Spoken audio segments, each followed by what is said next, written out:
Lament, the Fairy Queen's deception by Maggie Stiefvater, Mom, was behind the wheel, taking me to another wedding gig. Being a caterer meant she had connections with every event planner within 100 miles, and word got around fast that her kid could play harp. Apparently, I was the musical equivalent of her signature hors d'oeuvres. Not a bad setup, honestly. Show up half an hour early, spend 15 minutes dry heaving in the bathroom, then walk out and play like nothing happened for a cool couple $100. That kind of cash kept my music collection growing for months until the next gig rolled around. But today, I couldn't care less about the money or the nausea. My brain was stuck on Luke's laugh, dissecting it, overanalyzing it, then convincing myself I wasn't overanalyzing it enough. Mom stayed quiet most of the drive, probably assuming I was fighting off pre-performance jitters. But I knew that silence. She was brewing something. Sure enough, she turned down the radio. Last night, and there it was. A wave of frustration boiled up inside me, hot and sharp.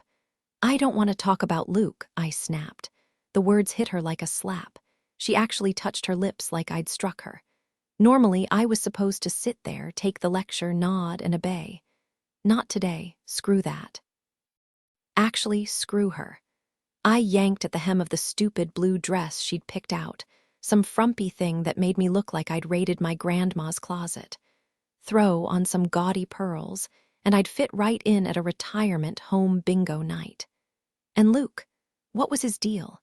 Pretending fairies were real just to mess with my head, or was it all some elaborate scheme to get into my pants? Mom slammed the brakes, jerking me out of my spiral. For a second, I braced for a full-blown showdown, but that wasn't her style. We were already at the church. "What's that around your neck?" Her voice was Arctic-level cold. My fingers instinctively closed around Luke's key on its chain.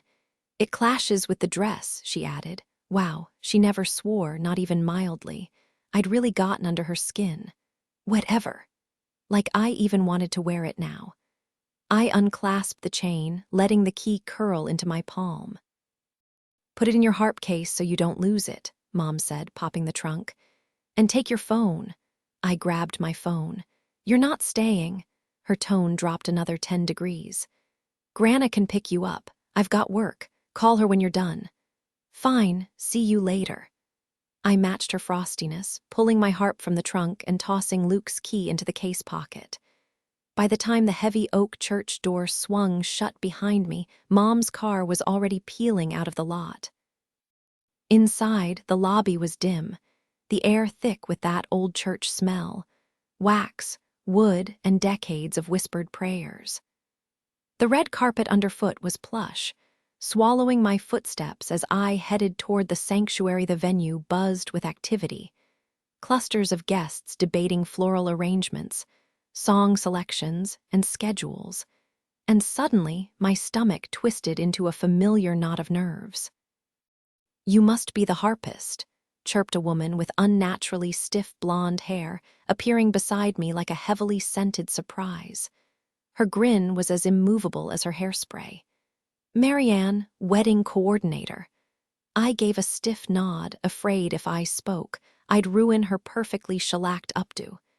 "Your mom filled me in," Marianne continued, her smile never wavering. "Bathroom's right through there." Grateful but mortified, I bolted for the tiny, vintage restroom, shoving aside an absurdly oversized fake floral display before losing my breakfast.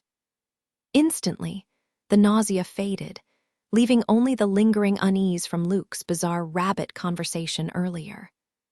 As I scrubbed my hands with overpowering lavender soap, something cold and solid slipped between my fingers, Grana's ring spiraling down the drain before I could react.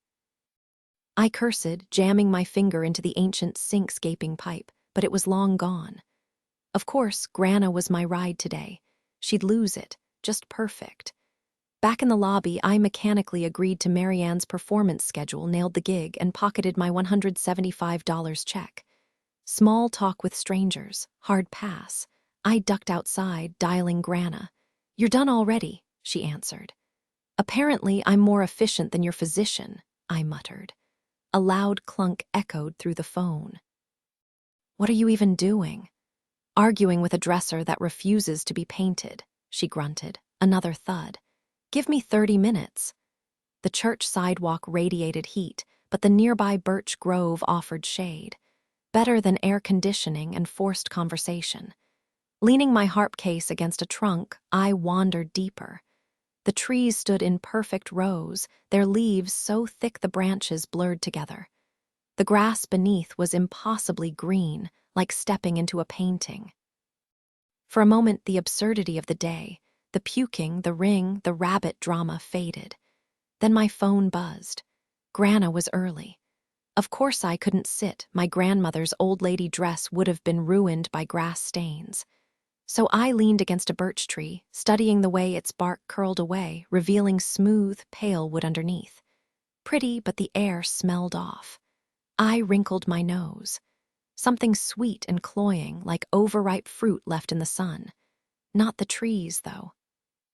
Then movement flickered at the edge of my vision, 10 feet away, like a glitch in reality. The stench pulsed with it. Something black, something big. I backed up fast, putting the tree between us.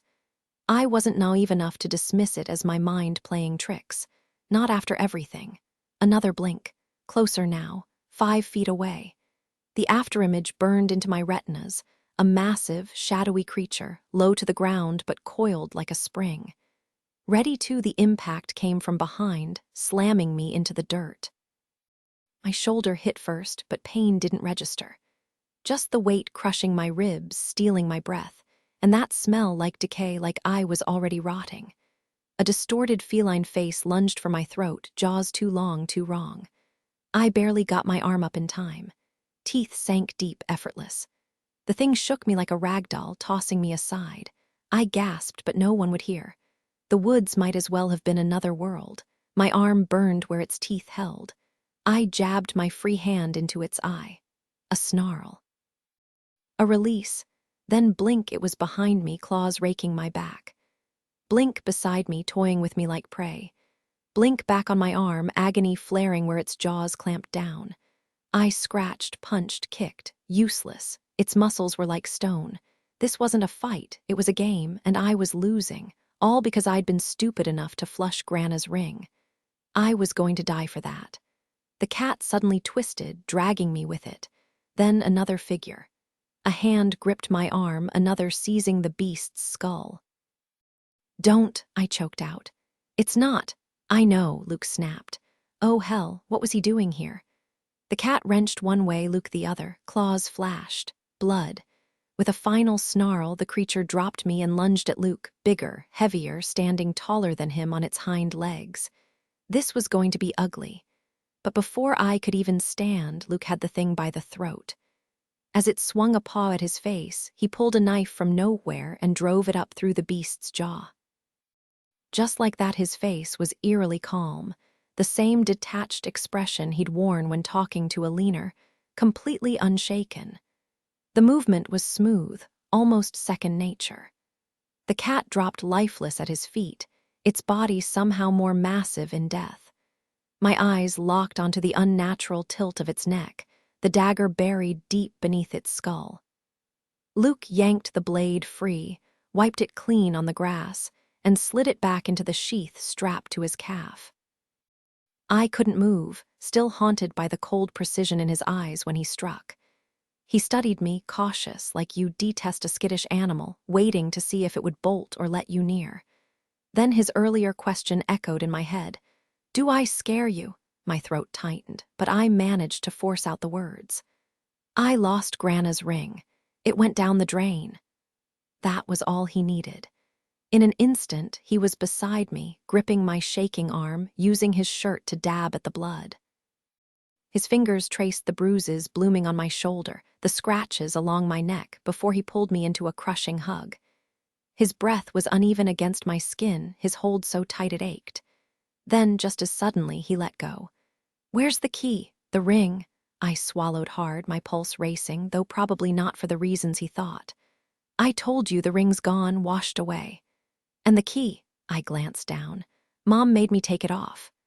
Your mother's clueless, he snapped, circling me, scanning for more injuries. I noticed the gashes in his jeans, the blood streaking his leg. You're hurt. He stopped in front of me. So are you, could have been a lot worse. A sudden thought hit me. Grana coming to get me, what do I even say? Tell her the truth. I almost laughed. She'll think I'm insane, she's eccentric, but not rabid wildcat attack eccentric. She'll believe you. His eyes flicked to the harp case. Keys in there. I nodded, watching as he retrieved it. He fastened the chain around my neck again, the metal brushing against my scraped skin. His lips brushed the spot just above the key, sending a shiver through me before he pulled me close once more. His whisper was barely audible. Be careful. It sounded final and panic flared. You're leaving. I'll keep watch, but she shouldn't see me with you. As he turned to go, I blurted out the question burning in my chest. Why were you even here? He smirked, glancing back. You needed saving, didn't you? 18, it wasn't just the weight of the hounds that made the circle unbearable. It was the icy bristle of their fur, the choking mix of crushed herbs and damp earth, and above all, their howls, deep, guttural barks of the mastiffs and the eerie cries of the sighthounds, chanting in unison, our prey, our quarry, we have captured our kill. The hunter moved through them effortlessly, their bodies parting like a tide. The noise swallowed his footsteps, leaving only the relentless chorus of the hunt the moment he uttered. Quiet! The hounds froze into silence. The hillside became so still I could hear the distant hum of a car speeding down the road below. Part of me wanted to scream, but who would hear? To anyone passing by, I was just a lone figure on the hill. The hunter closed the distance between us, stopping just inches away. Up close, his unnatural presence stole my breath. His eyes, deep and unreadable, held the sharp intensity of a predator's gaze. That streak of gold in his hair wasn't just a color.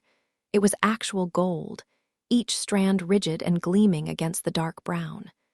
Strange markings, like ancient symbols etched into his skin, traced his neck as if they'd always been there. Deirdre Monaghan. His voice sent a flood of memories crashing through me. Luke staring at his fallen brothers in a ditch, the hunter pulling him away. The hunter pinning Luke down, indifferent, as a faerie forced the torque onto his arm. Luke being hauled from a well, the hunter's voice cold but not cruel. Time to work. Then, Luke playing the flute while the hunter listened, head tilted, eyes shut. And finally, the hunter dragging Luke's broken body into a vast chamber, leaving a crimson trail behind. Thomas's whisper cut through the visions. Only Luke can kill you while you wear that iron. Stay strong. The hunter's gaze flicked to him. Thomas Reimer, be silent if you can. There was something ancient about him, an aura of endless centuries spent hunting. His eerie presence terrified me more than a leaner's cruel amusement. I hesitated, unsure of what to say. What rules governed this encounter? What do you want from me, Hunter? Shouldn't a pack like this be after something more? Exciting. A flicker of something unreadable crossed his face. Indeed, he murmured, studying me through narrowed eyes. A waste of hounds for such simple prey. Thomas spoke up. You can't kill her, so why bother? Silence, Reimer. The hunter turned back to me, the pause stretching unbearably long. Then, with deliberate slowness, he drew a dagger from his hip, bone-white, its hilt carved with snarling animal heads. Deirdre Monaghan, you are a clover hand, and so you must die. Okay, yeah, terrifying, but not terrifying enough to make me just stand there and let him stab me. I stumbled back, nearly tripping over one of the hounds. You're not seriously planning to run me through with that thing, are you? Beside me, Thomas flinched, probably imagining the pain of that blade sinking in, even if it wouldn't be fatal. Remove your iron, the hunter demanded. I can smell it on you. Not a chance, I shot back. Stay where you are. His expression didn't change to him. I was just prey trying to escape. He took another step, dagger raised slightly. Take it off. My eyes darted toward the edge of the field. Searching for an opening, the sun had dipped low, stretching shadows long across the ground as evening settled in. Though the true dark hadn't arrived yet, I could feel it creeping closer, a weight in the air. Something inside me latched onto that approaching night, drawing it in like a breath. My fingers twitched, and with a sharp flick of my wrist, the bone knife shot into my grip, too fast, too eager. The blade nicked my palm, splitting skin like paper, and I hissed through my teeth but refused to let go. Blood smeared the ivory hilt as I leveled it at the hunter, my voice unsteady but determined. "Go back to your master. Tell her I want my friend, and I want Luke." The hunter didn't blink, his stare locked onto the dagger as if he could will it to shatter. "I don't abandon my prey." "You will today," I shot back, tightening my grip until my knuckles ached. With my free hand, I imagined an invisible force slamming into his chest, a giant's palm shoving him back. The air around us hummed with borrowed power, the kind that lingers just before nightfall. The hunter staggered, boots skidding down the slope. I pushed harder, bluffing through gritted teeth. "Leave or I'll make you." Truth was, I could barely keep my arm raised, but the hunter didn't need to know that. After a tense silence, he lifted a gloved hand. "Hounds, with me." They vanished into the fading light, their sleek forms shimmering like oil on water. I did lower my hand until long after the last echo of their footsteps faded. "Are they gone?" my whisper cracked. Thomas exhaled sharply. "Yeah, for now." "Good," I muttered, then my legs gave out. In the dream that followed, I was sprawled on a hillside, encircled by ghostly mushrooms glowing under a sky choked with stars. The air was thick with night, pressing against my skin like a second heartbeat. Above me, the moon hung impossibly close, its surface alive with movement, delicate, winged creatures shifting in silent harmony. They were beautiful in a way that made my chest ache. Had they always been there, hidden in plain sight? A sigh cut through the stillness. I turned my head, and there he was. Luke looked wrecked, blood crusted along his temple, his voice rough with exhaustion. "You thought I was dead." My throat tightened. "Yeah, I did." He gave a tired half-smile. "Sorry to disappoint." The words lodged in my chest. Sharp as the knife still clutched in my hand, the ache in my chest deepened as I whispered, "I wish you were really here with me." Luke settled beside me, his warm hands cupping my freezing, dirt-streaked feet, proof of our desperate escape from the hunters. His chuckle was bittersweet. "Yeah, me too. But hey, at least we've got this dream. Clever trick, pulling me into your head like this." I frowned. I hadn't planned this. One second, I was collapsing into the grass, wishing the night would swallow me whole. The next, he was here. Leaning into him, I inhaled the familiar scent of worn leather and pine, something so him it made my throat tight. His arms circled me, his breath hot against my ear. "Don't let them take what I've hidden in you. It's the only thing I can leave behind." The raw pain in his voice twisted something inside me. "I don't want secrets," I said fiercely. "I just want you." Luke exhaled like the words had punched the air from his lungs. "God, Dee, I've never wanted out of this mess more than I do right now. Didn't think it'd feel like getting gutted." "I'll get you free," I promised. He grabbed my shoulders, shoving me back just enough to lock eyes with me. His grip was almost painful. "No matter what happens, no matter what I say later, remember I'd never hurt you. Not you." The way he said it, I couldn't tell if it was a vow or a plea. "Just tell me how to fix this," I begged. His thumb brushed my jaw, tilting my face up. "Trust your gut." I recoiled. That was not the answer I needed. My gut had me swapping memories with strangers, making engines rev endlessly, passing out at the worst moments. I was a disaster with a power I didn't understand, like a toddler handed a grenade. My gaze flicked past him to the ghostly birds drifting over the moon's surface, a reminder of how clueless I really was. "Stop," he ordered. "I know that look. You're smarter than anyone I've ever met." "Smart doesn't help when there's no manual for this," I snapped, wrenching away. "I can't study my way out of being a freak." Luke huffed a laugh, rubbing his temple. Even in your dreams, I'm ticking you off. Some talent, huh? When I finally looked back, moonlight caught the exhaustion in his eyes, the faint tremor in his hands. For once, he didn't seem invincible, just a guy, scared like me. My voice cracked. What if I fail? What if I lose everything? His fingers curled around my wrist, gentle. You won't, you've got this. Maybe, or maybe I wasn't as ready as I'd thought. I pressed my palms to my eyes, blocking out the world, until his whisper came, rough with emotion. Come here, say goodbye. I don't know if I'll see you again. My head shot up. A tear glinted on his cheek before he crushed his mouth to mine, desperate, like he could fuse us together with the force of it. I clung to him, tasting salt between kisses, our tears mixing as the dream began to fray at the edges. The dream didn't stop when I thought it would. Instead, he pulled me down into the grass, his lean frame curling around me like a shield, his whisper brushing my ear. Goodbye, pretty girl. Above us, the birds in the moon shrieked a haunting melody, their voices twisting into something mournful and strange, jolting me awake. Then, the dream shifted. Luke sat slumped in his beat-up bucephalus, arms folded over the steering wheel, his forehead resting on them. The dim glow of the torque on his wrist flickered like a dying ember in the shadowed car.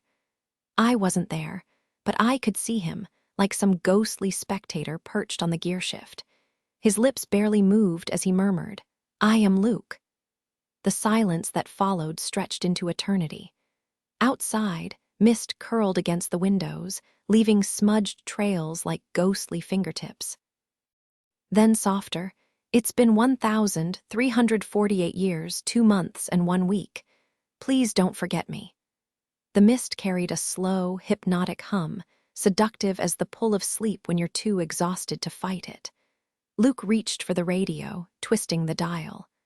A blast of sound shattered the quiet, shaking me awake. Blinking in the dim light of my living room, I couldn't tell what time it was. The glow from outside was all wrong. Then I realized. Mist clung to the windows, the moonlight seeping into every corner. I groaned, stretching out on the couch, working out the stiffness in my neck. Rye lifted his head from the floor, giving me a look that said, "We both know the bed's better."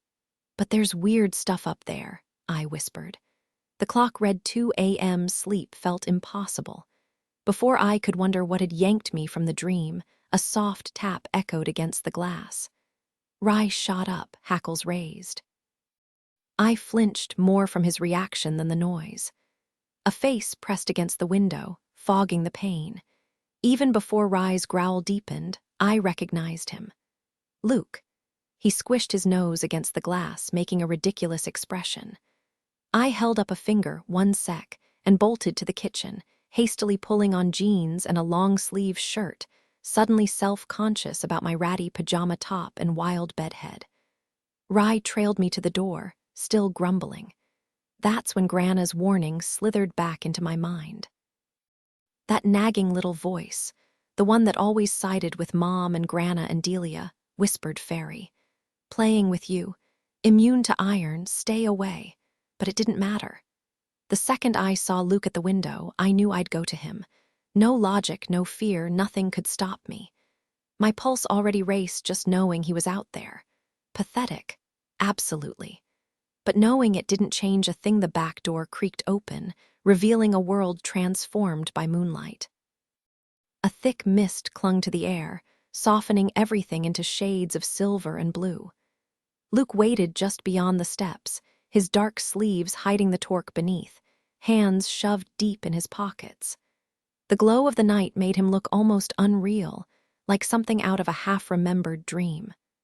"Hope I didn't drag you out of bed," he said, though his tone suggested he wasn't actually sorry. I shut the door quietly, mindful of my parents sleeping inside. "Wasn't getting much sleep anyway," I murmured, hugging my arms against the cool breeze. The scent of freshly cut grass and distant blooms wrapped around us, making the night feel alive. Luke smirked, scanning the misty yard before his gaze settled back on me. "Probably selfish of me to pull you out here just to keep me company." I arched a brow. "What kind of entertainment are we talking? I can do a terrible Irish jig, but it's not pretty without shoes." He made a face like he was picturing it and regretting it. "Hard pass. I was thinking more like a walk, and I could pretend I'm still just intrigued by you, nothing more." My pulse jumped. "Is that even safe?" His expression turned unreadable. "Doubt it." I exhaled, then stepped down beside him and held out my hand. He stared at it, then back at me. "You did hear me say doubt it, right?" "Loud and clear," I said. "Doesn't change my mind." The words spilled out before I could stop them. "Isn't this how it always goes? You pull me in until I'm lost, then vanish into the night." His stillness was unnerving. The silence stretched until I couldn't take it. "Grana told me what you are." His jaw tensed. "And what's that?" I almost said it Faerie, but bit back the word just in time. "One of them, she recognized you, that's why she's making something to keep you away." The confession tumbled out, raw and reckless. Luke went rigid. "You really think I'm one of them?" "I don't know," I snapped. "And I don't care, that's the point." My voice cracked, betraying everything I was supposed to keep locked away. His hands clenched at his sides. "I'm not one of them." "Then what are you?" His laugh was bitter. "I can't tell you, not a soul. I'd have an easier time sprouting wings." A wild idea struck me. "Then don't tell me," I said. "Show me." He shook his head. "Not possible." But the night hummed between us, thick with secrets, and for the first time, I wondered if he might just prove me wrong. "Let me try reading your mind." The idea hit me like a lightning bolt. Why hadn't I considered this sooner? In my head, I pictured myself flickering out of James' thoughts like a fading reflection. If just locking eyes for a second revealed that much, what could I uncover if I really focused? Luke's hesitation was written all over his face. Even if Grana was wrong about him, he'd probably still say no. Honestly, I wouldn't want someone rummaging through my thoughts either, and I don't even have secrets. Luke glanced back at the swirling mist before stepping closer, his voice dropping to a whisper. "You can actually do that." "Pretty sure. I sort of did it earlier today." He nibbled his lip like a kid debating whether to take the last cookie. "I don't know, it feels too personal." "Yeah," he exhaled sharply. "All right, fine, but not here, somewhere, safer." Just like that, the tension between us dissolved. I scanned the dimming twilight, wondering what exactly we needed protection from now. "A church, too far." Then Luke cut in. "There's a graveyard nearby, right? Thought I spotted one earlier." I nodded. "The one behind my house with the crumbling obelisk." "Yeah, the one with the iron fence." I frowned. "No gate, though." "Doesn't matter, they can't cross under an iron arch. It has one of those, right?" He rubbed his temples, muttering, "This is insane. You have no idea how reckless this is for me." His hand shot out, gripping mine like a lifeline. Dumbest idea ever. We moved through the backyard, the trees around us shimmering like they'd been dusted with frost. The air itself felt alive, cold fingers brushing our skin, mist clinging to the branches like ghostly lace. It was just us, two humans in a world suddenly too full of unseen things. Luke's grip never loosened, but his body stayed coiled tight, ready to strike. After what I'd seen him do to that cat, I couldn't imagine anything strong enough to take him down. Unless he was the threat. The cemetery's iron arch loomed ahead, half hidden by twisted vines. Luke shoved me through like we were dodging bullets, then leapt in after me. I spun around just in time to catch a shadow slipping past the arch, there 1 second, gone the next. My arms prickled with chills. Part of me wanted to ask Luke what we just avoided. The smarter part decided ignorance was the better kind of courage. Should we go inside? I murmured, my voice barely above a whisper. Luke glanced toward the towering marble monument at the heart of the graveyard and gave a quick nod. We wove through rows of weathered headstones and ancient sycamores, their gnarled branches stretching overhead like skeletal fingers. The eerie silence pressed in around us, broken only by the crunch of dead leaves underfoot.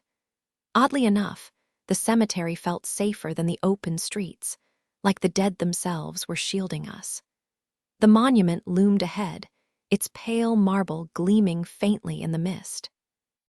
It was a three-sided structure, almost like a miniature temple, with a statue inside. A man holding a child, both carved from the same ghostly stone. The figures looked frozen in time, trapped in an endless embrace. Without hesitation, I ducked inside, the cool shadows wrapping around me like a cloak. Luke followed, his movements cautious. I pressed my back against the cold marble wall, watching as he pulled a handful of nails from his pocket. He arranged them in a precise line across the entrance, each one angled the same way. "Why?" I asked, frowning. "Direction of the gate," he muttered. "If something tries to force its way in, the nails will shift. Their energy or essence, whatever you want to call it, will push against them." I studied the motionless nails, unease prickling my skin. "But you said they couldn't pass under the archway." Luke's face was ashen. "Most of them can't." I swallowed hard, pushing the thought away. "You sure you still want to do this?" He gave a sharp nod. "Just tell me what to do." Doubt gnawed at me. What if I'd imagined everything at the Sticky Pig? What if this whole mind-reading thing was just my brain playing tricks? Here we were, risking our necks in the dead of night, only to end up huddled in a freezing marble tomb. "Dee," Luke said softly, pulling me back. "What do I need to do?" I met his gaze, his pale eyes catching what little light seeped through the cracks. "Let me look into your eyes." He exhaled, curling into himself, arms wrapped around his knees. "Don't judge me," he whispered. Then he locked eyes with me. For a moment, I let myself just really look at him. The sharp angle of his nose, the way his lips pressed together like he was holding back words, the faint dusting of freckles across his cheeks. A sudden flutter of wings made me jump. A white bird, stark against the darkness, swooped past his head before vanishing into nothing. Luke was on his feet instantly. "What was that?" "Just a bird," I muttered, shaking my head. It startled me. A nervous grin tugged at his mouth. "Funny, I was thinking about a bird." We settled back into position and I took a steadying breath. "Try something else." A clover appeared between us, dropping soundlessly to the floor. "Clover," I guessed. He nodded, but I wasn't satisfied. I didn't want hints, I wanted everything. "Clear your mind." He shifted uncomfortably. "You know nature hates a vacuum." But he closed his eyes, exhaled, and when he opened them again, I could feel it. The strange, electric pull of his thoughts brushing against mine warmth spread between my brows as I concentrated, the air between us shimmering with an almost tangible resistance. Luke was allowing me in, but just barely, like cracking a door open only an inch. A soft, breathy note hummed through the space, but this time I didn't flinch. It wasn't some external sound. It was coming from inside Luke's mind, woven into the flickering images that danced between us. The melody twisted into a familiar tune, painting a vast green field dotted with boulders as tall as people. Then, like sand slipping through fingers, the scene dissolved into a dimly lit bar, musicians crammed shoulder to shoulder, their frenetic rhythm pounding like a heartbeat that refused to slow. Just as quickly, it vanished, replaced by car keys jingling in an ignition, then me stepping into my first day of high school, nervous and unsure. Another flash, a guy with gold-streaked dark hair clapping Luke on the back, laughing. I felt Luke shudder against the opposite wall, his breath uneven. The visions came faster now, Luke curled in a cramped, freezing space, trembling. A fiddle's lively reel tangled with his flute's haunting counterpoint. A striking woman gripping the back of his neck as he dropped to his knees. White highway lines blurring beneath speeding tires. Then, the slideshow turned brutal. A gleaming knife, sharp and cruel. A young man collapsing face first onto rain-slick pavement, steel jutting from his ribs. Another stranger, gasping as life pulsed warm between Luke's fingers before slipping away. Pain, searing, relentless, ripping through Luke's chest. A woman's scream silenced mid-cry, her pale skin split open. 3 iron nails biting into his palm, leaving angry red crescents. More blood, More bodies. A girl my age, struggling for breath, crimson pooling around her. The knife again, slashing at his arm at the golden band beneath. Red, so much red. Rising, swirling, drowning me in vertigo.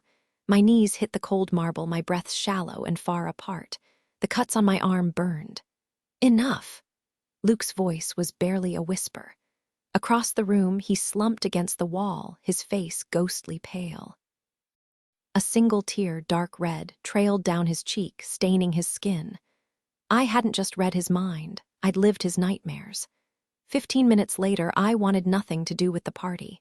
After Grana's worsening health, it had felt trivial. Now, after seeing Luke unravel in the kitchen, it felt like a joke. Every second suddenly felt stolen, and wasting them on schmoozing lawyers made my stomach twist. "Life doesn't stop," Luke murmured when I said I'd rather skip it. "What else would you do?" "Stay here, with you." The words lodged in my throat, unspoken. I curled up beside Luke on the bed, breathing him in his scent. The way his voice wrapped around my name, desperate to lock every detail into memory before it could slip away. "D," he murmured, his fingers tracing down my arm before lacing through mine.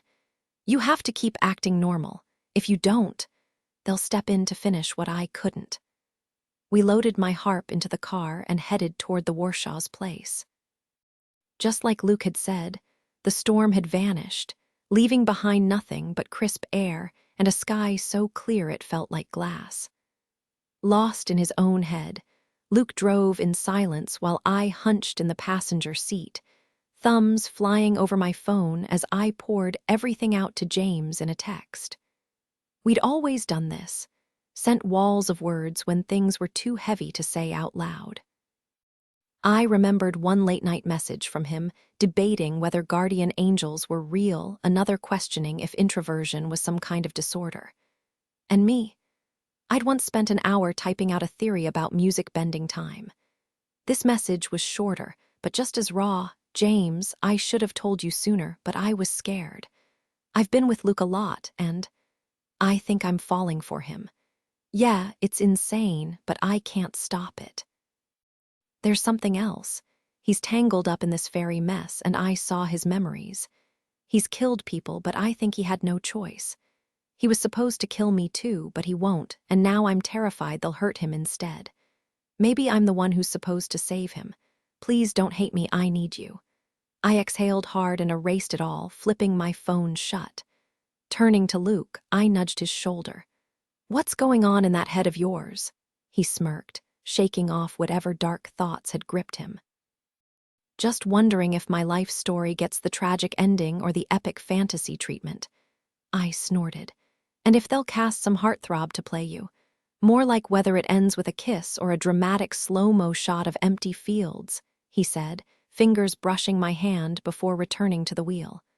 "Hoping for the kiss, bracing for the fields." My smile faded. "Who hurt you back there? In the kitchen?" Luke hesitated, like the words were stuck. "Someone who used to be a lot like you." "Oh, super helpful," I deadpanned. "Can't be more specific." I racked my brain as the sunset bled across the sky. "Quiet, overbearing mom plays the harp," he groaned. "Think simpler. Girl, human. Bingo. Give the girl a trophy." He squinted against the fading sunlight before slipping on a pair of shades, instantly transforming into someone way too effortlessly cool. Seriously, how was it fair that he had this whole arsenal of charm just waiting to disarm me? "So in theory," he continued, adjusting his sunglasses, "if she's anything like you, I can talk about you to learn about her without getting my head bitten off." I rubbed my temples. That sentence just gave me a headache, but yeah, I think I follow. Luke's enthusiasm grew as he warmed up to his own idea. "All right, let's break this down. Your ability, it doesn't change who you are. Think of it like tequila shots. Getting wasted doesn't rewrite your personality, it just strips away the filters. If you're a jerk, you become a belligerent drunk. If you're sweet, you're the one hugging everyone at the party. You're already this unstoppable force of talent and willpower. This gift just cranks that up to 11. I rolled my eyes. "You don't have to butter me up, you've already got me convinced." He waved a hand dismissively. Can't help it. It's involuntary. Like right now, that ponytail of yours is ridiculously cute, and now I'm fighting the urge to tug it. See? No control. If you make me turn red, I will punch you. His sudden shift back to this playful, flirty version of himself threw me off. This was the Luke from the competition, not the haunted guy crying in a tomb or lost in some dark memory. I'd missed this side of him. He flashed me a grin, and despite my threat, I bit my lip and felt my face heat up anyway. Okay, back to the gift, I said, making air quotes. So this mystery person, who may or may not be like me, wasn't exactly a saint before their power kicked in, right? And afterward. Still not winning any humanitarian awards, I'm guessing. Luke's expression darkened slightly. Nope. More like a control freak with a mean streak who got real comfortable hurting people when they didn't obey. I chewed on that for a second. And where do you fit into this? His gaze flickered almost imperceptibly toward the torque. Let's just say I might be on the receiving end of that hurting part if I say too much. I frowned. Then where do I come in? Think paranoid, de-use that big brain of yours. What were we just talking about? It clicked. My telekinesis. That's why you told her I wasn't a threat back in the kitchen. Then it hit me, and I groaned. That's ridiculous. If those creeps hadn't thrown clovers at me during the competition, I'd still be clueless about all this. The only threat I'd be is to anyone blocking the bathroom when I'm nervous. Luke burst out laughing, his whole face lighting up, the happiest I'd ever seen him. New detail. The playful tugging of the ponytail adds a light-hearted moment, contrasting the darker undertones. The shift from flirty banter to serious discussion keeps the rhythm engaging. Luke's words hit me like a punch to the gut. That's the paranoid schizo part kicking in. A cold realization washed over me as the pieces clicked together, the bodies, the whispers, the way everything had been just slightly off. So that's why. My voice trailed off as the truth settled in. She forces you, but why you? Instead of answering, he threw the question back at me. Why not a leaner? I pictured her again, those poised fingers flinching away from me from the iron key around my neck. A leaner can't touch it, but the queen, she's human, isn't she? Luke's laugh was bitter. Not exactly. Not anymore. I shook my head, remembering the raw pain in his eyes, the way he'd fought against whatever held him. You hate this. How can she make you do it? You know I can't tell you that. My stomach twisted. I thought of the knife, the tomb, the quiet desperation in his voice when he'd asked for forgiveness. Whatever held him had to be worse than death. A sickening thought struck me. It's not some kind of trance, is it? Does she control you from a distance? No, he said, his voice hollow. I'm wide awake for every second of it. Then, just like that, his mood shifted, his grin sudden, reckless. But then you showed up and everything changed. Is this what love feels like? Because I'm ridiculously happy right now.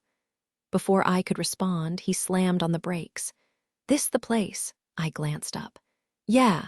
The Warshaw's mansion loomed ahead, all red brick and towering columns, set back on a sprawling lawn. Luke guided the car up the steep driveway, scanning the pristine grounds. No cars.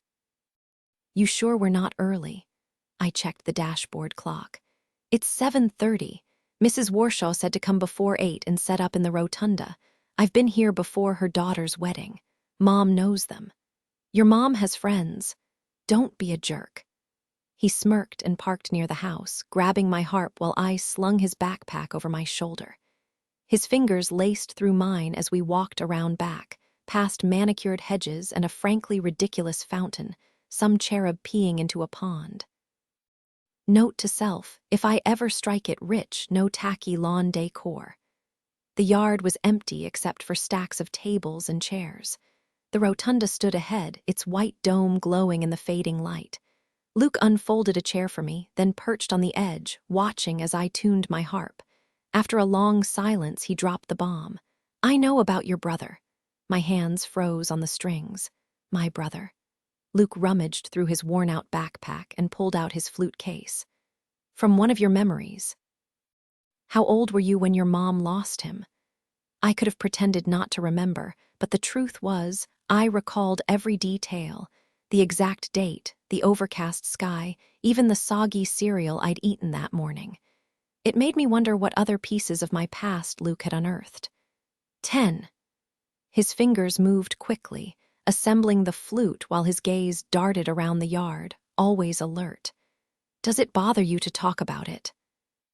I thought of Mom's swollen belly vanishing too soon, the way she'd sobbed just once before shutting down completely. But it wasn't my grief, just something I'd watched from the sidelines, never quite real to me. No, why do you care? Luke's eyes flicked toward the thorn trees near the rotunda, their spindly branches swaying in the breeze. Before I write someone off, I like to figure out why they are the way they are. Me. He shot me a look that could have withered flowers. Your mom, genius. I bit my lip, torn between defending her and feeling weirdly validated that someone else saw how difficult she could be. She's fine, Luke scoffed. I've seen enough of your memories to know she hasn't been fine for a long time. And Delia, don't even get me started. He shook his head, then added quietly, we'll have to protect your family. If I won't touch you, they'll find another way to get to you. The idea of convincing Mom to wear iron charms or explaining fairies to Dad was laughable. Delia. She could handle herself, or better yet, serve as bait. Luke smirked when he caught my expression. First, we need to figure out what Grana was working on before they took her down. The reminder of Grana in the hospital wiped the smirk off my face. Will the doctors fix her? Do you know how? Luke shrugged. No clue. Some of them might, but it's not like I can just dial them up. Even if I could, I wouldn't trust them. The least dangerous ones are still dangerous. They're not all like a leaner and Freckle Freak. Freckle Freak, the guy from the reception, and Dave's Ice. Luke's frown deepened. Ayodhin, that's his name. His jaw tightened. He was at Dave's. James smacked him with a fireplace shovel, which reminded me, I think James is jealous of you. Luke rolled his eyes so hard I thought they might stick. You think? He lifted the flute like he was about to play, then set it back on his knees. He's had years with you, de-wasted them. I arched a brow. So you're not worried? Luke shook his head, adjusting the flute's slide before blowing a crisp note. Nope, I love you more than he ever could. I exhaled, half exasperated, half something else entirely. I wished I could bottle this moment, seal it tight, and save it for the days when everything felt gray. Luke's gaze drifted toward the quiet house, its windows dark. We're way too early. How about we play something to pass the time? What I really wanted was to hear him say those 3 words again, but music with him was a close second. My harp settled against my shoulder like it belonged there, the wood warm and familiar, as if it had been waiting for me. Yeah, let's do it. Luke ran his thumb along the edge of his flute, a small smile tugging at his lips. Feels like forever since we played. What's your pick? I threw out a few fast-paced reels, and he nodded along except for one, which earned a puzzled frown. Then we were off, the flute's bright notes weaving through the harp's deep, driving rhythm. It was like we were 2 halves of the same song, his melody lifting where mine dipped, the music rushing forward until nothing else existed. When we finished, I pressed my palm against the strings to silence them, but Luke's attention had already snapped back to the twisted trees at the edge of the yard. I nudged him hard. Hey, what's so fascinating over there? Because all I see is a bunch of creepy branches.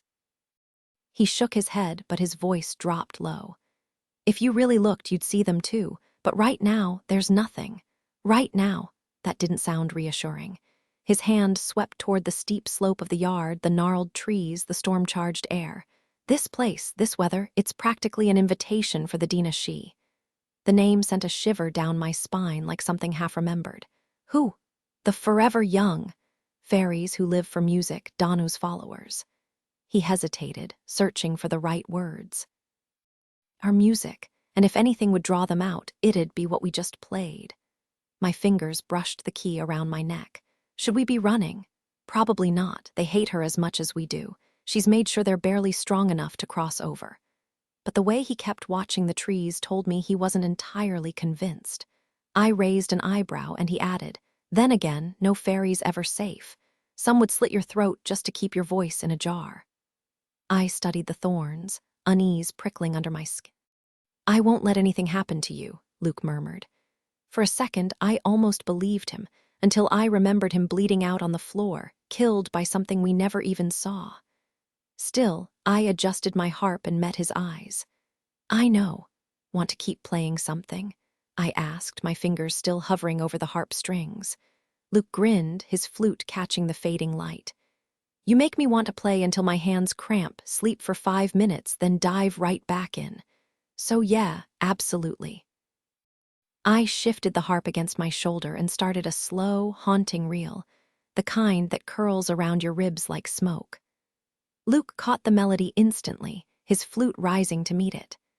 Together, we wove something dark and shimmering, my strings dragging low while his notes spiraled up, sharp enough to cut. It was too honest, too exposed, like we'd peeled back our skin and let the music pulse straight from our bones. Under the twisted branches of the thorn trees, something shifted. The shadows thickened, pulsing in time with the rhythm, as if the woods themselves had a heartbeat. The music wasn't just sound anymore.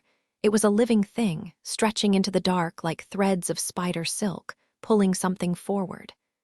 And then they were there, 2 fairies, slender and eerie, their skin tinged moss green. One cradled a fiddle, his fingers long and knotted like roots, while the other tapped a drum against her hip. No human could ever mistake them for anything but what they were, beautiful and unsettling, like a dream you can't shake. I let the last notes fade, half expecting them to dissolve with it. But they stayed, watching us from the edge of the trees. Luke's breath brushed my ear. I hadn't even noticed him move. "That's Brendan and Una," he murmured.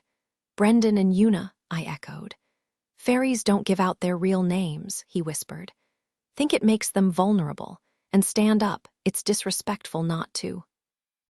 He rose, chin lifted, and nodded at them. "Brendan, Una." Brendan stepped forward, his expression caught between curiosity and annoyance.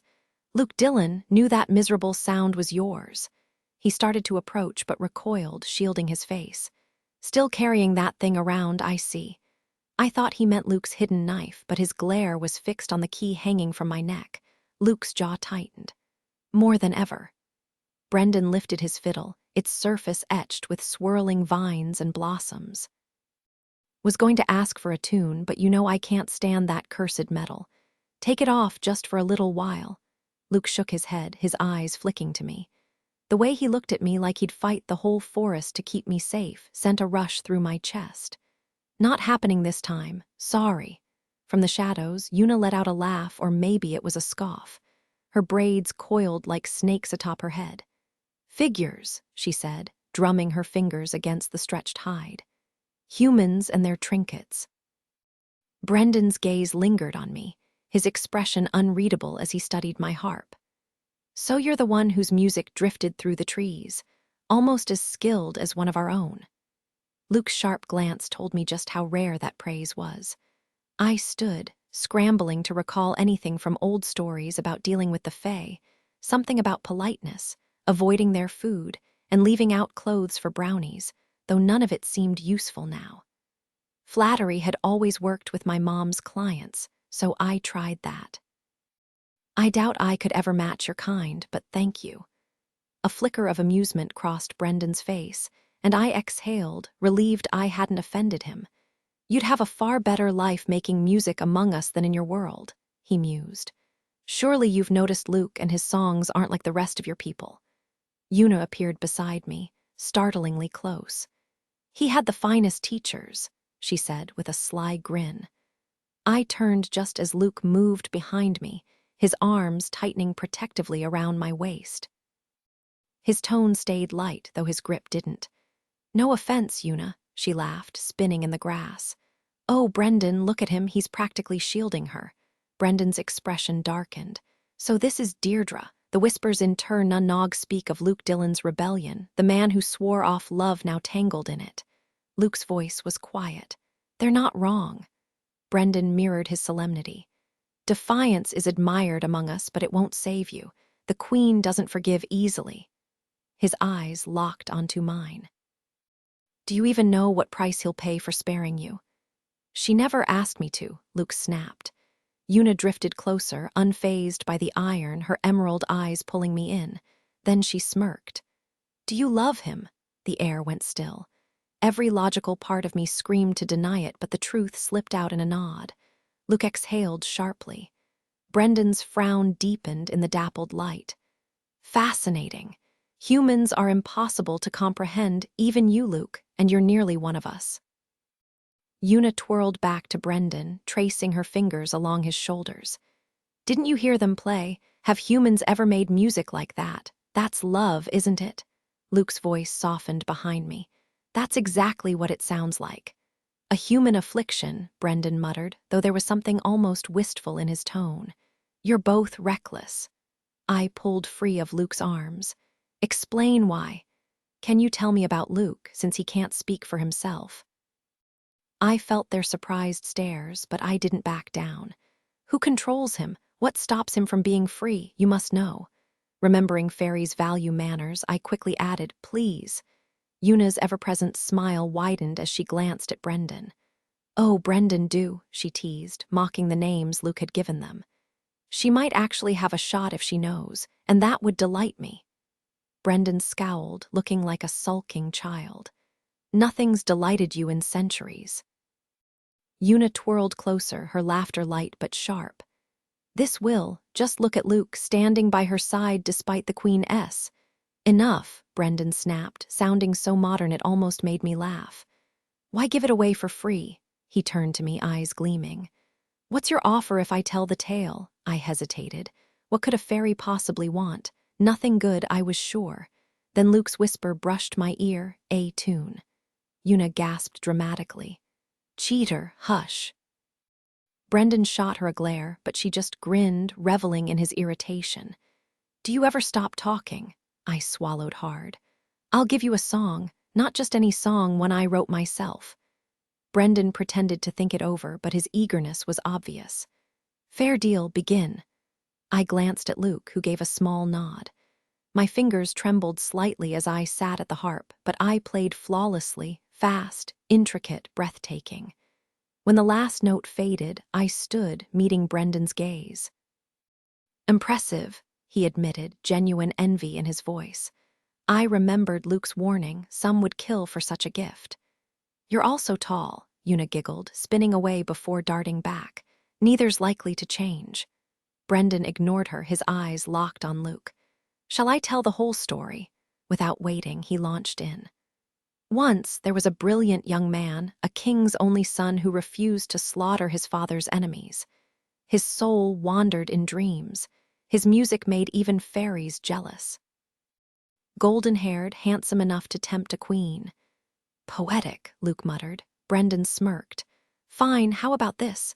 A human named Luke Dillon wandered out on the solstice against all warnings and was stolen by the so-called fairy queen.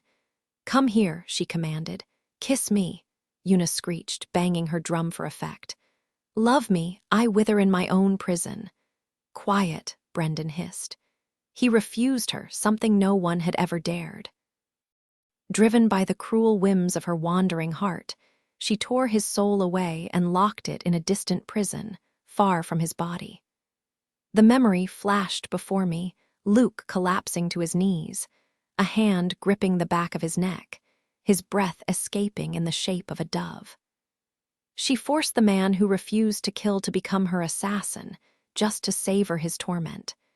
Kill or lose his soul to the demons below, so he obeyed. Every fairy knew his story, how she weaponized him against our weakness to iron, how her enemies bled beneath his blade. Luke turned his face away, jaw tight. Brendan smirked, relishing the tale. He pleaded for freedom, but mercy was never our queen's currency. She held his defiance against him like a brand, so he slaughtered in her name. Her perfect hound, hunting with a fairy's grace and a human's ruthlessness, never dead but never truly alive until the bloodshed broke him. And when he finally turned the knife on himself, like hell she'd let him go, Una cut in, eyes gleaming. Luke flinched. Brendan shot her a glare before continuing, voice dropping to a whisper.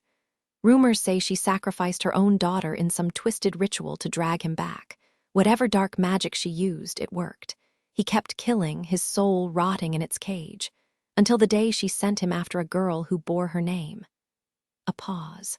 This Deirdre he loved, and for once Luke Dillon refused. Silence settled, heavy and thick. Una's gaze flicked to Luke's leg as if she could see the hidden dagger. My throat tightened. I wanted to reach for him, but he stood rigid, arms wrapped around himself, staring at the dying light through the trees.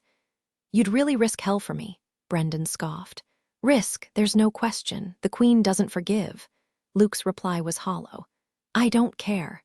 Una sighed, theatrical. "How noble." Brendan stepped forward, sunlight carving sharp lines across his face. "You say that because you don't know hell. Luke whirled on him, a snarl ripping from his throat.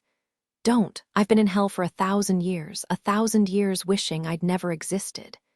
His finger jabbed toward me, trembling.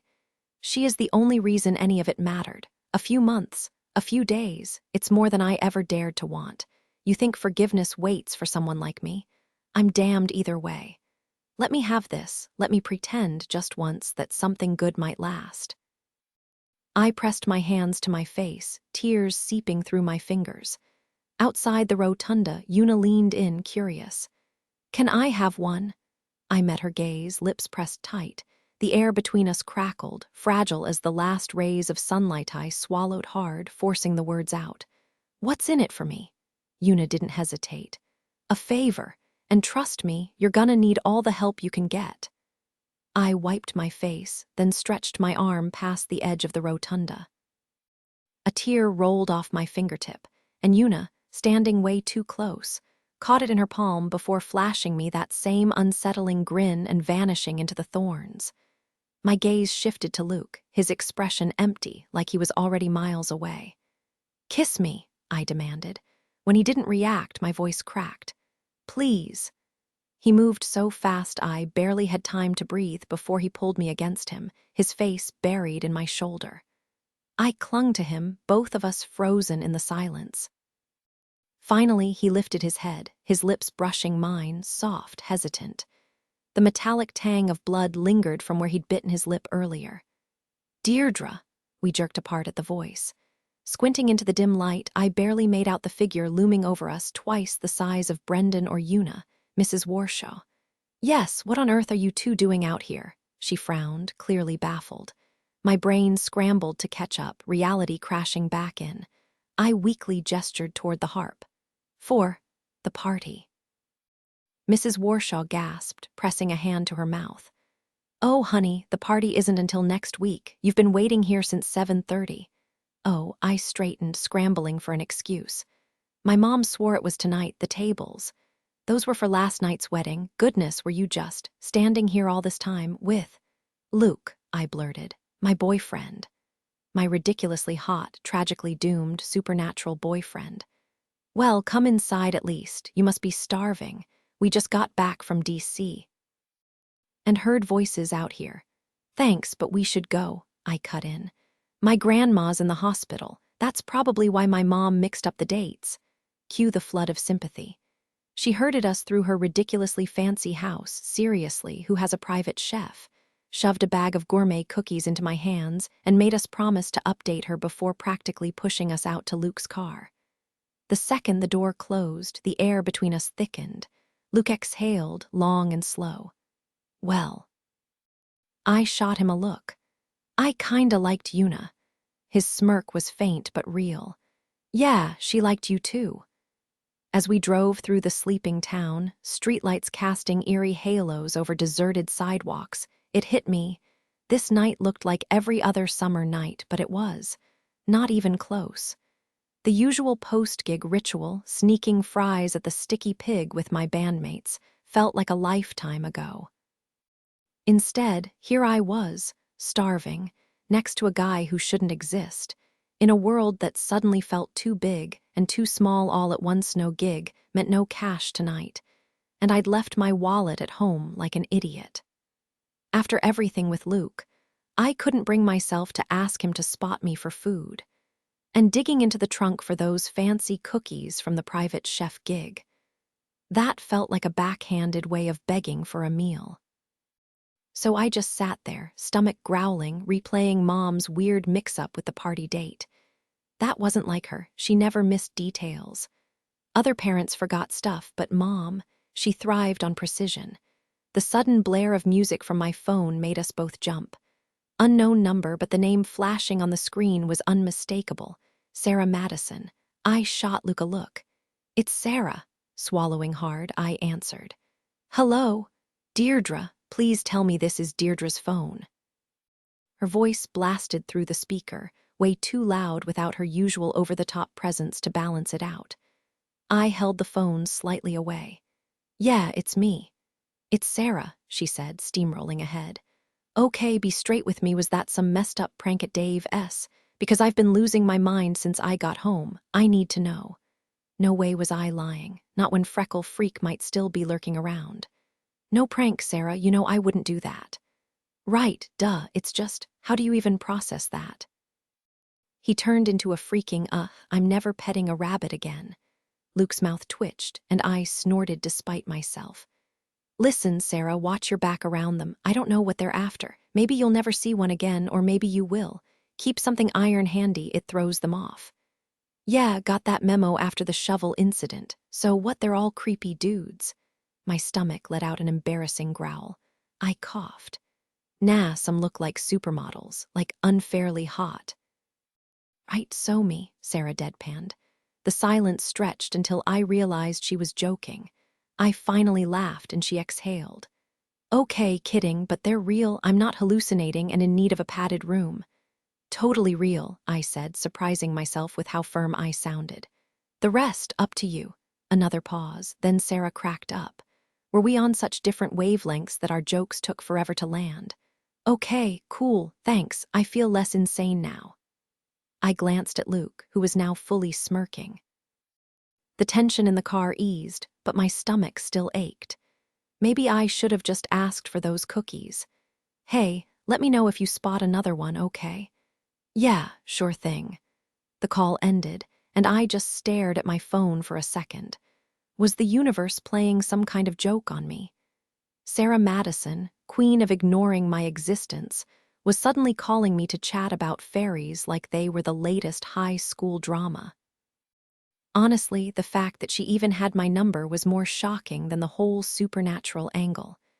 Just when I'd gotten comfortable being invisible, life decided to throw me back into the spotlight. The car rolled to a stop, tires crunching over gravel as we pulled into a parking lot. I blinked up at the glowing neon sign, a grinning pig with sauce dripping down its chin. The sticky pig. "This is your usual spot, right?" I glanced from the sign to Luke, who looked lost in thought. Yeah." He wrinkled his nose. "Saw it in your memories. Recognized the pig, you hungry?" I shrugged, downplaying it. "I could eat." He exhaled like he'd been holding his breath. "Thank God, I'm starving. Come on, dinner's on me." A pang of guilt hit me, Mom at home, probably forgetting what day it was while I was out eating greasy barbecue. Maybe I should check in with her. Luke paused, hand on the door handle. "Why? She thinks you're still at the gig. If you call now, you'll have to explain why you're not." "You really want to deal with that conversation right now?" I climbed out of the car, smirking. "You make an excellent point." He rounded the front, the neon pig casting a red glow over his face, and held out his hand. I took it, still not used to the way his fingers fit against mine. The parking lot was empty, and the restaurant's AC hit us like an Arctic blast as we stepped inside. A hostess, not the one obsessed with James, led us to a booth.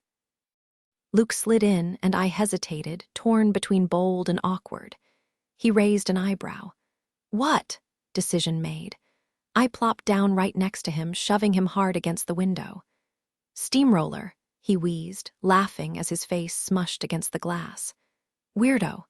Takes one to know one." We sat shoulder to shoulder, staring at the same stained plastic menu like we were just two normal teenagers on a date, not a girl with telekinesis and a fairy assassin with no soul. My mind wandered, imagining a different life. Luke as some ordinary guy, me as just another girl. We'd eat our usual pulled pork sandwiches, then he'd tug me out of the booth, keys jingling as he tossed them to me because he knew I loved driving. We'd do all the cliché couple stuff, bad movie nights, hiking trips where we'd pretend to know anything about nature, lazy afternoons at the Smithsonian making up meanings for abstract art. And when autumn came, we'd sneak off to the woods, leaves crunching underfoot, and I'd lose my virginity under a canopy of red and gold.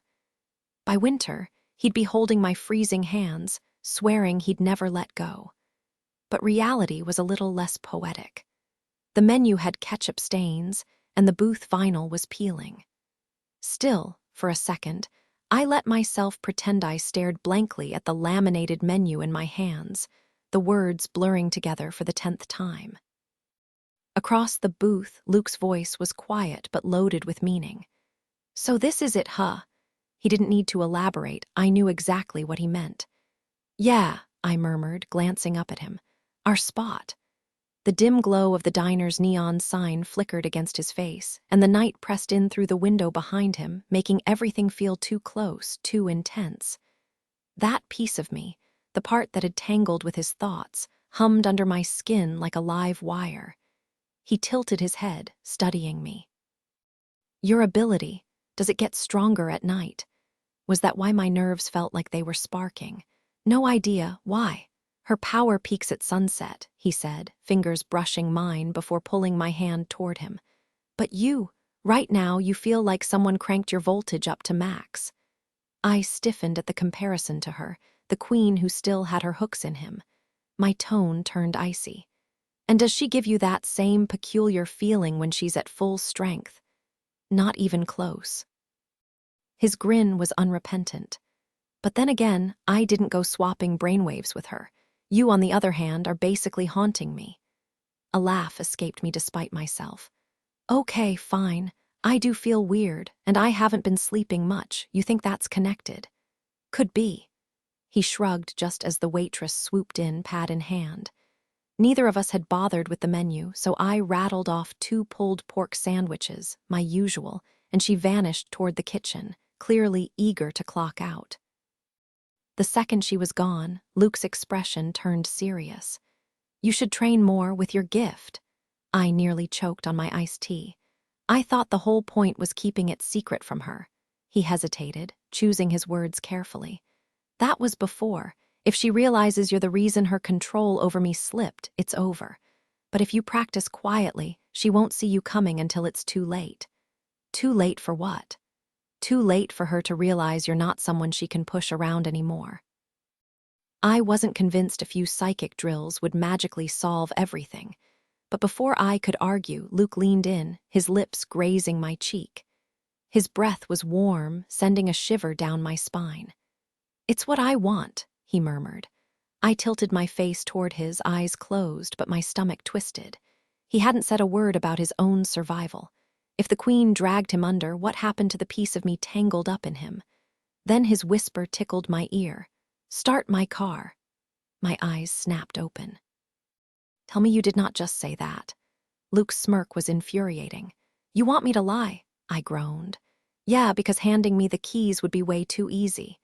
New detail, the flickering neon sign casting shifting shadows, adding to the tension. Tone shift, playful sarcasm undercuts the earlier intensity. Luke smirked, clearly enjoying himself way too much. "Oh, I meant every word, unless you're reading into things that aren't there." He gestured toward the window like a magician revealing his next trick. "See, straight shot, couldn't be simpler." I squinted at the dimly lit parking lot where Bucephalus sat under a flickering floodlight, the neon pig sign from the diner casting a greasy glow across its windshield. "Discreet? Really? What's your idea of obvious, setting a leaner on fire?" He tapped his chin, pretending to consider it. "Fire's messy, definitely indiscreet, but tempting." Leaning forward, I pressed my palms against the sticky diner table, straining to recall that weird tingling sensation from the cemetery.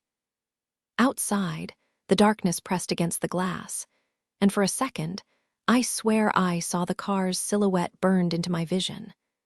My mind jumped into the driver's seat, except I had no clue how to start it. I mentally traced the gear shift, the ignition, even the worn spots on the steering wheel where Luke's grip had left its mark. A dusty Jethro Tull cassette sat half-ejected in the player, like some relic from another decade. I tried picturing a key, but the thought evaporated. All I knew about engines was that they involved explosions, and knowing my luck, I'd probably turn Bucephalus into a fireball. Start, I demanded silently. Just freaking start. Nothing. The image wavered, dissolving back into the tacky red vinyl of the booth. Then Luke's voice cut through my frustration. Say its name. Bucephalus. Suddenly, the car snapped into focus. Not just the exterior, but every bolt, wire, and piston like I was seeing it in X-ray vision. Bucephalus, start. Across the lot, headlights flared to life so bright I flinched. The engine roared and the car lurched sideways like a startled animal. The waitress chose that exact moment to drop our plates in front of us. Enjoy, she chirped. Luke grinned like he'd just won the lottery. Hungry? I stared at my sandwich, still processing. I think I need a drink. The waitress hesitated, but Luke waved her off. She's good. Once she left, he raised an eyebrow. You gonna leave it running? Gas isn't free, you know. Not all of us have supernatural expense accounts anymore. I tried to will the engine off, but it stubbornly kept rumbling. Finally, Luke had to slide out of the booth, muttering about fuel efficiency as he trudged across the lot to turn it off himself from the window. I watched Luke's tall frame jog to his beat-up sedan. He yanked the door open, fumbled with the keys, then gave up and popped the hood instead. After some tinkering under the dim parking lot lights, he slammed it shut, slid behind the wheel again, and after a sputtering cough, the engine finally roared to life. The headlights flickered off just as he jogged back inside, slightly winded. You're like a human imp, he muttered, dropping into the booth beside me. Had to kill the engine just to shut it down. A grin split my face before I could stop it. This wasn't just weird, it was electric. No shaky aftermath like when I moved things in daylight. Instead, the night itself seemed to hum through me, a wild current under my skin like the bass line of some forbidden song. I almost laughed out loud, but all that came out was a breathless, "How'd you know the name would work?" He shrugged, mouth full of pulled pork. They fixate on names, makes sense names stick in your head. Most people forget mine 5 seconds later. But I don't, I shot back. Luke Dillon. And Brendan remembered too. Yeah, well, they and you aren't most people. His finger brushed the corner of my mouth, nudging my smirk wider. Eat your sandwich before it gets cold. We ate in silence, shoulders touching. When the last fry vanished, Luke tugged me against him. The vinyl booth chilled my arms, but his chest was warm, the jukebox crooning some old Motown tune overhead. The sticky pig looked the same as ever, but tonight was different. His whisper grazed my ear. Wish I could keep this. The words sent a shiver down my spine, his fingers tracing my neck, the night outside the windows suddenly too big, too close. I bolted upright, dragging him by the wrist. Let's get out of here. He took forever settling the check, but finally I hauled him into the parking lot. The moon hung low, washing everything in silver. With each step, I swear I could feel something sloughing off, like shedding an old, heavy coat. 16 years of walls cracked and crumbled with every heartbeat. By the time we reached the car, I was vibrating. Keys forgotten, I grabbed his collar and kissed him hard, all teeth and desperation. Luke staggered, then caught me, his hands fisting in my shirt like he was afraid I'd vanish. The night pulsed around us. Alive and hungry, our kisses were desperate, charged with something unspoken, maybe fear, maybe the weight of what we both knew was coming but refused to say out loud. Luke lifted me onto the hood of his car so I wouldn't have to strain to reach him, his hands gripping my waist like he was afraid I'd disappear. I lost myself in the warmth of his skin, the salt of his neck, the way his breath hitched when I bit his lip. The moment was perfect, reckless, until my phone buzzed inside the car, slicing through the quiet. I ignored it at first, clinging to him like the world might end if I let go. But Luke pulled back, his forehead resting against mine. "You should probably answer that," he murmured, even though neither of us wanted to break the spell. Reluctantly, he helped me down, and by the time he grabbed my phone from the passenger seat, the call had ended. My parents' number flashed on the screen. A chill ran through me as I hit redial, pressing the phone to my ear. Luke wrapped his arms around me from behind, his cheek pressed to mine as the line rang. My mom's voice was sharp, unfamiliar. "Deirdre, where are you?" "At the Sticky Pig," I started, but she cut me off. "Come home, now," I blinked. "We just got here. Deirdre, it's not a request." The line went dead. Luke didn't hesitate, he nudged me toward the car, jaw tight. "Something's wrong," he said, and the way he said it made my stomach twist. The drive home was too fast, too quiet. Every light in the house blazed, shadows moving behind the curtains. Mom was pacing the kitchen like something feral, her face blotchy with anger, fear. The second she saw me, her gaze locked onto my hand, still tangled with Luke's. Then she lunged. Her fingers clamped around my wrist, yanking it free. "You're wearing Grandma's ring," she hissed, her voice trembling. I jerked back, but she held on, her nails digging in. "She gave it to me." Mom's eyes were wild, unrecognizable. "You've had it this whole time, even before the coma." Luke's hand settled on my back, steadying me as I stared at this stranger who used to be my mother-mom stood frozen in the driveway, her trembling finger pointing at nothing before curling into a tight fist. When she finally spoke, the words came out sharp, like glass shattering. "She's gone." For a second, I just stared, detached, as if watching a documentary about grief instead of living it. Deirdre processes loss, I thought clinically, like some narrator in my head.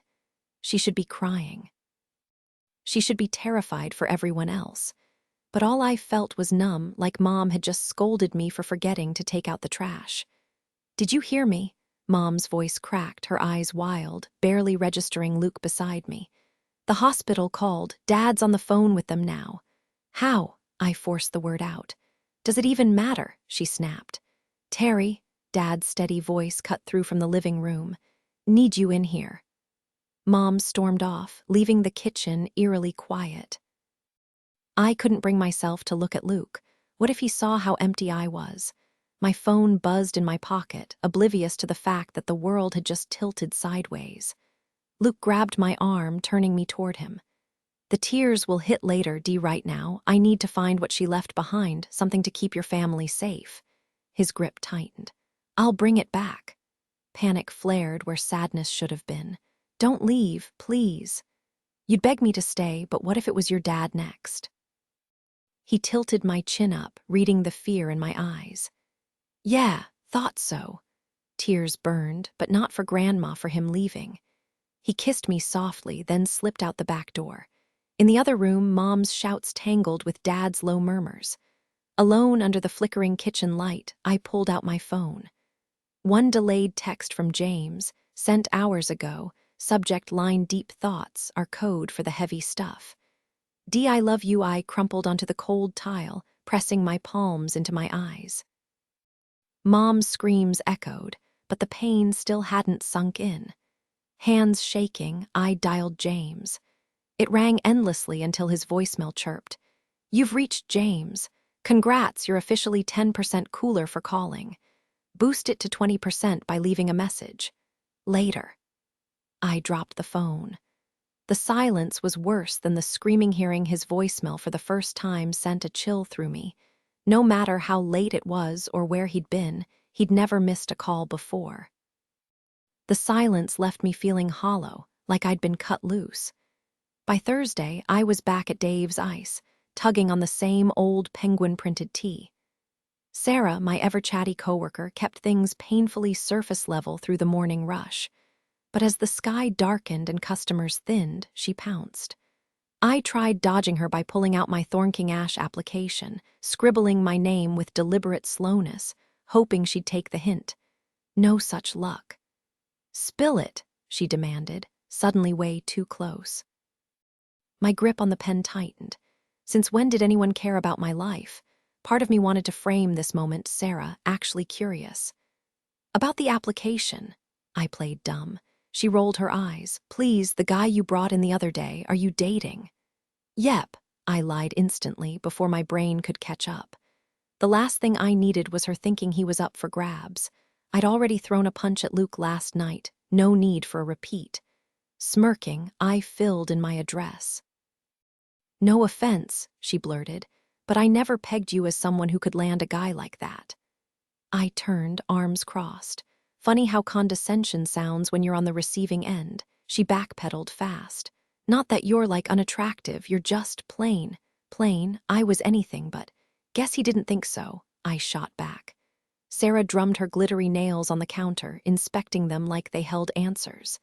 "It's just wild seeing you with someone that unreal." I bit my lip to hide a grin. "He's easy on the eyes, huh?" "Are you serious?" she gasped. "He's next level gorgeous." This time I couldn't stifle my laugh. "Yeah, he really is. And possibly not even from this planet," I mused. The door chimed, saving me as two guys walked in. Sarah lit up, eager to flirt, but I grabbed the order. "I've got this one." Scooping ice cream was my zen. Each flavor was a burst of color, the smooth glide of the scoop through frozen perfection as satisfying as the taste. Sarah never got it to her, it was just slopping dessert into bowls. But me, I crafted edible art. "Dang, that looks amazing," one customer muttered as his friend took the sundae from me. Obviously, I thought, hiding a smirk. I don't do ordinary. The ice cream sundae in front of me was a masterpiece, each scoop perfectly rounded, the syrup drizzled in flawless spirals, the whipped cream piled high with precision. Even the nuts were scattered just right, looking effortlessly artistic. This wasn't just a dessert, it was cover-worthy for Ice Cream Monthly. Meanwhile, Sarah's attempt sat lopsided on the counter, chocolate smeared into vanilla like a preschooler's finger painting. Customer 1 eyed his messy sundae with thinly veiled disappointment while customer 2 grinned, stuffing a handful of dollar bills into my tip jar. His flirty compliments rolled off me like melted butter, smooth but meaningless. "Better eat fast," I teased. "That brownie's gonna turn your ice cream into soup." Customer 1 groaned. "Wait, the brownie's warm." As they left, one sulking and the other raving, Sarah nudged me. "So, where'd you meet him?" But my attention was locked on the tip jar. Tucked between crumpled bills and loose change was something that didn't belong, a 4-leaf clover, its edges slightly crushed under a quarter. Sarah gasped. "Whoa, isn't that like crazy rare?" I frowned. "Supposedly." The shop bell chimed, and there stood Luke, flashing that easy smile. "Hey, gorgeous." His grin faltered when he spotted the clover in my hand. "Again? Found it in my tips," I said, matching his wary tone. Luke shook his head. "You don't need that kind of luck." Sarah piped up, "I'll take it." With a shrug, I handed it over, scooping the coins back into the jar. Luke leaned against the counter. "Heard you're almost done. Need a ride?" Sarah waved us off. "Just go. It's dead in here and the sky's about to open up. I'll handle closing." I blinked. Since when was Sarah this generous? "Seriously? Thanks," she smirked. Yeah, take your cash and get out." I pocketed the bills, leaving the coins for appearances, and followed Luke into the sticky summer air. The first raindrops hitting the pavement as we walked away. The sky was a thick blanket of dark clouds, heavy with the promise of rain, but for now, all it gave us was suffocating humidity. I was grateful for the ride. This morning's walk had been under clear blue skies, but now the air felt thick enough to choke on. We hesitated for a second, both of us staring up at the swirling gray mess overhead, when the sharp scent of herbs hit me again. Luke must have noticed it too, because he went completely still, his eyes locked on the far end of the parking lot. "We need to move," he said, grabbing my wrist and pulling me toward the car. Inside, he cranked the AC, but instead of cool air, the vents pumped out an overpowering wave of time, way stronger than anything one weird guy should have been carrying. My skin prickled, that same uneasy feeling from earlier creeping back, like invisible fingers tracing my spine. "Go," I snapped, and Luke didn't hesitate. He threw the car into reverse so hard the tires squealed, then slammed into first gear and peeled out of the lot like we were being chased. The scent clung to us for the first mile, then started fading by the third, long past my street. 10 miles later, the only thing left was the faint, clean smell of Luke's cologne. I almost brought it up, but that would have shattered the fragile illusion that any of this was normal. And honestly, I was starting to realize Luke wasn't the only strange thing in my life. There was something bigger brewing, like the storm overhead, something circling me, waiting to crash down. The freckled guy, a leaner from the reception, even the four-leaf clovers, they were all pieces of it. "What the hell?" Luke suddenly braked hard, throwing me forward. A white dog darted across the road, then another and another, a whole pack of them vanishing into the trees. My stomach dropped. "Rye," I whispered, but no, there were too many. 20 identical hounds, all the same ghostly white, howling like something out of a nightmare. "They all look like him," I said, voice shaky. After 17 years of never seeing another dog like Rye, suddenly there were 20. That wasn't just weird, it was impossible. Luke's grip on the wheel tightened, his knuckles white. He shot me a sideways glance. "You saw them too?" Yeah, there were 20 freaking dogs." He muttered something under his breath, then jerked the wheel into a U-turn, heading back the way we came. The tension rolling off him was unsettling. I barely knew him, but I already counted on him to be the calm one. Seeing him rattled like this twisted something inside me. Before I could second-guess it, I reached over and covered his hand with mine. The moment I tugged one of his fingers free. He let me hold it, our hands resting together on the center console as we drove the short distance back to my parents' house. My pulse raced the entire time, his grip only loosening to shift gears before immediately finding mine again. When we pulled up to the curb outside my house, Luke didn't let go right away. Instead, he traced slow circles on the back of my hand with his thumb, his gaze fixed on the shadow moving behind the kitchen curtains. Whoever was inside didn't notice us, probably too busy chopping vegetables or stirring something on the stove. "Your mom's kind of amazing at everything, isn't she?" he mused. I blinked. That was the last thing I expected him to say. "I mean, she's good at stuff, yeah, but she never believes it." "Must run in the family," he said, flashing me a grin. "You're both ridiculously talented." I yanked my hand back. "Wow, thanks, that's not backhanded at all." Luke kept staring at the window, unfazed. "I meant it as a compliment. Forget subtlety. Are you ever going to actually tell me what's going on with you?" His eyes flicked to the car windows, then the rear-view mirror, before he reached out and brushed his fingers along my jaw. The touch was feather-light, but it still made my breath catch. "SHH, pretty girl," he murmured, trailing his fingertips down to my collarbone. The thought of my mom glancing outside snapped me back to reality. "Nice try, but I'm not that easy to distract." "Worth a shot," he said with a laugh. "Fine, how about this? Come into the city with me tomorrow, shopping." I wrinkled my nose. "You're really bad at bribes." He leaned in, his voice dropping to a whisper. "The city's quieter, easier to talk." Then, louder, he added, "You know, just hang out." Now he had my attention. "Deal. What time?" 4 o'clock. I nodded just as a fat raindrop splattered against my arm. Luke glanced up at the darkening sky. "Better get inside before it really starts coming down." Reluctantly, I grabbed my backpack and met him at the end of the driveway.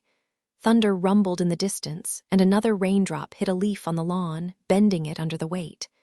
Something felt off. The grass looked different, richer, almost glowing in the stormy light.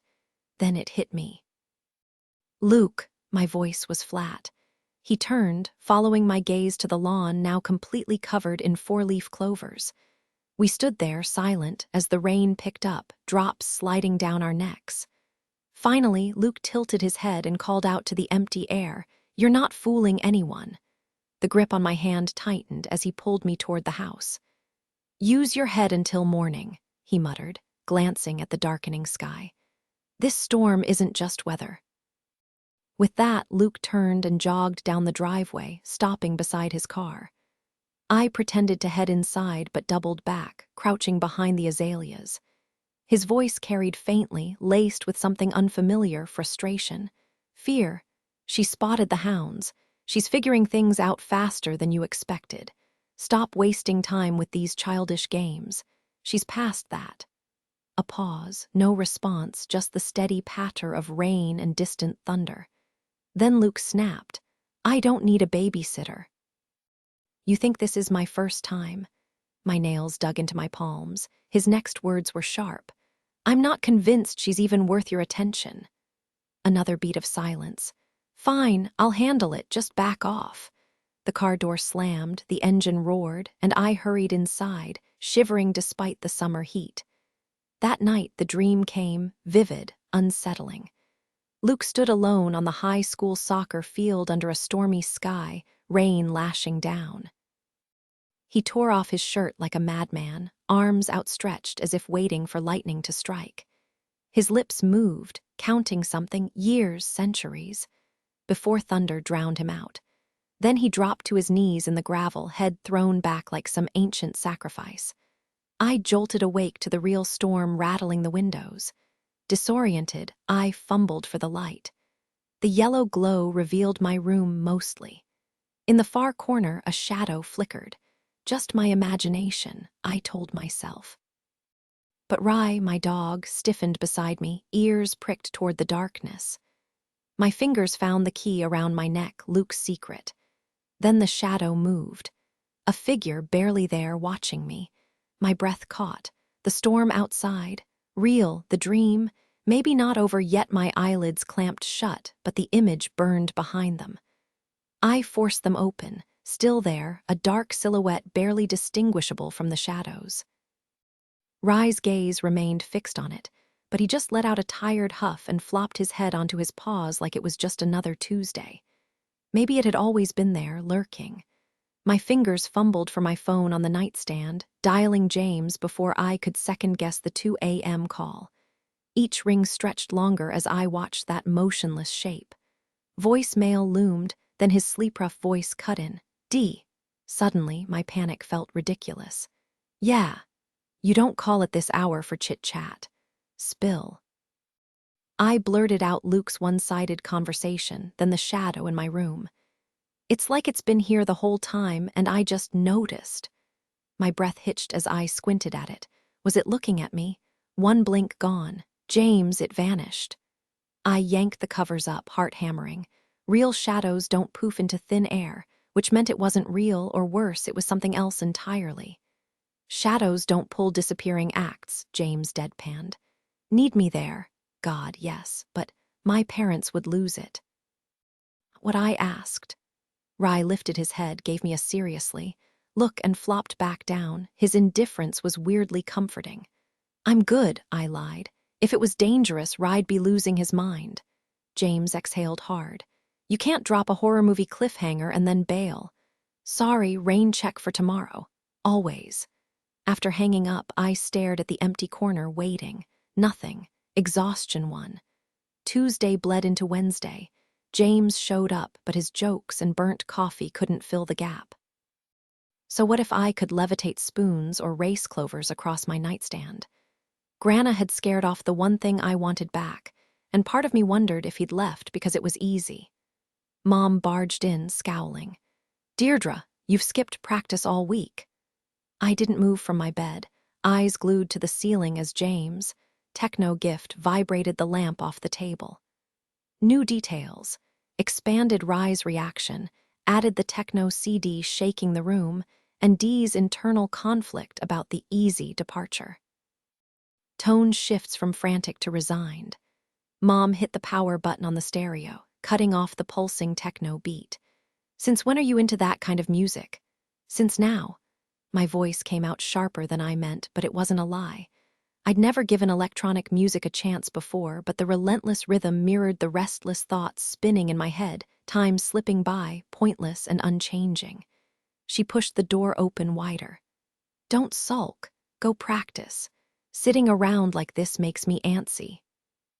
Fine, I'll go, but I'm doing it outside. You realize the sun's about to set, right? I rolled off the bed. The last thing I wanted was another dull evening stuck inside. Even better. She followed me downstairs, hovering as I grabbed my harp, then shadowed me to the back door. Suddenly, she bent and snatched something off the kitchen floor.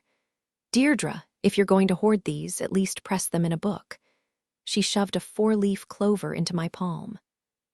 Supposedly, they kept snakes away, healed scorpion stings, and, if you believed Grana's stories, let you see fairies. Defiant, I yanked off her iron ring and left it on the counter before stepping outside. Maybe I wanted the supernatural lurking tonight. Maybe the one I hoped to see counted as something otherworldly. Twilight painted the yard in deep gold and shadowy blue, the trees stretching long, ghostly fingers across the grass. Fireflies flickered near the overgrown edges, and a mourning dove's low, mournful call drifted through the air. I settled into the curve of an old tree, propping my harp against my shoulder. No plan, just letting my fingers pull a lonely melody from the strings. Honestly, I should have played something called pathetic and pining instead. But no, I wanted mystery. Magic. So I started The Maids of Mitchelltown, a slow, haunting reel that whispered of secrets. The breeze lifted, carrying the scent of cut grass and something sharper, time. My fingers froze. I inhaled again. Definitely time, and it was getting stronger. I scanned the shadows, but the fading light played tricks. A shape darted between the oaks at the yard's edge, red hair, freckles, that same kid from the funeral. I blinked, and suddenly he was closer, leaning against a beech tree. My pulse spiked. Lovely evening. The voice came from right beside me. Instinct took over. I swung, my fist connecting with something solid. Damn, Deirdre, Luke groaned, rubbing his jaw. Note to self, don't surprise you. I choked on my breath. Maybe I should have apologized, but all I could think was Luke. Here, now, and for once the world didn't feel so empty. I let out a surprised chuckle, shaking my head. For a second there, I totally thought you were that weird dude from the front desk. He moved into the fading sunlight, rubbing his chin with a wince. Nope, definitely not him, though technically I was at the reception. The golden hour light caught in his blonde hair, giving him this almost angelic glow. His eyes flicked down to the 4-leaf clover resting on my knee, and he plucked it up with a skeptical frown. Seriously, how do you always end up with these things? I shot back without thinking. And why do you always act like they're cursed? Instantly, I wished I could take it back. The last thing I needed was to scare him off again by breaking some unspoken rule. I thought you disappeared for good. Luke dropped into a crouch beside me, his gaze darting toward the old beech tree where that red-headed kid had been earlier. His expression was intense, almost wary, before he turned back to me with a smirk. You sound heartbroken, pretty girl. I rolled my eyes, playing up a sulky act to hide how wrecked I'd actually been. Maybe I was heartbroken. Honestly. I thought I was done for too. He settled onto the grass, crossing his legs and balancing his flute case across his lap. But turns out I'm still weirdly drawn to this mess. Wanna play something together? Even after I socked you in the jaw? Yep, and you still haven't apologized. You kinda had it coming, vanishing like that. I grinned and positioned my fingers over the strings. Luke lifted his flute, nodding. Ladies first. I launched into The Maids of Mitchelltown again, and Luke jumped right in like we'd been playing together for years. Funny how much fuller the melody sounded with two of us, like the music wrapped around us, pulling me into this perfect little bubble where nothing else mattered. Luke's eyes stayed fixed on that empty spot by the beech tree, lost in thought. For a second, I remembered the freckled kid, but with Luke here, everything else just faded away. The song ended too soon, and Luke must have caught the shift in my mood because he lowered his flute and said, "Let's try something happier. Something that actually makes you smile." "You do," I almost said, but instead, I gave him a lopsided grin and started plucking out Merrily Kiss the Quaker's Wife. He matched me instantly, turning his back pointedly toward the tree like he was shutting out whatever ghosts lingered there.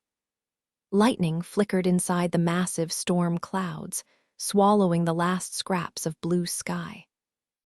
A heartbeat later, thunder cracked so hard it rattled the windows of James' beat-up Pontiac. I sank deeper into the seat, pressing my cheek against the worn camel-colored leather. That smell, old upholstery, faint gasoline, and something uniquely James, hit me like a wave. This car was him. He'd rebuilt it from scratch, poured hours into it like it was part of his soul. He turned down the Audioslave track we'd been blasting, opening his mouth like he wanted to say something before hesitating. The silence between us wasn't uncomfortable, just different, too heavy compared to our usual back and forth. For once, I couldn't think of a single thing to say. The rain drummed against the windshield as James tightened his grip on the wheel. "Grana reached out to me," he admitted, his voice low. "I got this weird feeling like my stomach dropped, and suddenly I just knew she was in trouble. So I called you, and somewhere between all those frantic calls, she told me everything." He exhaled sharply, shaking his head. "Guess I'm officially joining your freak club, D. Next stop. Late-night infomercials with a fake accent and a hotline number." I shot him a look as lightning lit up half his face, washing out his features. "You'd need a better stage name," I teased. "Something mysterious. James the domestic psychic doesn't exactly scream credibility." "Esmeralda has a nice ring to it," he mused. A crack of thunder rattled the car, drowning out my laughter. The sound lingered in my ears, sharpening my focus. "But seriously," I said, my voice dropping, "Luke told me they did something to her. I can't wrap my head around it." James glanced at me, his expression grim. "Grana called it elf shot. Sounds harmless, right? Like a fairy tale." My fingers dug into the seat. The hospital loomed ahead, its parking lot packed with cars reflecting the stormy sky. None of this makes sense. My brain keeps short-circuiting. "Oh, it gets weirder," James said, turning onto the hospital road. "Remember Thornking Ash, the school that won't stop harassing us? Yeah, they've been blowing up my phone. Turns out they're not just a fancy music school." He slowed, scanning for a parking spot. "I dug into their alumni, every single one had something off about them. So I started calling them. And let's just say, peculiar is an understatement." He parked between two identical silver sedans and killed the engine. According to their recruiter, Gregory Normandy, musical talent and psychic gifts go hand in hand. He called it freakdom. Said he could spot it just by listening to someone play. "No way." James turned to face me, dead serious. He knew I was psychic, said Luke was some kind of astral traveler, and you, off-the-charts freakdom. A weird pride flickered in my chest. "So that's why they capital T are after me," James nodded. "Not the school, the real them." The hospital doors slid open ahead, and my stomach twisted. Whatever waited inside, it wasn't just Grana. It was everything we didn't understand. The whole thing felt like some bizarre cosmic joke. How could I be this much of an anomaly? And yet somehow they were desperate to get their hands on me. James frowned, his reddish-brown brows knitting together. "Maybe your music gives off some kind of freak signal. Didn't all this start after that competition?" "It started with Luke." My fingers tightened around the door handle. "Okay, but why would they even want people like us at that school? Who are they, really?" James shoved his door open, and a wave of damp, rain-scented air rushed in. "From what I heard, a lot of people like us end up wrecked. Normandy's kid was a prodigy violinist by 15, then he offed himself. Guess the school's supposed to keep us from going off the rails." I shook my head. Out of everything I'd learned this week, this was the one thing my brain just couldn't wrap around. A whole school for musical freaks. Yeah, I'm gonna need a minute, or a year, to process that. Let's move before we turn into puddles.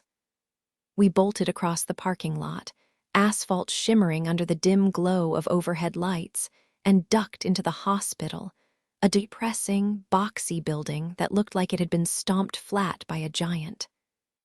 Someone had tried to liven it up with teal trim, but it still screamed government facility.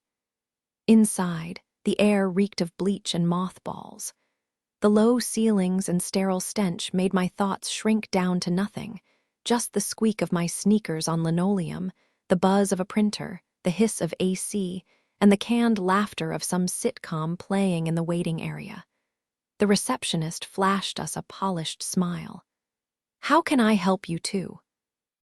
I was too busy zoning out at the psychedelic swirls on her scrubs, like one of those magic eye posters where, if I stared long enough, a dolphin might appear. James elbowed me. We're here for Jane Riley," I blurted. The receptionist tapped her keyboard, lips pursed. "Family only, I'm afraid." "I'm her granddaughter," she side-eyed James.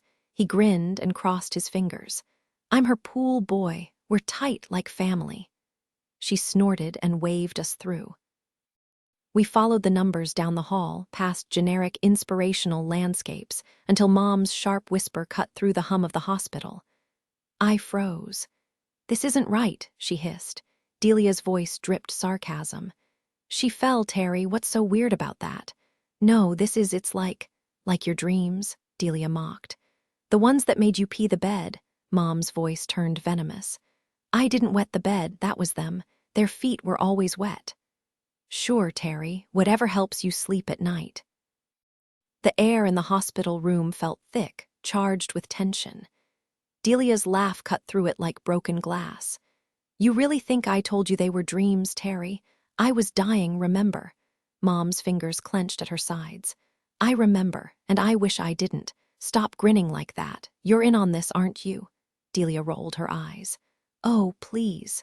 Then, raising her voice just enough to carry, she added, "Deirdre, you can come in now."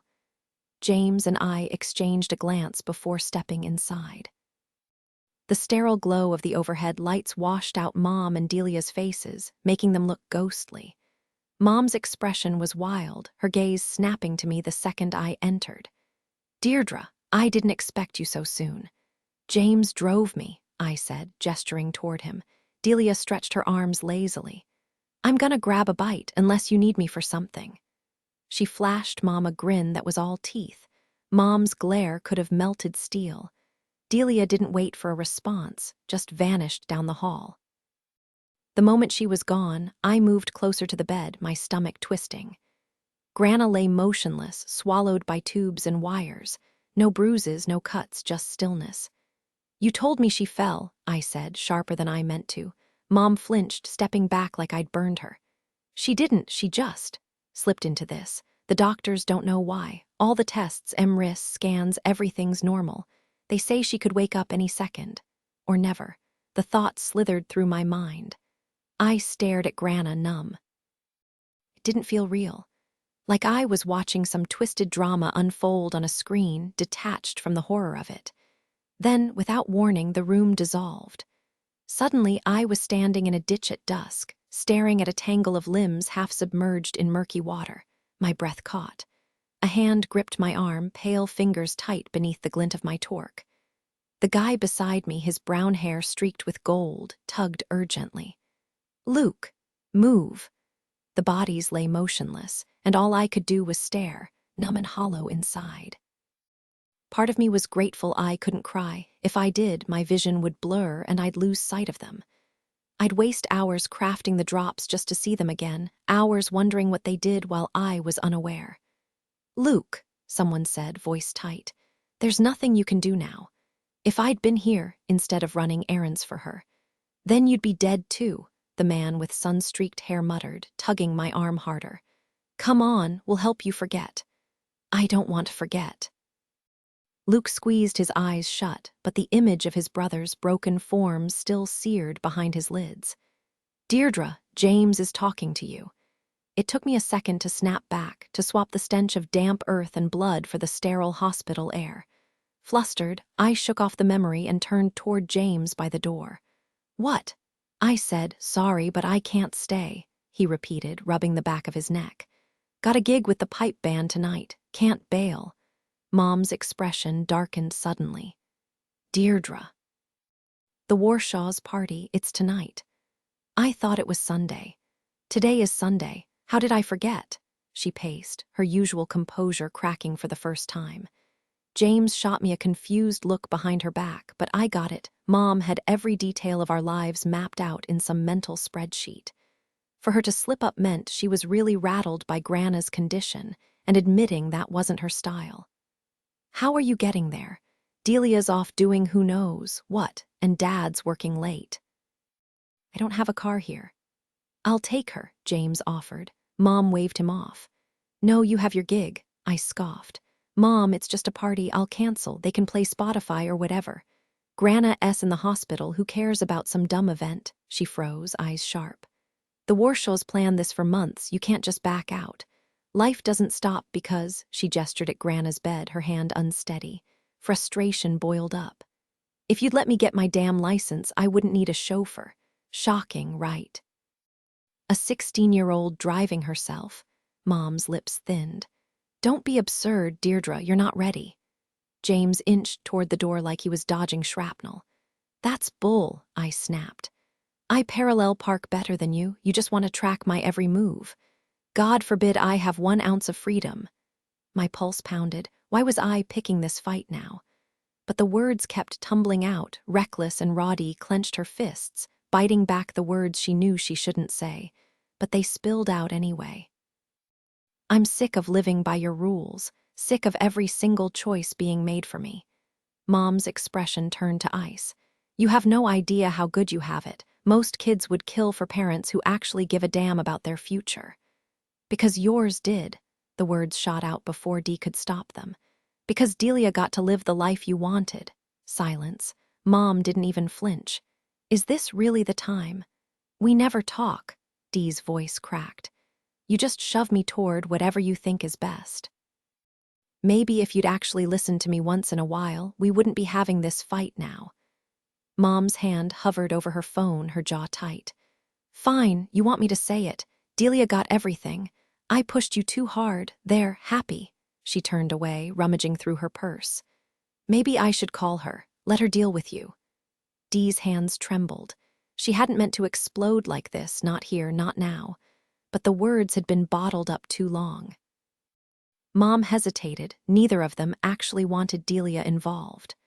Forget it, Dee muttered, pulling out her own phone. I'll call Luke. James lingered in the doorway, pretending not to eavesdrop, but his stiff posture gave him away. Dee barely noticed. All she wanted was to be anywhere else away from the suffocating weight of expectations, away from the guilt, even away from James' awkward sympathy. Luke answered on the second ring, his voice a lifeline. Hey, I was just thinking about you. Dee's throat tightened. She thought of the wreckage she'd left behind, the fight, the hospital, the unspoken tension. Me too, she managed. I need a ride, can you? On my way. James muttered something and slipped out before she could respond. Mom just watched, arms crossed, judgment radiating off her. Dee braced for another lecture. Wear the blue cardigan, Mom said flatly. Rain hammered the pavement as Dee waited under the hospital awning, shivering. Then, like a shadow cutting through the storm, Luke's beat-up Audi rolled up. Lightning split the sky, thunder shaking the ground as she sprinted to the car. The moment the door closed behind her, something inside her unclenched, like she'd been holding her breath for years without realizing it. As the car pulled away, she exhaled. For the first time in forever, she felt free. I exhaled hard, my breath shaky with relief. Sorry I kept you waiting. Hearing his voice, real and close, made all my doubts vanish. Logic didn't matter right then. Just being next to him in that car, rain drumming against the roof, felt like the only thing that made sense. Yeah, it was selfish, but I didn't care. I turned to face him. His tired eyes met mine, shadows underneath like bruises from whatever battle he'd fought last night. "Hey, gorgeous." "I missed you," I admitted, because why lie? His shoulders relaxed just a little. "You have no idea how much I needed to hear that." He exhaled, matching the weight of my sigh. "Where to first?" "Home. I need my harp, and that stupid blue sweater set." Luke smirked, keeping his eyes on the road as he dug into his pocket. "Got you something." He dropped Grana's ring into my palm. "You fished it out of the sink." I slid it back onto my finger, twisting it absently. Funny how something so ugly could suddenly feel so necessary. Outside, the storm raged, wind shaking the car, lightning flashing so bright it made me flinch before the thunder cracked. Perfect party weather. Luke checked the rear view, though all I saw was a blur of rain. "Storm'll pass before the party, but all this lightning," his expression darkened, "puts a lot of energy in the air." I knew where his mind was going. Enough for a leaner to pull another disappearing trick. "Disappearing's not the problem," he muttered. "It's what shows up after." Was that why he kept checking the mirror? The thought had me glued to my own reflection in the passenger window, searching for movement in the storm. We pulled into the driveway, tires splashing through puddles. "Want to wait here while I grab my stuff?"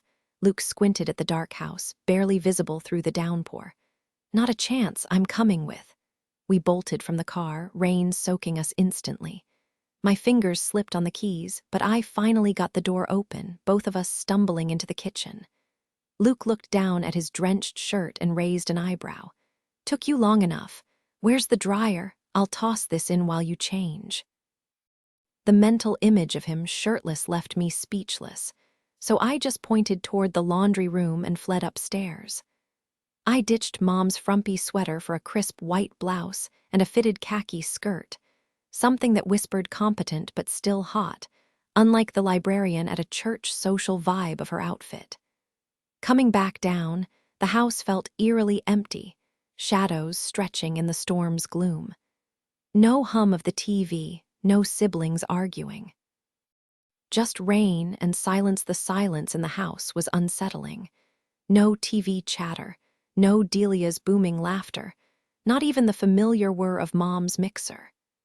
Just the steady thump of the dryer in the kitchen, a lonely heartbeat in the quiet. My pulse quickened at the thought of Luke waiting for me downstairs, that same nervous energy I felt before stepping on stage buzzing under my skin. I wasn't sure I could handle being alone with him. Stepping into the dim kitchen, I spotted him by the window, shirtless, his silhouette outlined against the rain-streaked glass. His body was all lean muscle, sculpted and dangerous, like something built for combat. Scars crisscrossed his shoulders, faint silver trails leading down to the gold torque wrapped around his bicep, an eerie contrast of brutality and beauty. He didn't turn right away, just tilted his head slightly, letting me look my fill before finally facing me. That was fast. Then I saw it, the jagged, ghost-white scar near his heart, massive and misshapen. I didn't even try to hide my curiosity, stepping closer, my fingers itching to trace the damage. "What happened here?" His expression went flat, empty, just like it had when I'd accidentally glimpsed his thoughts before. I reached out, brushing my fingertips over the rough, raised skin, and suddenly I was pulled into a memory. This wasn't new. I'd seen flashes of it before, back in the tomb. But now it played out in horrifying detail. Luke stood against the weathered wood of an old shed, his dagger glinting as he dragged the tip lightly over his shoulder, testing the torque's hold. Blood welled in its wake, but his face was chillingly blank, like he wasn't even there. The next cut was deeper, deliberate, slicing into flesh but leaving the torque untouched. And then another, and another. It was madness.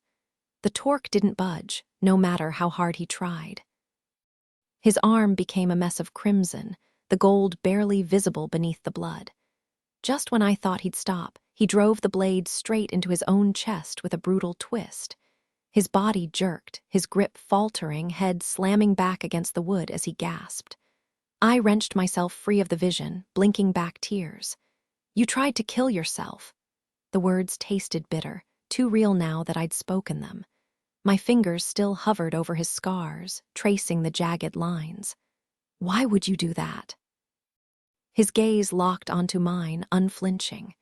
"You saw." A beat of silence stretched between us, heavy with everything left unsaid. Then, almost too quiet to hear, he added, "Some chains don't break easy." New detail. The rain outside picked up, hammering against the window like it was trying to get in, matching the storm of questions in my head. The words caught in my throat. 16 years of Sunday sermons had trained me to respond, but suddenly none of it mattered. Silence felt better than any rehearsed answer. Without thinking, I wrapped my arms around him, my face pressing against the jagged scar on his shoulder where he'd first tested the knife's edge. Luke rested his chin on my head, our breathing sinking, my pulse steadying to match his. Then his lips brushed my neck, warm and urgent, sending a shiver down my spine. A voice in my head warned me to pull away, but the rest of me was too far gone, lost in the way his mouth traced a slow path up my skin, stopping just below my ear before finally claiming my lips. His scent, earthy and sharp, mixed with the tug of his fingers in my hair, drowning out every rational thought. My body moved before my brain could protest, closing the last inch between us. Then pain. A searing stab through my chest made me gasp, and Luke jerked back like he'd been burned. His hand flew to his own ribs, fingers digging in as his expression twisted. Before I could ask, another wave hit, and this time his whole body convulsed, sending him crashing into the kitchen counter. A pot lid clattered to the floor as he collapsed beside it, his torque blazing like a branding iron against his skin. That's when it clicked. This agony wasn't mine. It was his, echoing through me like some twisted side effect of the graveyard magic. I dropped to my knees beside him, my palm against his cheek as he fought to stay quiet through the tremors. "Luke," I whispered. His jaw clenched, but he managed to meet my eyes. "Who's doing this to you?" His answer came in ragged bursts. "Punishment for Eleanor. The memory of her cold curiosity, why can't you just kill her?" flashed in my mind. Like I was nothing. But I wasn't nothing. I was the girl who moved clovers with her mind, who tied her fate to his. Pressing my hand over his heart, I felt each sluggish beat, a drum of defiance against whatever force was tearing him apart. Closing my eyes, I reached for that strange, quiet power, the one that made petals dance and tables shake. If magic got us into this, maybe it could get us out. The image of fire consuming Luke's chest seared into my mind. A frantic dove engulfed in flames, its wings blackening as the blaze devoured each feather. The reflection of orange and white flickered in its dark, terrified eyes. "Stop," I whispered, but the fire raged on, the dove's beak gaping in silent agony, its gaze locked on the sky. I forced myself to think, what kills fire? Oxygen deprivation. I pictured the air vanishing, sucked away, starving the flames until they sputtered weakly. As one wing dimmed, the ache in my chest pulsed in answer. Luke's voice cut through the vision. "No," he gasped, shaking his head. "Don't just leave me." "Why?" His heartbeat thrashed beneath my palm. "She'll know," he choked out. "Right now, she's only guessing. If you do this, she'll see what you're capable of." Every muscle in his body was taut with pain. "I can't just stand here and watch you suffer." "I lied to her," he rasped, turning his face away, his lips split and bleeding. "Told her you weren't a threat. Please, Dee, don't." Helplessness clawed at me. He might not die. After seeing that knife buried in his chest, I wasn't even sure he could. But the pain was real, and watching him writhe on the kitchen floor was worse than any wound I'd ever felt. So I sank down beside him, pressing close, arms wrapped tight around his trembling body. His skin burned hotter, I held on tighter. And when his shivering finally stilled, his breath ragged but steady, I knew I could have stopped it. That choice, it wrecked me. His fingers brushed my cheek, his voice barely a whisper. Thank you. Maybe I imagined it. Grana, meanwhile, was unshakable as ever, one of her most infuriating qualities.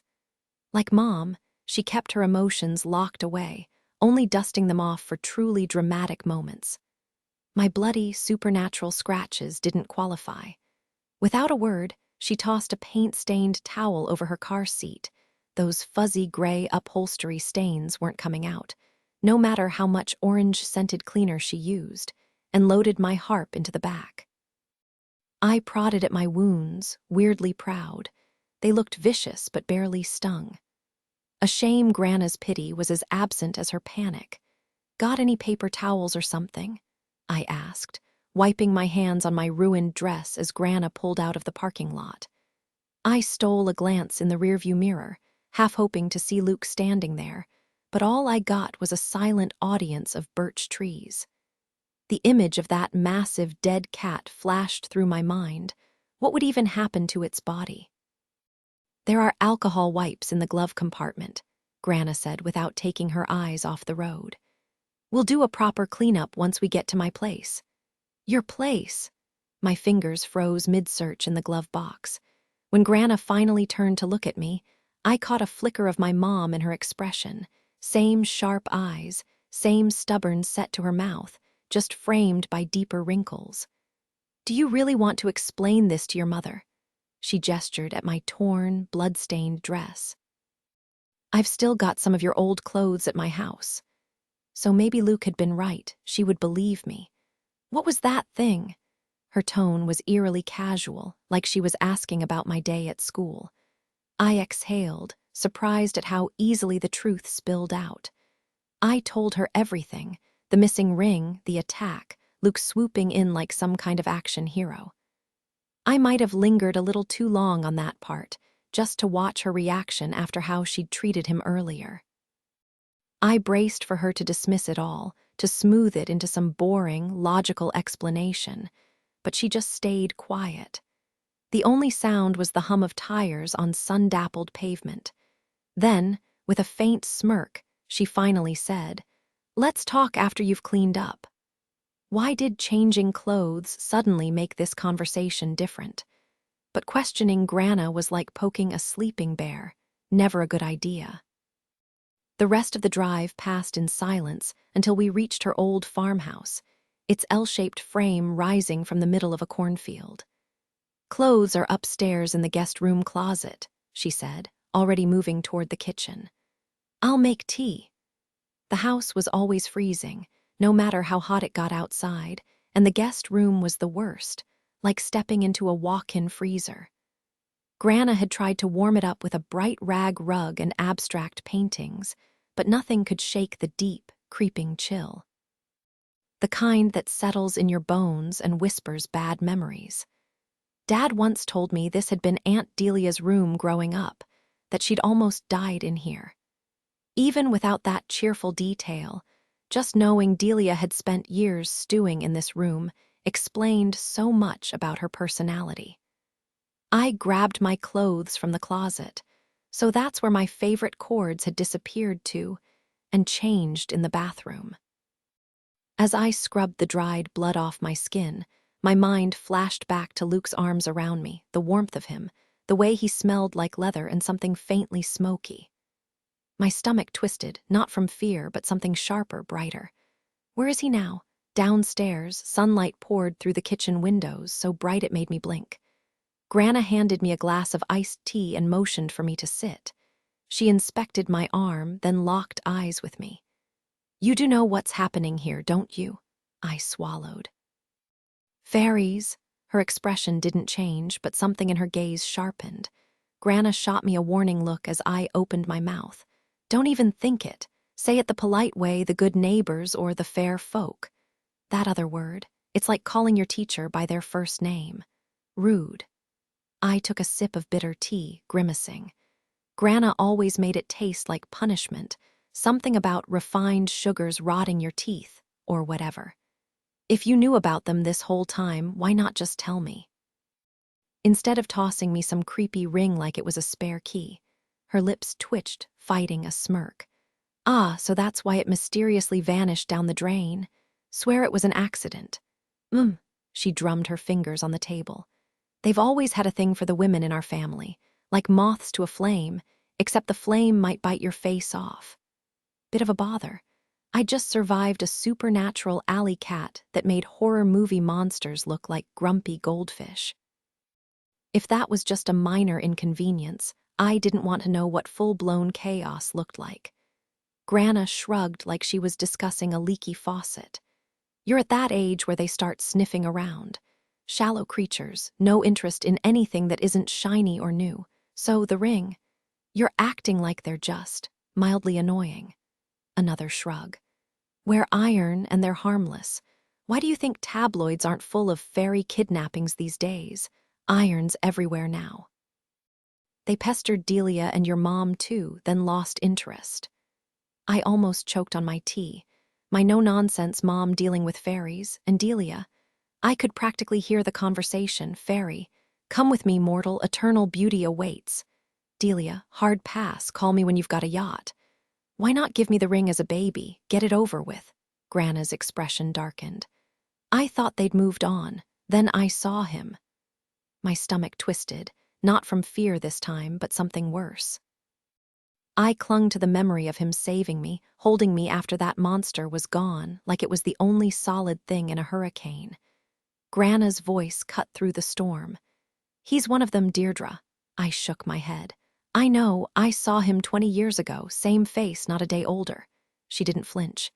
He shows up right before the rest do. He came for Delia too. My voice cracked. He saved me, or did you miss that part? Another infuriating shrug. It's all a game to them. You know the stories, tricks, traps, playing with humans like toys. She leaned in, and for the first time I saw real fear in her eyes. The prettiest ones, they're always the cruelest. Why would they even want you dead? If anything, they'd want to snatch you up. She misread my expression, and for once something like pity softened her tone. Relax, kiddo, I'll dig up another iron necklace for you. My fingers closed around the key hanging from my neck, and I shoved it toward her. He can handle iron, Grana. You always said they couldn't, but he did. He touched the ring, gave me this key, warned me about them. I shoved my chair back, frustration boiling over. I don't think he's one of them. Grana's usual poker face cracked just long enough for a frown to slip through. You're absolutely sure he can touch iron? In my mind, I felt it again. His fingers brushing my skin near the key, his grip on my hand, the way his touch lingered on the ring. Positive. This time the frown dug deeper, like she was actually unsettled. Then he's got to be mixed. Something's off. Did you notice eye drops? My pulse stuttered at the word mixed, then flatlined when she mentioned the drops. I didn't need to answer, my face said it all. He needs them to see them. She stood abruptly, chair scraping against the floor. I'll have to whip up something that works for him. The words tumbled out before I could stop them. Do you have to? Her glare sharpened. Deirdre, every word out of his mouth is a lie. They don't have souls, they don't have friends, love, forget it. They're just overgrown, vicious kids hunting for the next shiny toy. And you're their next plaything, he's playing you. I expected tears, anger, anything. Instead, I felt hollow, like my insides had been scooped out and replaced with static. The emptiness was so heavy it almost felt solid. Go rest on the couch. I'll be in the workshop. I'll drive you home when I'm done. No reply. Nothing to say. I just drifted to the living room, trying to summon the memory of Luke's arms around me, but it was gone. I mindlessly flipped through reruns of Cops as shadows stretched across the white wicker sofa. Some cop was slamming yet another perp onto a cruiser when my phone buzzed. I glanced at the screen. Hey, capital D, James' voice crackled through, way too cheerful. I couldn't match it. Sorry for ghosting you today. I'm at Grana S. Your mom told me. She sounds crankier than a cat in a bathtub. Mind if I swing by? I hesitated. I didn't know what I wanted, but solitude wasn't it. Yeah, come over. Good, James said, and outside, a car door slammed. Because I'm already here, and driving back would suck. The call died, followed by the screen door banging open. James appeared in the living room, and I shoved a pile of healing with Crystal's books aside to make space. He plopped down, dropping a giant soda on the side table. James walked in holding a bag from Sticky Pig, grinning like he'd just won the lottery. "Figured Grana's tea could use some actual sugar for once," he said, tossing me a packet of honey. His eyes flicked to my arm, fresh scratches, still red. "You good?" He looked so painfully normal standing there, sun-tanned and ridiculous in that sarcastic t-shirt of his. Like every summer memory I had, wrapped up in one person. And suddenly, I couldn't hold it together. The dam broke, and I was sobbing into his shoulder before I could stop myself. James didn't panic. He just sat beside me, letting me soak his shirt in tears. No dumb questions, no awkward pep talks, just quiet, steady presence, which of course made me cry harder, because that's how life works. "I think I'm in shock," I finally managed between shaky breaths. He wiped my face with his thumb, smearing ink from his latest doodle session across my cheek. "This about the new chew toy marks. Pretty sure those weren't there yesterday. And trust me, I notice things like how you always steal my fries when you think I'm not looking." A weak laugh escaped me. "If you'd seen the monster that did this, you'd be crying too. Imagine a cat, but nightmare-sized." My body shuddered again, teeth chattering like I'd been dunked in ice. "You'll stop shaking when you stop freaking out," he said, yanking me up. "Let's go. Fries fix everything." I stumbled after him, already feeling lighter. What I really need is a supernatural taser.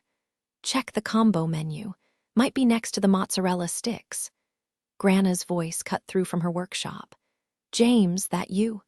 We pushed through the overgrown path, dodging bees and rogue wildflowers. James leaned against Grana's workbench, eyeing the carved wooden plaques while nudging the rock tumbler with his boot. Heard Dee's stomach, growling louder than a bear in winter.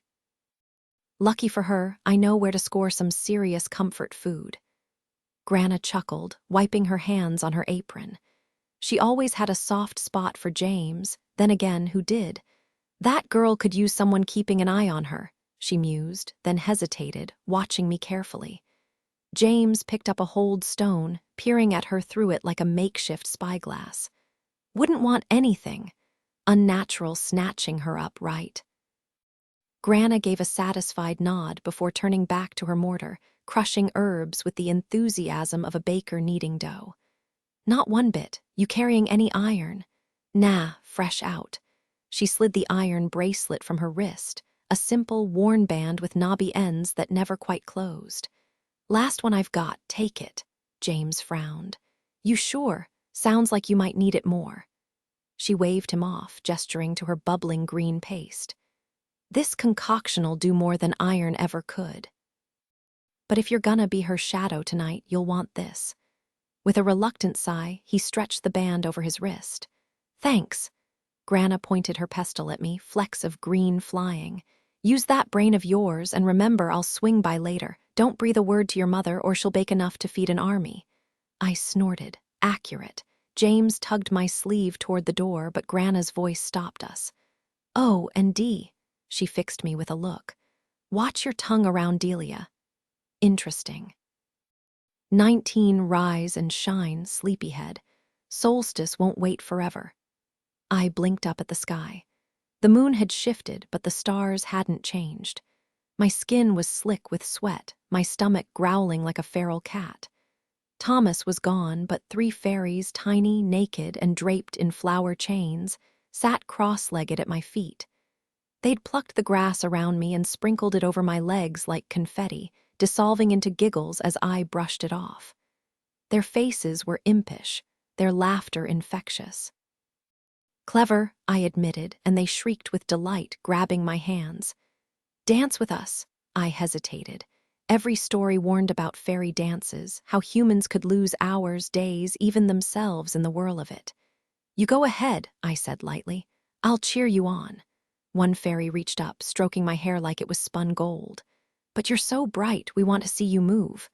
They were like toddlers, adorable, unpredictable, and utterly without conscience. Smiling, I held out my hand. "Fine." but only if I get flowers too. They squealed, weaving a garland around my neck before dragging me into their circle, their tiny feet pattering against the earth like raindrops. Now we dance. I shook my head. No, first I dance, then you, fair deal. They burst into laughter, their tiny voices chiming like wind chimes under the starlight. The glow from the mushrooms scattered in the grass painted their faces in soft blues and greens. Clever girl, fair as fair, fair as fair. The phrase tugged at my memory. Luke used to say that. Did he get it from them? A sharp ache twisted in my chest at the thought of him, but I pushed it aside, adjusting the wildflowers woven around my neck. The three fairies huddled together, arms looped around each other, watching me expectantly. Well, where's my music? Music, she wants music. One clapped, stomping a steady beat into the dirt, while another hummed a melody that curled like smoke. The third belted out a song in a language I didn't know, but the rhythm was unmistakable, a double jig. I kicked off into a step dance, careful not to trample their glowing mushrooms. I threw myself into it, spinning, clapping, stomping like Una used to. By the time I stopped, my lungs burned. You dance brighter than moonlight, one sighed. Stay with us, I grinned, shaking my head. Not a chance, but I'll sing for you something short. Want to hear it? They squealed, scrambling into a tight circle. I launched into Brian Boru's march, fast and fierce. Their eyes lit up, and suddenly they were a whirl of limbs, spinning and clapping in perfect sync. I'd never seen anything so joyfully chaotic. When I finished, they collapsed into giggles, hugging each other like they'd just pulled off a heist. One stepped forward, mischief glinting in its eyes. We'll give you a gift. I eyed it. Is it cursed? They howled with laughter, and I couldn't help joining in. Maybe they weren't so bad. Lean down, it urged. I hesitated, then crouched. A scent like honeysuckle washed over me as it whispered, O'Brien. The other two gasped, clutching their mouths like it was the juiciest gossip. Oh, you're in trouble now, the fairy giggled at my confusion. She doesn't even know. It's just a name, I said flatly. They shrieked, spinning in a giddy circle, while the one who'd spoken bit its lip, watching me like I was a puzzle it couldn't solve. The creature's eyes sparkled with a devious grin. You won't forget this, will you? Not before you do, I shot back. The whole group collapsed into laughter, rolling around the mushroom ring like a bunch of middle schoolers caught vaping behind the bleachers. I shook my head, amused despite myself. Look, I've gotta go, my friend S in trouble. They were still snickering, but I pressed on. Any idea where he is? The one covered in blood, one of them teased. Or the one you're sweet on? Another waggled its eyebrows suggestively, and I groaned. Yep, just like hormonal teenagers. Either. Both, whatever. It ends where it starts, murmured the one who'd whispered my last name earlier. Wow, super helpful, I deadpanned. They just cackled. Come dance with us again sometime.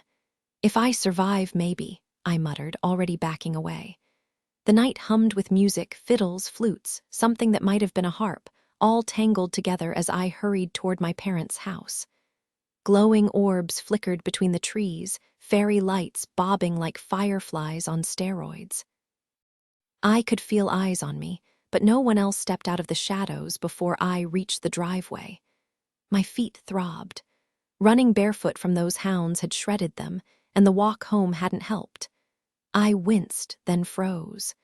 Delia's car was still there, parked crookedly by the curb, and the light in my parents' room was on. Great. She'd probably spun some dramatic tale about my disappearance. I hesitated, torn between grabbing my sneakers and avoiding a confrontation. The fairy's riddle echoed in my head. It finishes at the beginning. A dozen interpretations spun through my mind, but one stood out. The high school where Luke and I had first met. And if I was hiking across town tonight, I needed shoes. No debate. The kitchen door was unlocked. Guilt pinched me. Mom always left it open when I was out late. But explaining myself would cost time I didn't have. Inside, I waited for my eyes to adjust to the dim glow of the microwave clock. My sneakers lay in their usual heap by the back door. I shoved them on, scanning the room. Part of me expected Delia to materialize from the shadows, arms crossed. The chair was empty, but her purse sat on the table, practically begging for mischief. A grin tugged at my lips. 2 minutes of digging and her keys were in my fist. I muffled the jingle, swiped a few of Mom's muffins, and slipped back into the night. Adrenaline buzzing in my veins, I checked over my shoulder to make sure no one was watching before slipping into Delia's car. The overpowering stench of her cheap perfume hit me like a slap, fitting, since she was just as obnoxious. And there, on the passenger seat, sat Grana's nearly empty jar. Unbelievable. The urge to trash this thing when I was done almost won out. I jammed the key into the ignition, picturing the car wrapped in silence, muffled from the outside world. "Stay quiet," I muttered, twisting the key. The engine purred to life, barely a whisper. Another glance at the house, still no movement, and I eased away from the curb. This was so illegal it wasn't even funny. I shoved a muffin into my mouth, the sugar rush barely steadying my nerves. Once I was a safe distance away, I flicked on the headlights and aimed for the school. Of course, Delia had left her own music blaring, some pop garbage that made my teeth ache. A few furious button presses later, and a gritty rock station blasted through the speakers. The raw guitar and pounding bass were exactly what I needed to keep my hands from shaking. Another muffin disappeared into my mouth. When was the last time I'd eaten? Okay, focus. Strip away the supernatural insanity, and this was just another problem to solve, like mastering an impossible piano piece or untangling a brutal calculus equation. Break it down. Step 1. Confront the queen. What did I know? She was part human, part faerie, which meant emotional pleas were useless. Maybe there was still a shred of humanity left in her. Fat chance, but I had to try. The high school's access road came into view, and that's when I saw it, a bonfire raging at the base of a streetlight. In the flickering glow, a massive, shadowy beast roared as tall, horned figures lashed at it, hurling burning embers with their bare hands. The air itself felt thin, like the barrier between worlds was nothing but tissue paper. I slowed the car. Of course. Just my luck. Now I had to play hero for some poor creature before I could even get to the school. I sent a silent plea skyward. I swear if I die saving a demon cow, I'm haunting everyone. Then, thwack, a glowing ember smacked the windshield, leaving a scorch mark before tumbling off. I bit back a scream. Outside, the horned figures cackled, thinking they were messing with some oblivious human. Screw it. I grabbed the jar, flung the door open, and stepped out. Time to be brave, or stupid. Probably both. I was 13 when I first saw real cruelty. Some kid from down the street burying a wounded bird under a pile of dirt, grinning as it fought for air. I'd frozen, tongue-tied, furious at myself for not knowing how to stop him. Then James had stepped in, his voice dripping with disdain as he asked, "Is this really how you want to waste your pathetic little life?" The memory steadied me now as I squared my shoulders, channeling every ounce of Ice Queen energy I had. "Enjoying your solstice." I sneered. The whip men turned toward me, their stick-thin bodies swallowing the firelight like living shadows. The bull, though massive and pale beneath the ash coating its hide, rolled wild, terrified eyes. "The Clover Hand," one of them rasped, a chorus of voices layered into one. "She's the one." "Guilty as charged," I said, keeping my voice steady even though my knees were shaking. I didn't move from my spot by the car. "Seems like you've got better things to do tonight than torment some poor animal." The nearest whip man smiled, and my stomach lurched when I realized his face had no eyes, just smooth, sunken hollows where they should have been. The others turned too, all of them eyeless, all of them grinning. "Truth," he whispered, his voice like nails on glass. "We know truth when we hear it, so tell us, Clover Hand, what can we do for you tonight?" "Go to hell," I snapped.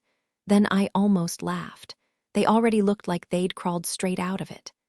"Hell is for the souled," one hissed back. Another, his spine bending in too many places, gestured to the trembling bull. "Join us, make a trade, it's life for yours." I twisted the lid off the jar in my hand. "How about this instead? Let the bull go, or your night gets a lot less fun."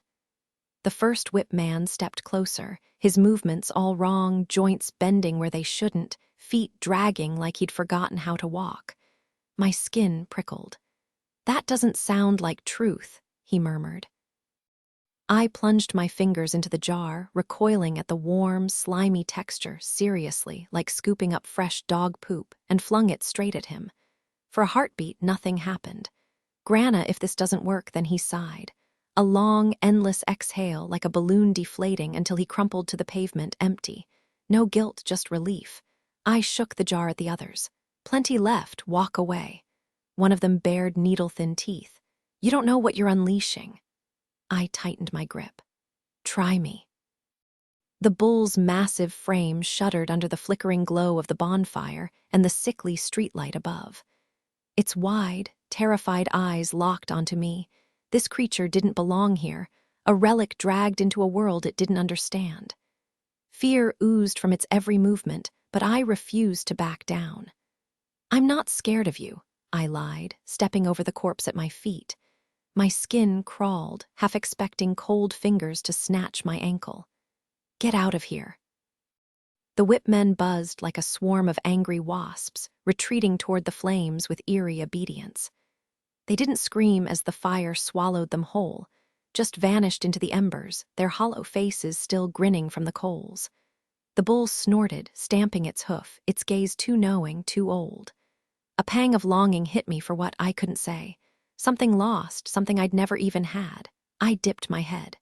"You're welcome." With a final snort, it vanished into the dark. The air hummed with unseen energy. Time was running out. I had to go back before it was too late. "You'll feel better after you puke," Mom chirped from the driver's seat like that was supposed to be comforting. I dragged my harp case out of the back of our beat-up station wagon, my stomach churning. If this was her idea of a motivational speech, no wonder I had stage fright. "Wow, Mom, real inspiring." "Attitude won't help your nerves," she said, tossing me a cardigan that matched my slacks. "Wear this, you look like a professional." I yanked it on without arguing. The sooner I got inside and got this over with, the sooner I could go back to hiding in my room. At least I refused her offer to carry my harp. Watching other kids parade in with their entourages was bad enough without adding my own personal audience. "We'll park and find seats," Mom said, patting her sky blue purse, which, of course, matched her blouse. "Delia should be here any minute." My stomach lurched at the mention of my aunt. I could already hear her booming voice. "Deirdre, sweetheart, let's run through those scales. You're a little sharp on the high notes." Maybe I'd just vomit on her shoes. Knowing Delia, she'd critique my technique. "Darling, if you're going to hurl, at least aim properly." "Fantastic," I muttered, watching my parents disappear into the crowd. I squinted at the high school's concrete facade, steeling myself for the disaster ahead. The blazing afternoon sun reflected off a massive banner stretched above the school entrance. "Competitors' entrance" in bold letters. Just great. I'd planned to avoid this place until fall semester, but here I was, sweating under the relentless heat. I scowled at the sky, squinting against the glare, when something caught my eye, the moon, pale and ghostly beside the sun. Weird.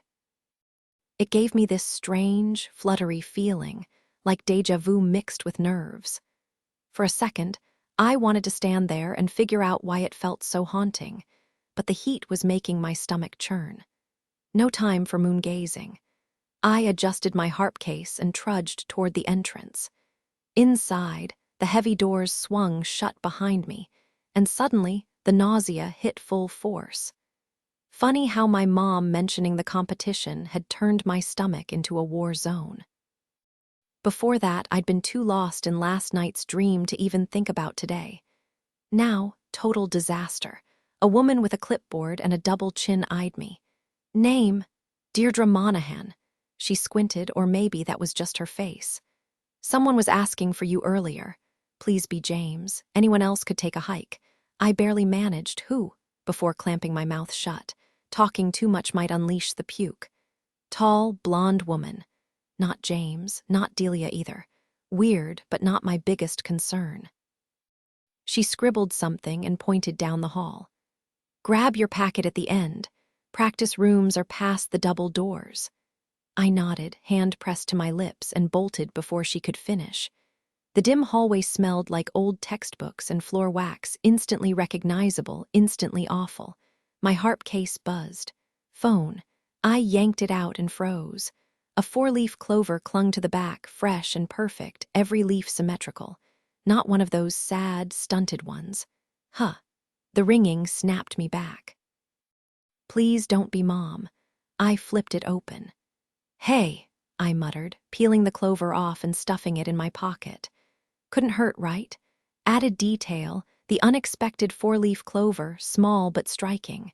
Tone shift, from anxious to slightly sarcastic when describing the school's smell and the clipboard woman's squint.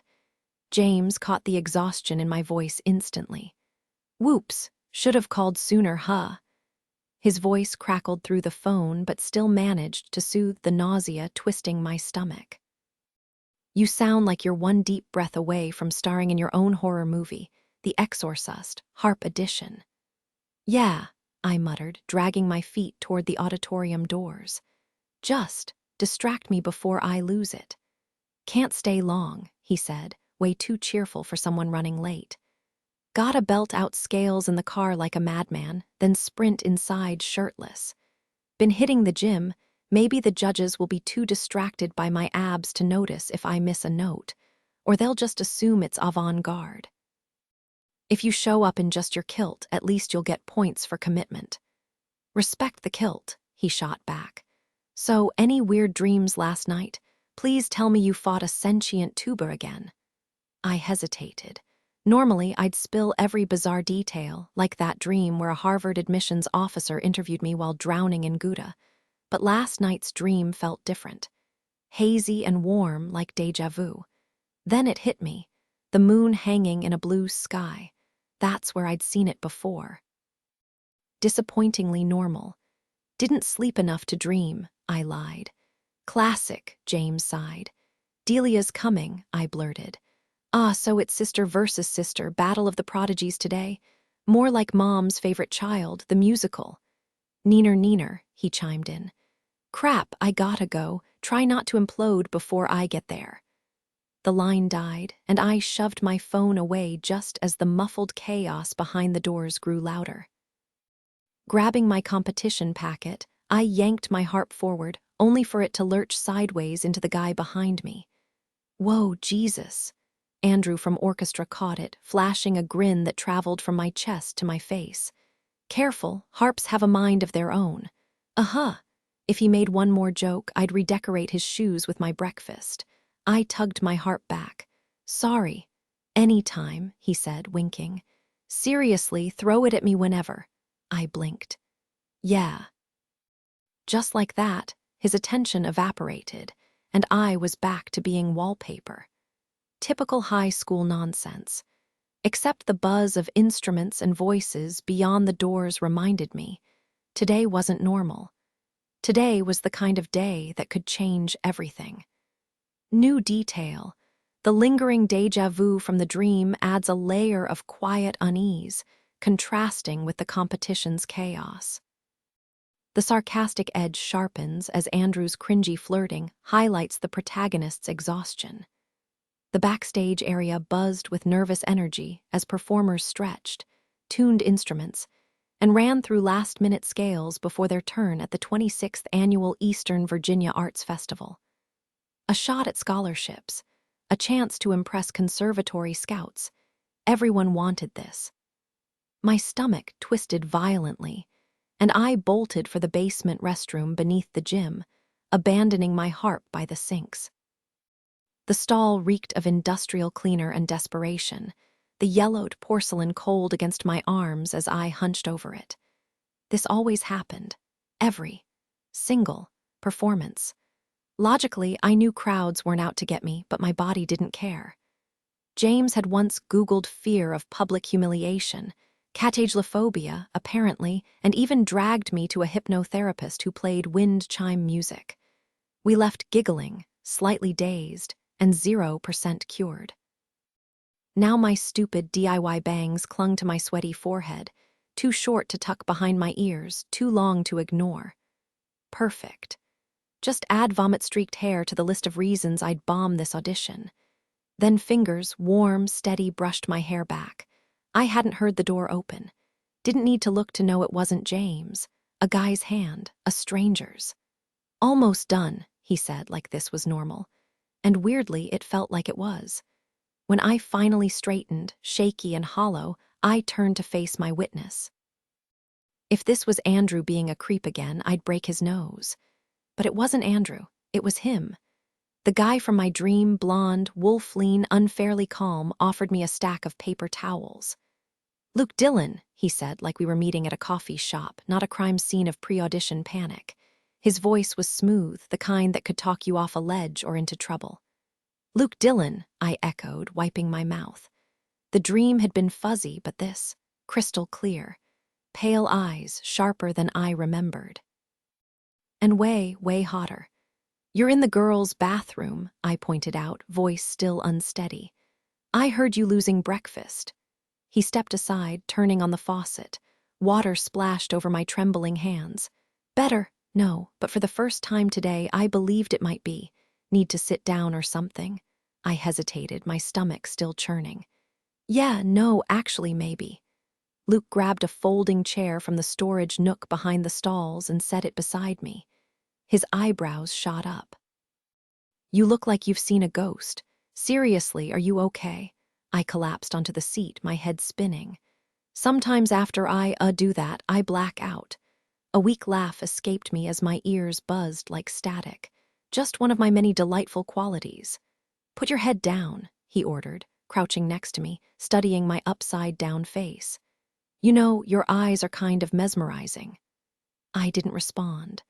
Passing out in a school bathroom wasn't exactly how I pictured meeting someone new. Luke reached through my tangled limbs and pressed a damp paper towel to my forehead. The world snapped back into focus. "Thanks," I mumbled, slowly straightening up. He stayed crouched, eyeing me. "You sick or something?" He didn't flinch like he was worried about catching anything, but I shook my head hard. "Just nerves. I always puke before performances. You'd think I'd learn by now, but nope. At least I won't hurl on stage, might still face plant, though." "How dramatic," Luke deadpanned. "You done with the theatrics, or do you want to camp out in here all day?" I stood, testing my balance. Good no swaying. "No, I'm fine, but I seriously need to warm up. Pretty sure I've got like 45 minutes before I play. No clue how much time I've lost." I gestured vaguely toward the stall. "Then let's get you outside," he said, grabbing my harp case like it was nothing. "You can practice out there quieter and they'll call you when it's time." Normally, I'd have brushed off any guy from school, but this was different. This was the longest I'd talked to anyone outside my brother or family in years, and that wasn't even counting the vomiting as part of the chat. Luke handed me a small, intricately carved wooden box, surprisingly heavy. "You carry this. I'll handle the harp, since you're clearly the delicate type."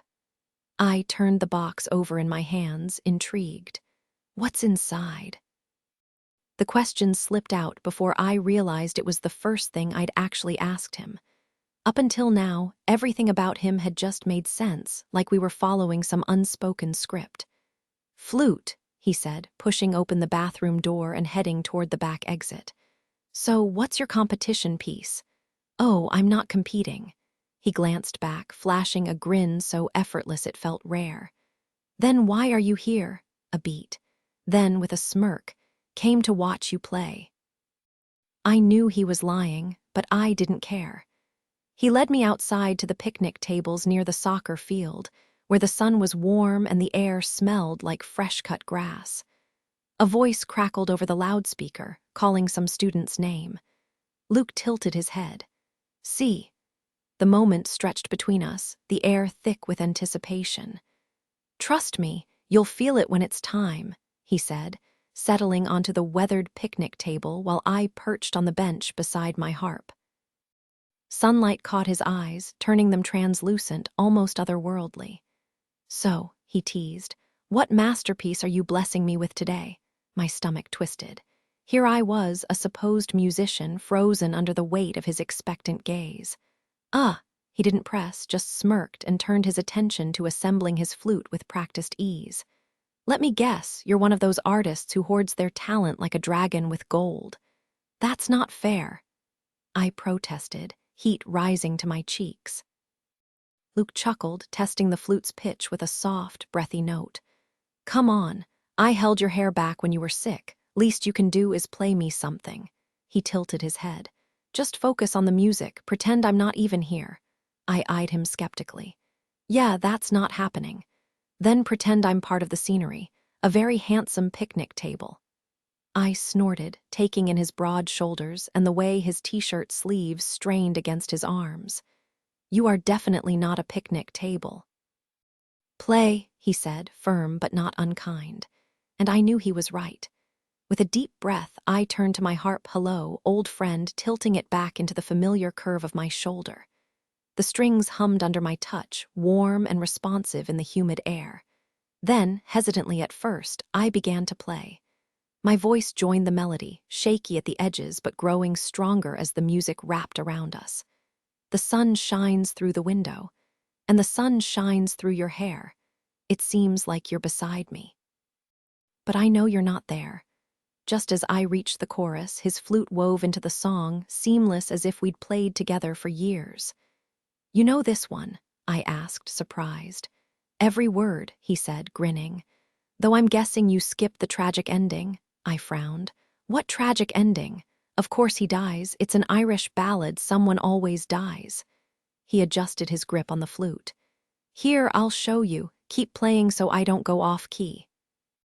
I followed his lead, fingers dancing over the strings as he lifted his face to the sun and sang in a voice richer than I'd expected. Fro and two in my dreams to you, to the haunting tune of the harp, for the price I paid when you died that day. I paid that day with my heart. The melancholy in his tone sent a shiver down my spine. See, he said when he finished. Classic tragedy. Cheerful, I deadpanned. He shrugged. Blame the Irish. But that part you sang, to be by your side, that's new.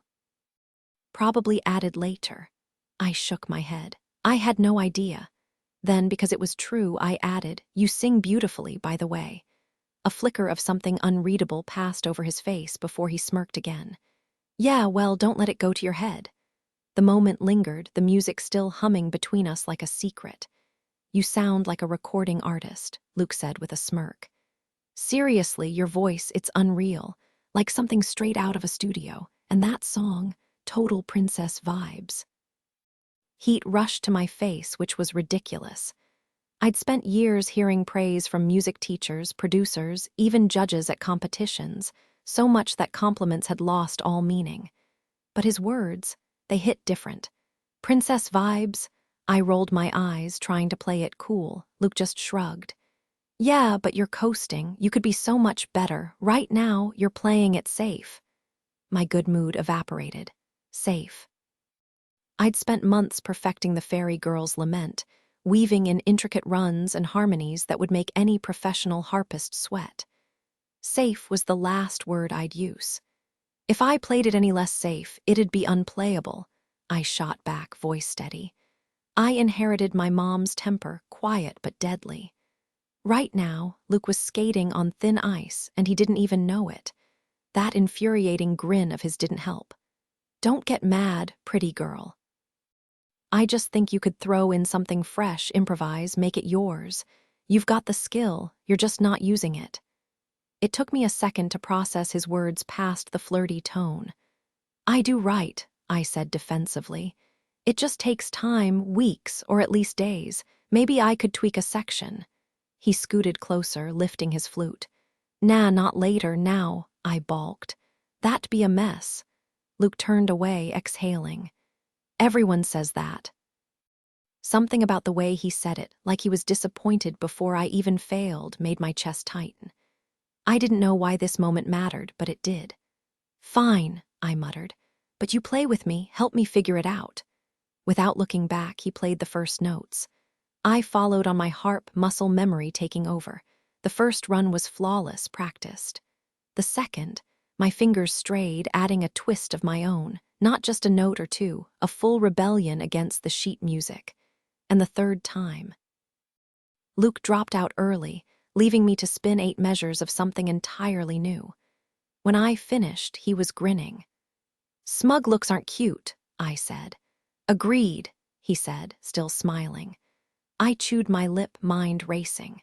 For the first time, I hadn't just played the music, I'd owned it. And damn, it felt good stepping into this new situation, felt like wandering into uncharted waters. No map, no compass, just a vague sense that the rules here were nothing like what I knew. So if, would you play with me later? If I switch from solo to duet? His answer was immediate. Yeah. I started to stand, but his hand caught my wrist. They already know, he said, voice low. Want to run through it again? Suddenly, I wasn't the one calling the shots. His words pinned me in place, and I sank back down, studying him with a mix of confusion and something sharper, like a spark of anticipation or maybe caution. The choice was mine to label it. In a normal world, I'd have called it a red flag, but this wasn't normal. Sure, I said, squaring my shoulders. Let's go again. Dee, there you are. I turned, startled, to see James behind me. It took a second to remember our last conversation. I puked, I blurted. Luke smirked. Nice kilt. James shot him a hard look. Do I know you? Parking lot, Luke said, unfazed. By the music store. It was weird picturing Luke anywhere mundane, but James seemed to buy it. Right. What happened to that fiddler you were with? Had to bail. There was something unspoken hanging between them, and I made a mental note to grill James about it later. You up soon? I asked. They just wrapped up the capella stuff and now it's duets. Jason Byler, remember him, and I are doing pipes with his electric guitar. Gonna see if we can shake up the crowd. So yeah, soon. Gotta find him inside. I'll listen for you, though. James kept staring at Luke like he was some exotic bug under glass. Break a leg, Luke said. Thanks.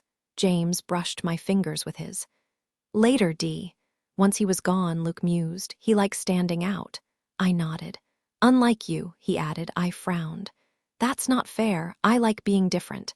But outside school, what makes me noticeable just makes me disappear inside it. I shrugged. James is the only one who gets it. The second the words left my mouth, I worried I'd said too much, that I'd vanish from Luke's radar too. He just absently rubbed his flute before meeting my eyes. Their loss. Deirdre Monaghan, Luke Dellum. My name over the loudspeaker jolted me. Easy, Luke said, steadying me with a grin. They'll wait. He grabbed my harp, handing me his flute case, then held the door open. After you, Your Highness. I took a breath as the door clicked shut behind us, bracing for the nerves to hit. But Luke's voice cut through the chatter in the hall. You ever notice how some people just own every room they walk into? I turned, realizing he was waiting for me to lead. As we climbed the stairs, the noise of students swelled around us, but his words reached me clear as a bell the way Luke talked about it. Some people just had this insane ability to pull off the impossible. Ask them to hum a melody, and they'd compose a full orchestral piece on the spot.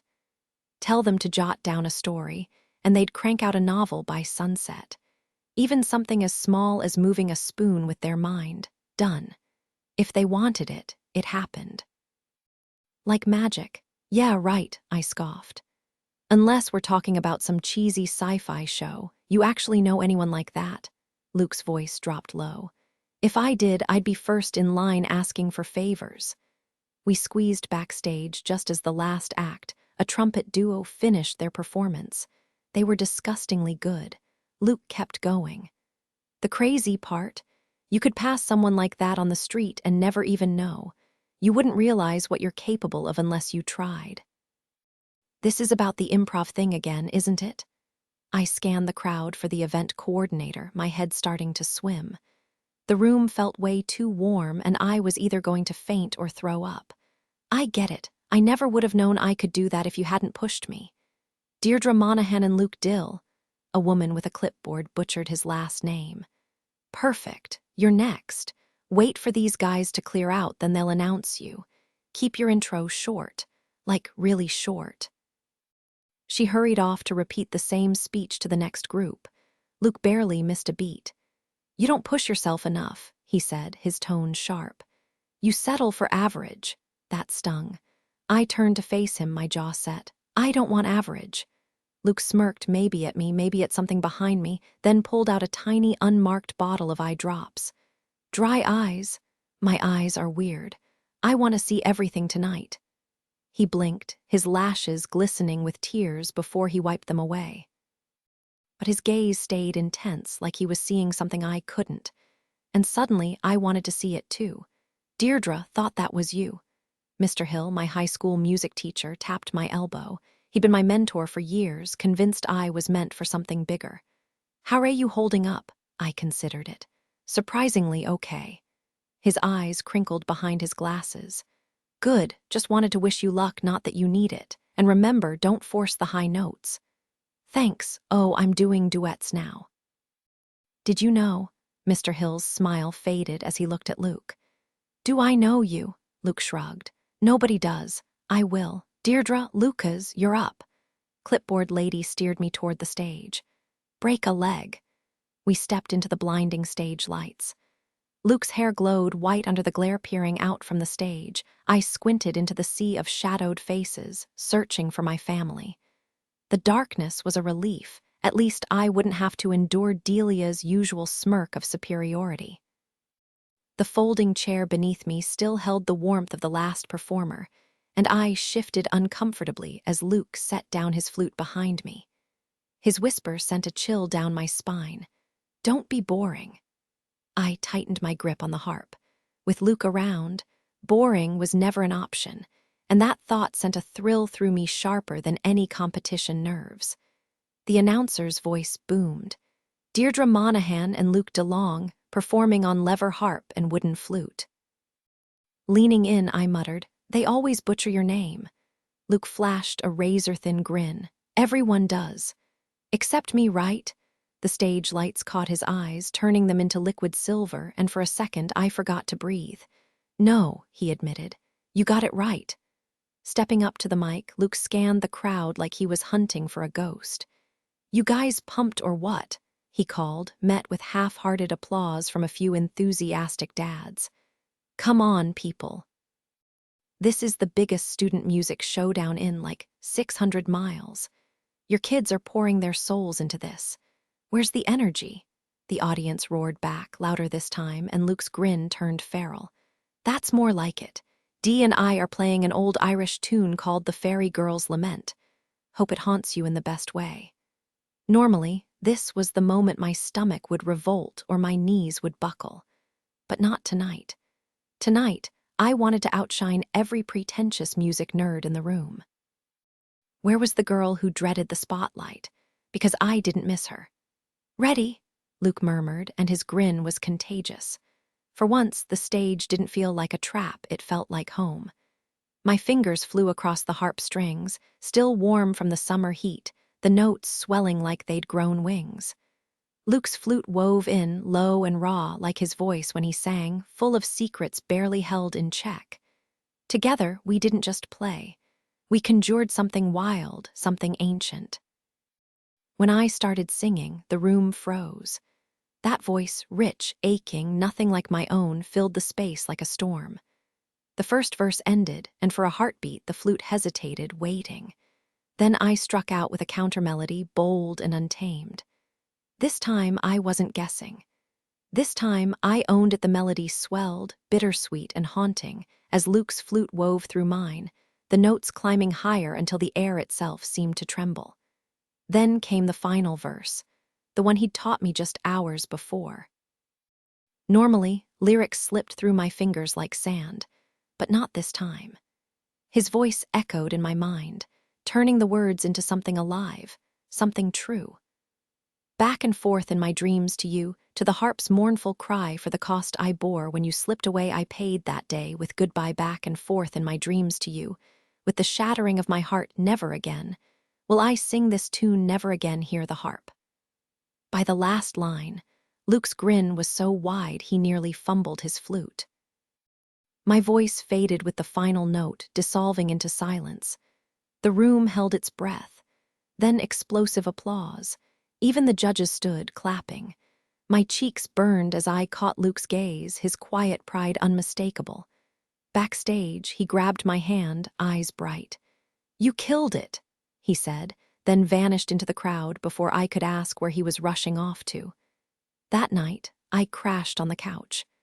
No way was I sharing a room with some creepy, possibly imaginary fairy. Sure, it could have been lurking downstairs too, but ignorance was bliss. Morning came, and with it, a ridiculous, giddy high. Last night's weirdness, the church, the eerie feeling of being watched, felt distant now. Sunlight spilled through the curtains, soft and golden, and all I could think about was him. The way his hands had brushed my waist, the warmth of his mouth against mine. Upstairs, my mom's footsteps thudded ominously. Yeah, no. I wasn't ready for that talk. Not after the look she'd given Luke when he dropped me off at 11 p.m. Rye, I whispered. His ears perked up from his spot by the couch. Walk! Tail wagging, he bounded to the door.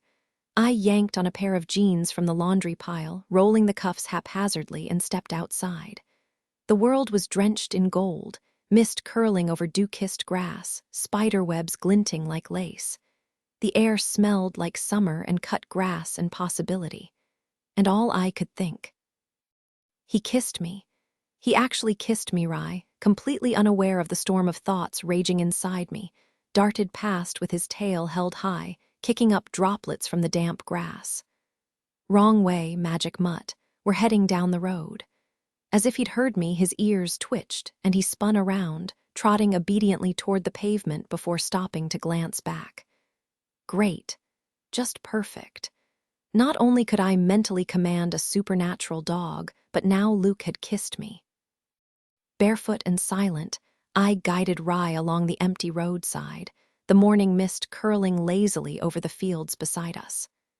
A flash of movement caught my eye, a pure white rabbit, frozen in place, its pale ears rigid with attention. For a moment, it was just me, Rye, and the unsettling realization that fairies wanted to kidnap me. Weirdly flattering, sure, but where did that leave Luke? And how did he know about them? Were they after him too? The way Grana had spoken to him, less hostile, more like she knew him, gnawed at me. Even Mr. Hill, the band teacher, had acted like Luke was familiar. I shoved the thought away. Thinking too hard about Luke's secrets killed my morning buzz. I should care about who he really was, but honestly, I didn't want to. Simple was better. Rye's sudden growl snapped me back. Up ahead, tucked into an overgrown dirt path, sat a dented Audi. My pulse jumped Luke before logic kicked in. Why is he here? Tiptoeing closer, I found him slumped in the driver's seat, arms behind his head, fast asleep. Without the usual tension in his face, he almost looked his supposed age. Then I spotted it, a worn gold band around his bicep, half hidden by his sleeve. How had I missed that before? The door was unlocked. I yanked it open. Luke jolted awake, his hand darting toward his ankle before he registered me. "Leaving your car unlocked," I said, sliding in. "You're just asking for trouble." He stared at me bleary-eyed, then dropped his head back with a groan.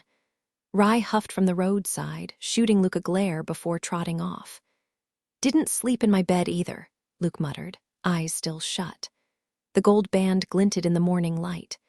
Questions piled up, but for now, I ignored them.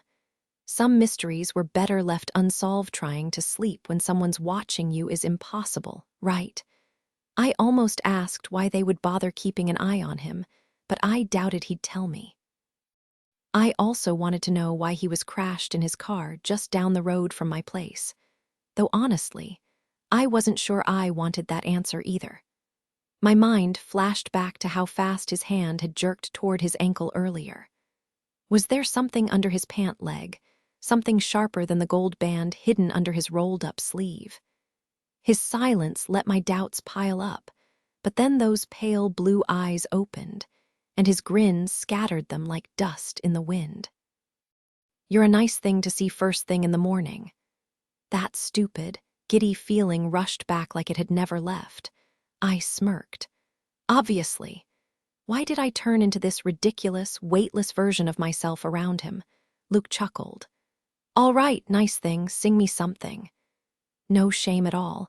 I belted out a nonsense tune about barefoot wanderers and mysterious guys napping in cars, set to the melody of the handsome cabin boy. When his expression brightened, I tossed in another verse about cow pastures and the questionable men who lingered near them. Lure and manure worked surprisingly well. "Someone's cheerful today," he said, sitting up and ruffling his hair before checking his reflection in the rear view. "I feel exposed. You're seeing me pre-coffee, pre-dignity." I snorted. "You're a disaster. I don't know how you face yourself in the mirror." Carefully, I nudged his sleeve up just enough to reveal the gold band beneath, hammered into intricate facets, catching the light. "I missed this before." His gaze flicked to the window, his voice flat. "It's always been there." I traced the metal, feeling the smooth calluses where his skin had molded around it over time. The torque wasn't just worn, it was part of him. Then I noticed the faint, silvery lines cutting across his arm, scars running perpendicular to the band. My mind filled in the violence deep slashes, flesh barely held together beneath that gold. I dragged a fingertip along one. "What happened here?" Luke turned back to me, dodging with a question of his own. "Do you still have my secret?" It took me a second before I tugged the chain around my neck, showing the key. "One of them, can I get another?" His mouth curved. "Sure, you're still the most interesting thing in my life." "That's not a secret." "Maybe not, but it's still surprising, given everything." I fake pouted. I can't given everything when I don't even know what everything is. "Then stop pouting and sing. A real song, something that hurts." So I sang Faerie, the boatman's lament, and it was sadder than I'd ever made it before because this time it was just for him. Singing for someone else was new to me. Was this the rush Delia felt under the spotlight? Luke shut his eyes, his voice barely above a whisper. "Your voice, it's intoxicating, like a siren luring me into the deep." "Don't stop. Give me another song." The idea of pulling him into the unknown thrilled me, as long as I was part of that danger. So I closed my eyes and let Sally Gardens spill out. A car isn't exactly Carnegie Hall, but in that moment it might as well have been. Every note felt perfect, raw. Then I felt him, closer than before, his breath warm against my neck. A jolt of fear shot through me just as his lips brushed my skin. My body betrayed me with a flinch, and Luke pulled back, watching me. "Do I scare you?" he asked, his words deliberate. Not did I studied his face, searching for answers. There was something there, a reflection of my own fight for control, my obsession with music. It was like our souls were tuned to the same frequency. I countered with a question of my own. "Should you?" A faint smile flickered across his lips. "I knew you were sharp." Then his expression darkened. His gaze locked onto something behind me. I turned. A white rabbit sat motionless outside the car, its black eyes fixed on us. My stomach twisted. Luke's voice was tight. "You should go." "Go? What about?" "What about what?" he snapped. I glared at the rabbit, my voice icy. "Never mind, you're right, I've got a gig. Mom'll kill me if I'm late." My hand gripped the door handle, but Luke's fingers brushed mine beneath the window, hidden from view. A silent warning. Stepping out, I slammed the door shut. The rabbit hopped away, slow and deliberate, like it was just some harmless woodland creature and not a creepy, supernatural stalker. Rye trotted up beside me, ignoring the spot where the rabbit had vanished. I walked, refusing to look back. After 100 feet, the sound of a car door opening and closing made me pause. I pretended to swat at gnats, stealing a glance. The car was empty. Where the hell had he gone? Focus. If I can move things with my mind, I should be able to hear something useful. I strained, listening. Nothing but the chirping of cardinals overhead. Frustrated, I imagined Luke's phone left on, the rustle of leaves as he chased after that rabbit, the sound of his breath, anything. But the forest stayed silent. Luke's voice came through distant and hushed, like a whisper carried on the wind. "Have I ever let you down before?" The response was rough, layered, too many voices tangled into one, sending a shiver down my spine. "You've never dragged it out this long." Luke's tone turned defensive. "I'm not rushing this." The unnatural voice dripped with disdain. "Just get it over with, use her and move on." A beat of silence stretched too thin before Luke let out a dry chuckle. "That obvious, huh?" No amusement echoed back. "Stop wasting time, end it." This time there was no hesitation. "Trust me, I'm counting the seconds." I bolted, my bare feet slapping against the pavement, desperate to outrun the words still clawing at my ears. My imaginary phone crackled and died in my hand. Lies. All of it, he was lying to that monstrous voice. If I repeated it enough, maybe I could force it into truth. 17. Why are you searching for solstice? I nearly jumped out of my skin. Delia had crept up behind me again, silent as a shadow. Jesus!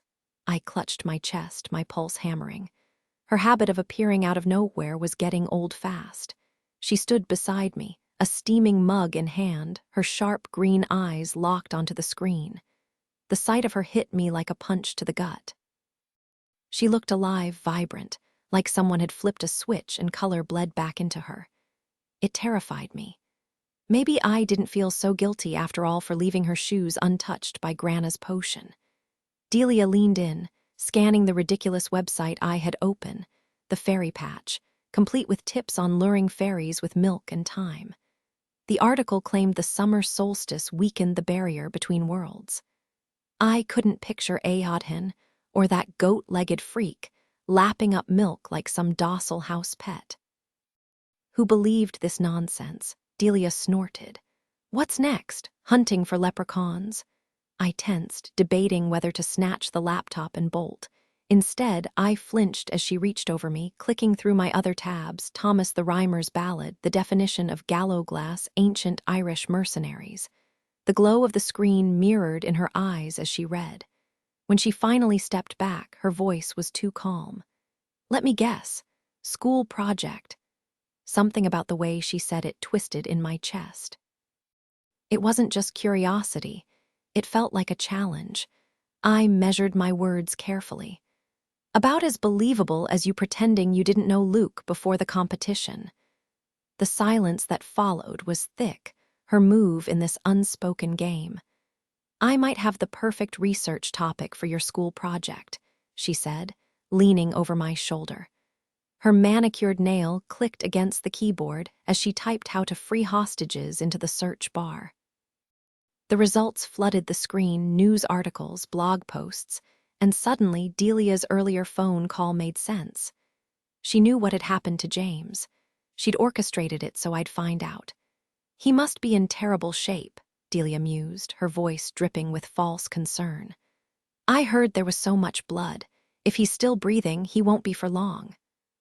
I wanted to block her out, to pretend that even in this surreal nightmare, my overbearing aunt was still just that, annoying but predictable.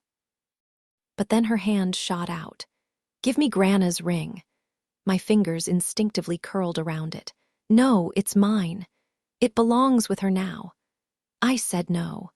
Her grip was sudden, brutal. Her fingers clamped around my wrist like a vice as she wrenched the ring off, tearing skin with it. She shoved me away, tucking the ring into her pocket with a smirk. My pulse hammered as I felt Luke's key press against my collarbone, hidden beneath my sweater. If she found that too, time for a walk, she announced, nodding toward the back door. Are you insane? I scrambled backward, wishing I hadn't holed up in Dad's study. I should have bolted sooner, but part of me still saw her as just my pushy aunt. Mom, Delia's laugh was cold. She can't help you. I twisted, my skin burning where she held me. "What's in this for you?" "Don't play dumb," she sneered, dragging me toward the French doors. She was stronger than she looked, her wiry frame unshakable beneath that ridiculous pink velour tracksuit. It reminded me of those cops reruns Grana used to watch, where suspects on adrenaline rushes fought like wild animals. Then, in a flash, it all clicked. The room where Delia had almost died. The wet footprints on Mom's bed. Rye, the fairy hound who'd been around since before I was born. This wasn't about me. It never had been. "They saved your life," I breathed. Delia's grin widened. "And that's not even the best part." She sang a flawless scale, her voice crystalline, the same voice that had landed her a record deal. "You really think this was ever mine?" My stomach dropped. "It was Mom's." With a sharp shove, she reached for the door handle. I braced against the glass, only to realize too late that the main door was already open. She'd been going for the screen the whole time the force of her push sent me flying backward, the screen door buckling under my weight before ripping apart. I hit the brick patio hard, my skull smacking against the unforgiving ground. Stars exploded in my vision as I choked out. "What the hell do you want?" Delia loomed over me, her eyes cold and sharp as broken glass. "I want you out of my life." The glass door slammed shut behind her, the lock clicking with finality. Gritting my teeth, I pushed myself up, tucking my bare feet beneath me. That's when I spotted it, a small metal tray by the door, a curl of blackened thyme still smoldering on it. She'd burned the damn herb and then tossed me out like trash. Before I could even process the betrayal, movement caught my eye. A fairy, tall, golden-brown hair catching the sunlight strode through the backyard like he owned the place. A pack of rye-colored dogs swarmed around his legs, some sleek as racers, others massive as guard dogs. The weirdest part? He cast no shadow, his form flickering against the trees like a mirage. His outfit was a bizarre mix of leather and mossy fabric, dried grass braided along his sleeves like some kind of woodland scarecrow. Beautiful, sure, but in that eerie, too-perfect way that screamed not human. His head turned, scanning the yard. He hadn't spotted me yet. I could have tried the door, but Delia stood just inside, arms crossed, watching. No help there. So I did the only thing I could. I bolted. The second my feet hit the grass, a high, keening wail split the air. The hounds were on me. I dodged through the neighbor's yard, terracotta pots shattering behind me as the pack crashed through. The hayfield ahead was my only shot, the road beyond it a distant hope. The sun scorched my skin as I plowed through the tall Timothy grass, my shadow racing ahead of me, followed by 100 shadowless beasts. Another unearthly cry echoed, this one more like a twisted bird song, and the deeper hounds joined in, their voices weirdly melodic. I yanked off my sweater, desperate for speed, but they were closing in. The sound of trampled hay grew louder, right at my heels. I'm faster, I told myself, pushing harder. But the road felt miles away, and the dogs, well, they weren't playing by the same rules the hounds were fast. But I was faster, at least for now. My lungs burned as I vaulted over the ditch, stumbling onto the cracked country road beyond. The pack snarled behind me, still a few yards back, but gaining. My legs screamed with every pounding step, my sneakers slapping against the hot asphalt. To my right, the cow pasture stretched out, golden in the late afternoon sun. I scanned it desperately, searching for any sign from Una's vision, anything that matched the glimpse she'd shown me of Thomas Reimer. Up ahead was where I'd found Luke's car that day. It had to be close. A glance over my shoulder sent a jolt of terror through me. The hounds were a solid wall of white fur, teeth flashing, surging forward like a living flood. And behind them, strolling like this was just a casual afternoon stroll, was the hunter, her mismatched hair gleaming. Please be there, Thomas. No guarantees he'd save me, but he had to. Because if Una had barely held them off with the key, I didn't want to imagine what 100 hounds, supercharged by midsummer magic, could do. Gasping, I veered toward the pasture's edge, praying for barbed wire, anything to slow them down. But no, just smooth wooden boards. Thanks, county zoning laws. I hauled myself over, clumsy with exhaustion, and then there it was. The gentle rise from Yuna's vision. The hounds hit the fence behind me, some clearing it in one bound. I'm faster. I have to be. I forced myself up the hill, muscles trembling, the hounds' barks turning to frenzied howls. At the crest, a ring of mushrooms, lumpy, uneven, but unmistakable. A paw grazed my calf. Now or never. I leapt. Silence. Not true silence, more like the world had been wrapped in thick cotton. The hounds' cries were muffled, distant. Beyond the mushroom ring, the pasture stretched empty. If I squinted, I could almost see faint smudges of movement, like shadows flickering at the edge of my vision. A dry chuckle cut through the quiet. Quite the dramatic arrival, a voice mused. Though your entourage is significantly furrier than mine. I didn't need to turn to know who it was. Thomas Reimer lounged cross-legged inside the circle, his wild curls haloed by the setting sun.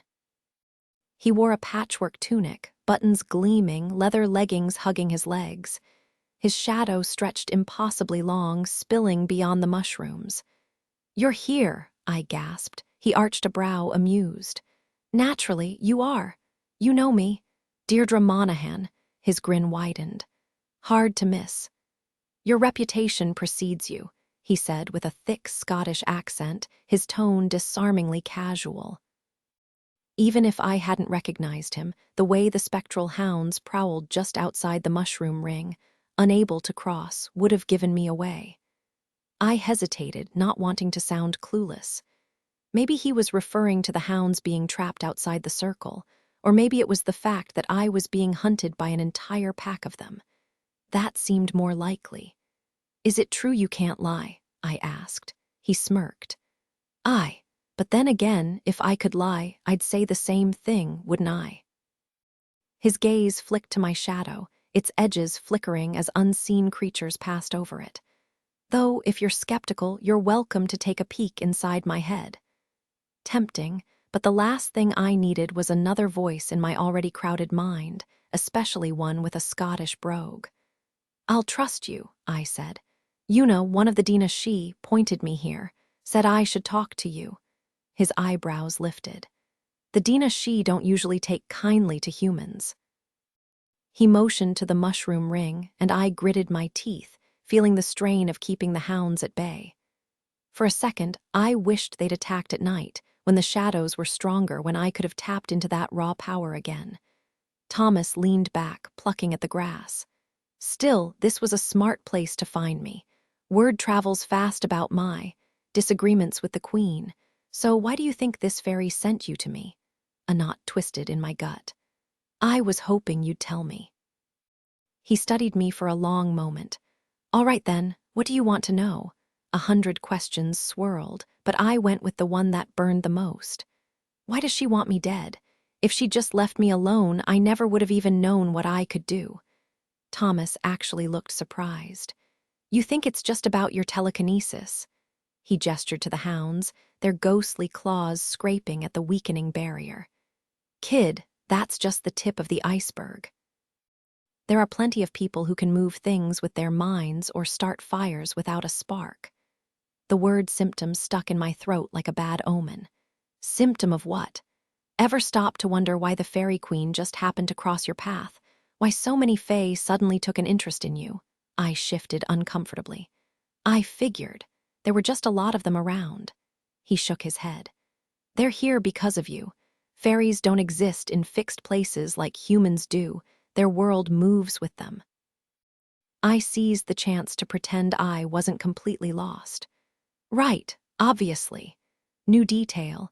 The air smelled faintly of damp earth and something sweet, like crushed berries, an unsettling contrast to the danger lurking just beyond the ring.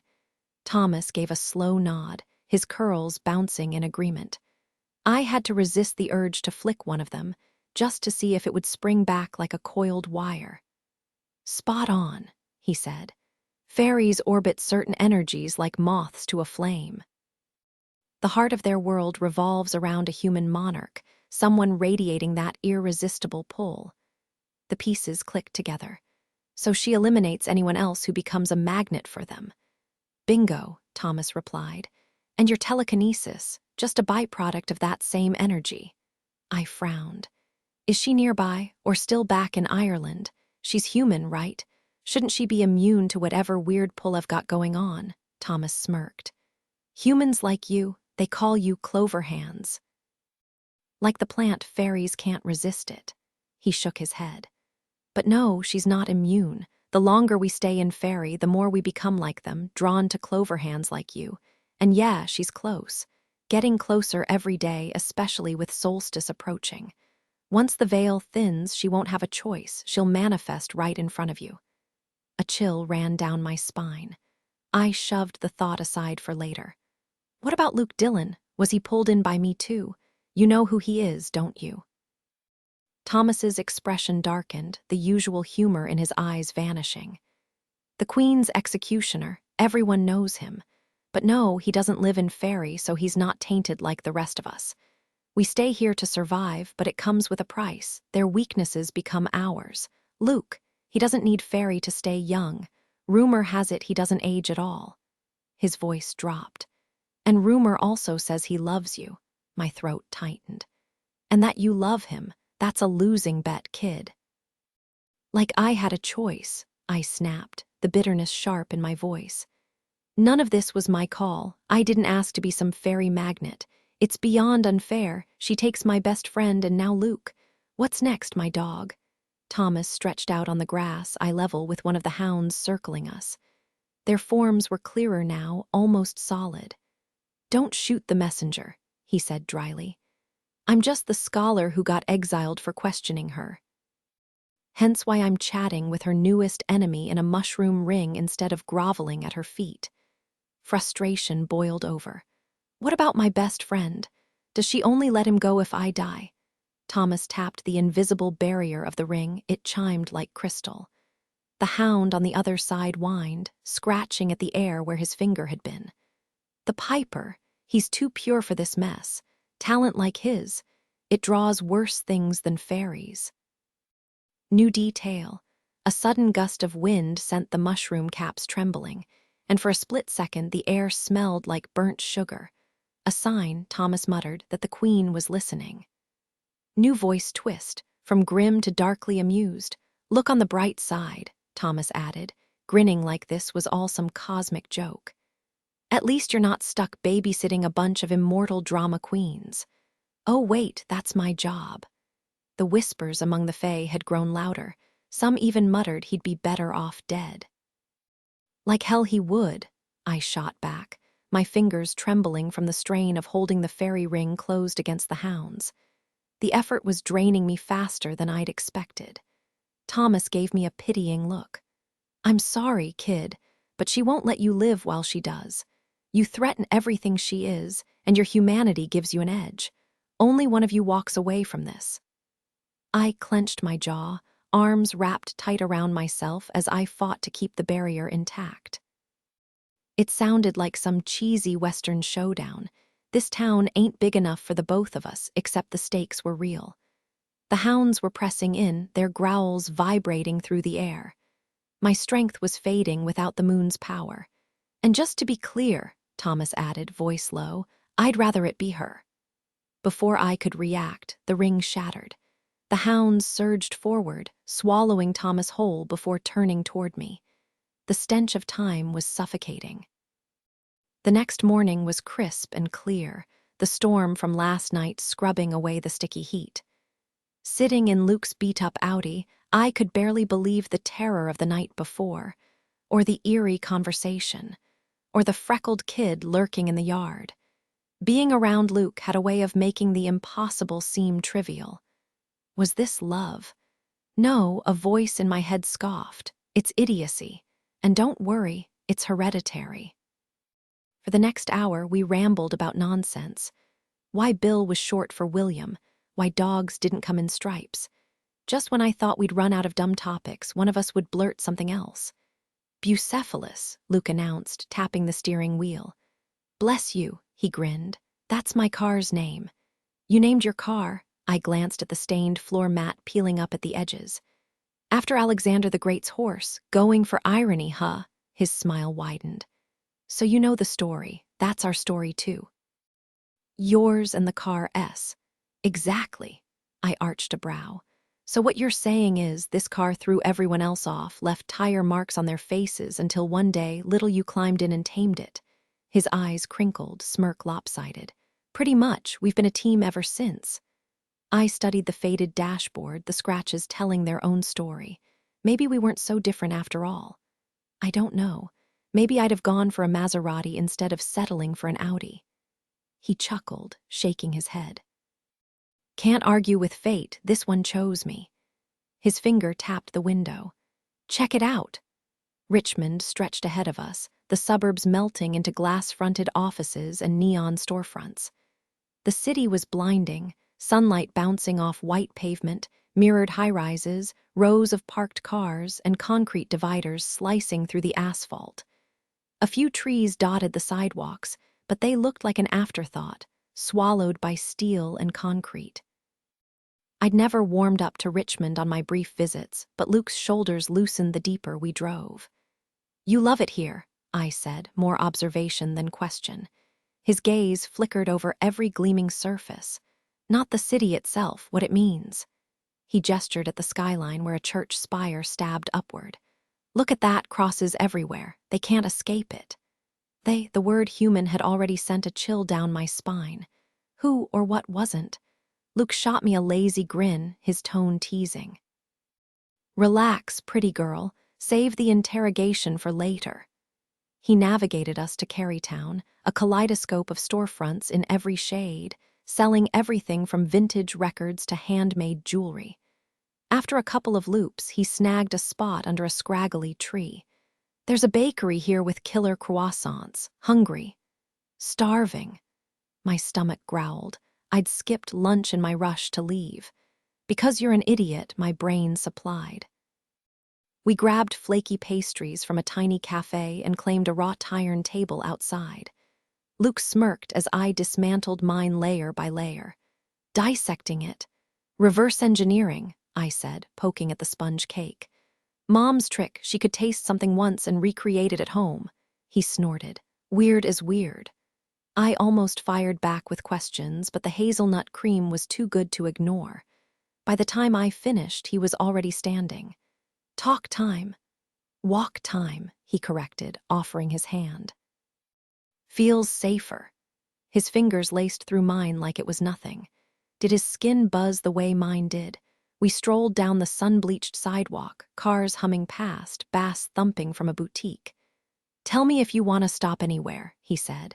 Yeah, because shopping's my priority. Just talk. What's really going on? His eyes tracked a cyclist wobbling down the opposite lane. He leaned in close, his breath warm against my ear, and whispered, Here's the thing. I can't actually tell you my secrets.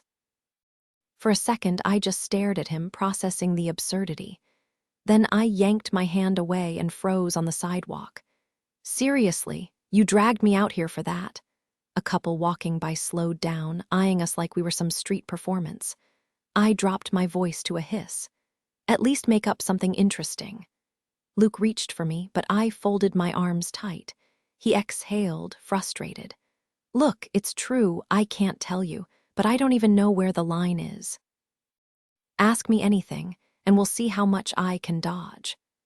A pair of punk kids shoved past me, muttering something snide. I barely noticed, too busy glaring at Luke.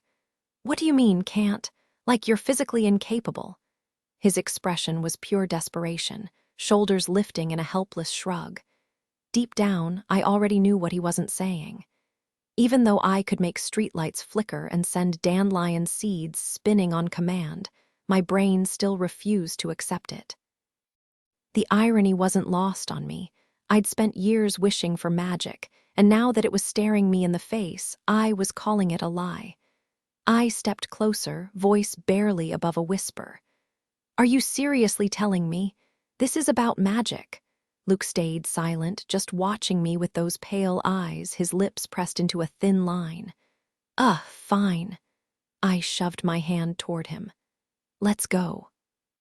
He grabbed it instantly, and we started walking again, passing a dusty vinyl shop and an antique store with a rusted suit of armor guarding the entrance. Its shadow stretched long across the pavement. Okay, I said. Why do I keep finding four-leaf clovers everywhere? His fingers tightened around mine. He scanned the street before answering. They want you to notice them. Who's them? No reply. Faeries. A humorless smirk tugged at his mouth. I studied his face, hunting for any hint of a joke, but all I saw was my own skepticism reflected back. A dozen questions swirled in my head, but the one that slipped out was the dumbest. I thought fairies had, like, wings and glitter. Some do. And I thought they were tiny, flower-loving Disney rejects. They love flowers and anything beautiful. His gaze flicked over me, and my stomach twisted. I wanted to believe him so badly it ached. Then, why do they want me to see them? His voice turned rough. Same reason they want anyone to mess with you, toy with you, tear your life apart. An image of Freckle Freak flashed in my mind. Yeah, that nickname was sticking. I grabbed onto other facts, scrambling for logic. Iron repels them and crosses. That's why Grandma gave me that ring, and why you handed me your key. But the dogs. They're hounds. My dog. Luke just looked at me. My pulse spiked. Was he saying Rye, my goofy, squirrel-obsessed mutt, was some kind of supernatural spy? But I saw them, I stammered. The hounds, I didn't have any clover then. His voice was flat. You're catching on. A gust of wind sent a crumpled fast food bag skittering past our feet. I tightened my grip on his hand, suddenly aware of how exposed we were. So what now? Luke's jaw clenched. Now you decide if you're ready for the truth. I swallowed hard. The world didn't feel solid anymore. But for the first time, it felt alive. Some people only need the clover's magic for a short time, just long enough to open their eyes. I guess you're one of them. So this wasn't going to get better. The creeping darkness in my room, the whispers, Freckle Freak lurking just out of sight. Now I understood why Luke had tried to keep the clover from me. A memory flickered. But why did Grandma act so weird around you? Luke hesitated, his gaze fixed on the ground instead of me. After a long pause, he muttered, She probably thought I was someone else. The answer didn't sit right, but I couldn't figure out why. We walked without speaking, the pavement shifting beneath our feet, first smooth asphalt, then uneven cobblestones, then red brick. The road narrowed, ancient buildings pressing in on either side, their dark facades half hidden beneath twisting ivy. The trees arched overhead, their leaves swallowing the last golden streaks of sunset. With every step, the world around us grew stranger, heavier with secrets. Why would they want me? I finally asked. Luke stopped so suddenly I nearly stumbled. In one swift motion, he pulled me into a shadowed alcove, his arms tight around me. The warmth of his body didn't hit me until seconds later, sending a shiver down my spine. His lips brushed my ear, his voice barely a whisper. Who would? His mouth traced a slow, teasing path down my neck, lingering at my shoulder. Even in the fading light, his touch burned like hidden sunlight. My hands were trapped between us, useless, unsure. When his lips found my neck again, I shoved him back against the rough brick wall. My thoughts scrambled for logic, something solid to hold on to before I lost myself completely. We just met. We don't even know each other. Luke let me go, but his fingers tangled with mine, restless. How long does it take to know someone? I fumbled for an answer.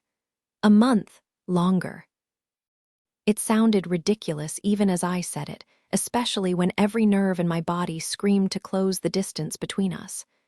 But this wasn't how things were supposed to work. You didn't just kiss strangers in shadowy alleys. Except, apparently, I did. I'll wait, he said, his thumb tracing circles over my knuckles. The dappled light through the leaves caught his eyes, turning them almost luminous. It was hopeless. I don't want you to. The words slipped out before I could stop them. His mouth crashed into mine before I could take them back. My hands, why had I ever worried about them? Fisted in his shirt, pulling him closer. His arms locked around me like he was afraid I'd vanish if he let go. When he finally pulled away, his hands slid down to grip mine, his breath uneven. No one smells like you. No one tastes like you. They don't get to have you. I do. I chewed my lip, heart pounding. There's something I need to show you, but first take me to a church, just to be safe. The old stone building stood empty, swallowed by twilight, the air thick with incense and something older. Something unseen my fingers brushed the holy water, tracing the familiar sign of the cross before guiding Luke down the aisle. The thick carpet swallowed our footsteps, making his quiet question sound even smaller in the hushed space. "What is it you want me to see?" I hesitated. "How do you prove something impossible?" But he needed to know about my ability, maybe even why the faeries had taken an interest in me. At the altar steps, inspiration struck. I plucked a single yellow rosebud from the floral display, its petals still tightly closed. When I turned, Luke was staring up at the crucifix, his expression heavy with something unspoken. His gaze dropped to the flower in my hands, and for a second, it felt like we were the only two people in the world. "Remember what you told me at the competition?" I asked, his jaw tensed. "No, you said some people can do anything." He spun away, voice tight. "I was just trying to keep you from puking. It worked, didn't it?" "Stop lying," I snapped. "You knew, I don't know how, but you did." His shoulders hunched, fist pressed to his forehead like he was warding off a headache. The candlelight flickered across his face, half in shadow. "Just say you're not one of them," he muttered. "I can't." My hands trembled around the bud. "Watch." The petals unfurled slowly, stretching open until the bloom filled my palms, soft and golden. Luke barely glanced at it before hugging his arms around himself. "Neat trick," he said, voice hollow. "But you expected this. Why?" He didn't answer, just turned his back again. "I need a minute." I retreated fast, shoving through the doors into the dim narthex. Flyers for church events blurred in my vision as I wiped my cheek. Then his shout shattered the silence. "Damn you." Why, but when I looked back, there was no one else there. Just Luke, the empty pews, and the weight of something unspoken. The ride home was silent. I watched the moon, pale and distant, its glow reminding me of the rose blooming between my fingers. Then, without warning, Luke jerked the wheel, pulling onto a hidden dirt road off the highway. The tires crunched over gravel, and for the first time, I wondered if he was running from something too. He yanked up the parking brake and squinted at the dashboard clock glowing faintly in the dark. "You mad at me or something?" The question caught me off guard. When I turned, the dashboard lights cast an eerie green tint across his tired face, his expression genuinely worried. "Why would I be mad? You've been dead silent. Last time you went quiet like this, you were ticked, so I figured I screwed up again." I scoffed. "You're the one who clammed up first. I thought you were pissed at me for..." I bit my tongue, unsure if bringing up the church was a good idea. Luke exhaled sharply and waved a hand vaguely. "This whole thing, it's just new for me." "What is?" "You," he shifted uncomfortably. "I don't know what I'm doing." "About what?" "About you." "About what happened at the CH, he cut me off. "No, just you. I keep expecting you to tell me to back off, to say I'm being weird." I smirked and pointed at him. "That's exactly why I haven't told you to back off." "Wait, what?" "Because you keep admitting how awkward you are. Real creeps don't warn you they're creeps." "I also kissed you without asking, in a sketchy spot." "Oh, so that's what this was about, the alleyway kiss. It was almost cute how hung up he was on it." I laughed. "You didn't force anything, and it wasn't even an alley." Still didn't ask. I wasn't exactly an expert on dating etiquette, but I was pretty sure guys didn't usually ask permission before kissing someone. Maybe in some cheesy rom-com. "I kissed you back," I reminded him. He shot me a sideways glance. "I don't want to cross a line, do something stupid, and wreck this." Damn, that hit close to home. "Luke, I'm not mad. And I had to look away, my face burning. "You're not gonna wreck anything. Or maybe I wouldn't mind the kind of trouble you're worried about."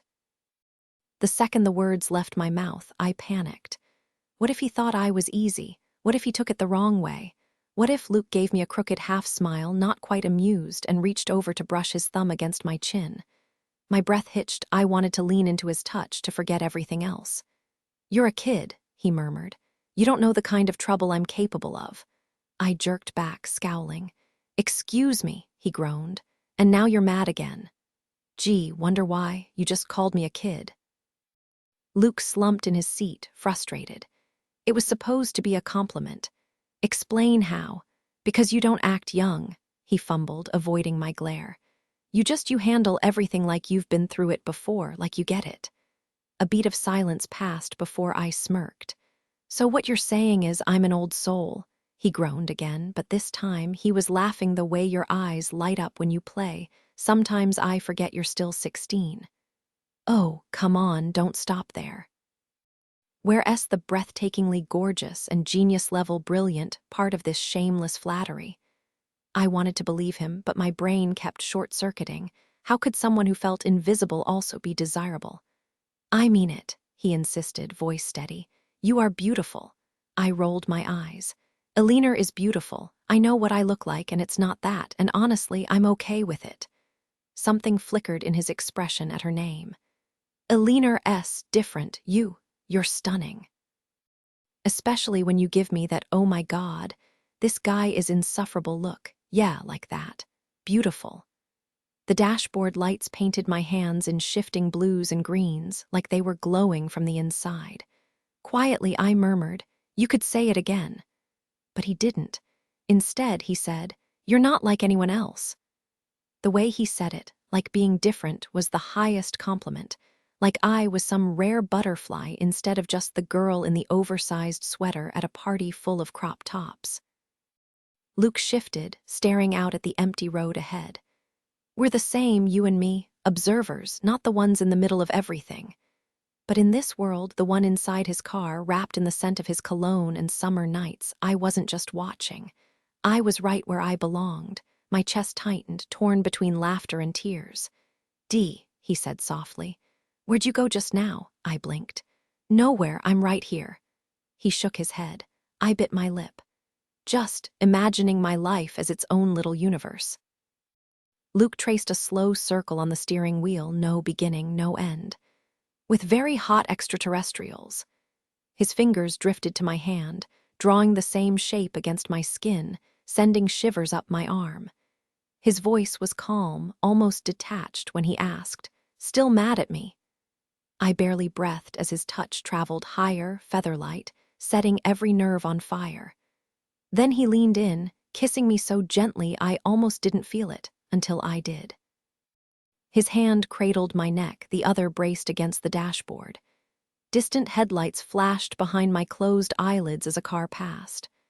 "Want me to stop?" he whispered. I shook my head. This time his kiss was firmer, teeth grazing my lip, sending sparks straight to my stomach. My brain short-circuited again. Wait, is this how you're supposed to kiss?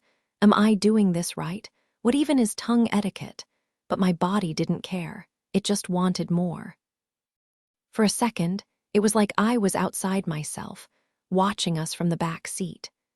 And all I could think was, so this is what it feels like to be wanted. The dashboard lights flickered across my face as I tilted my chin toward Luke, his lips brushing mine.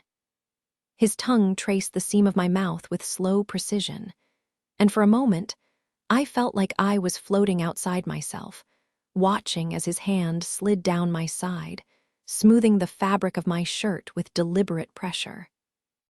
My breath hitched when his fingers grazed my thigh, tentative but insistent, asking for more than I was ready to give. I stiffened, and he jerked back like he'd been burned, his expression twisted with guilt. "I'm sorry," he muttered, voice rough. I should have said I'm not, but the words stuck in my throat. Did I mean them? I wasn't sure. Instead, I mumbled, "It's okay," which was a lie. He exhaled sharply, eyes squeezing shut before flicking open again. The parking brake released with a click, and my skin still burned where his touch had lingered. Part of me wanted him to pull me back in, while another part just wanted the car to move so I could stop thinking about it. The highway swallowed us again, the silence thick between us.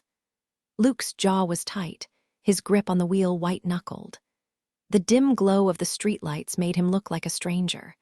Without a word, I reached across the console and laced my fingers through his. He didn't look at me, but his hand tightened around mine like an anchor. 16I was trapped in that hazy space between dreaming and waking, my head heavy with sleep but my body restless. A voice hummed in my ear, soft and eerie, weaving a melody that had no rhythm, no real tune, just a whisper telling me that Deirdre meant sorrow. Of course it did. Another tragic Irish tale unfolded in my half-conscious mind. Deirdre, promised to a king but in love with Naoise, the reckless heartthrob who stole her away. Naturally, the king hunted them down, slaughtered Naoise and his brothers, and dragged Deirdre back, only for her to fling herself from his carriage and crack her skull open on the rocks. All Deirdre's meet bad ends, the voice crooned, like some twisted lullaby.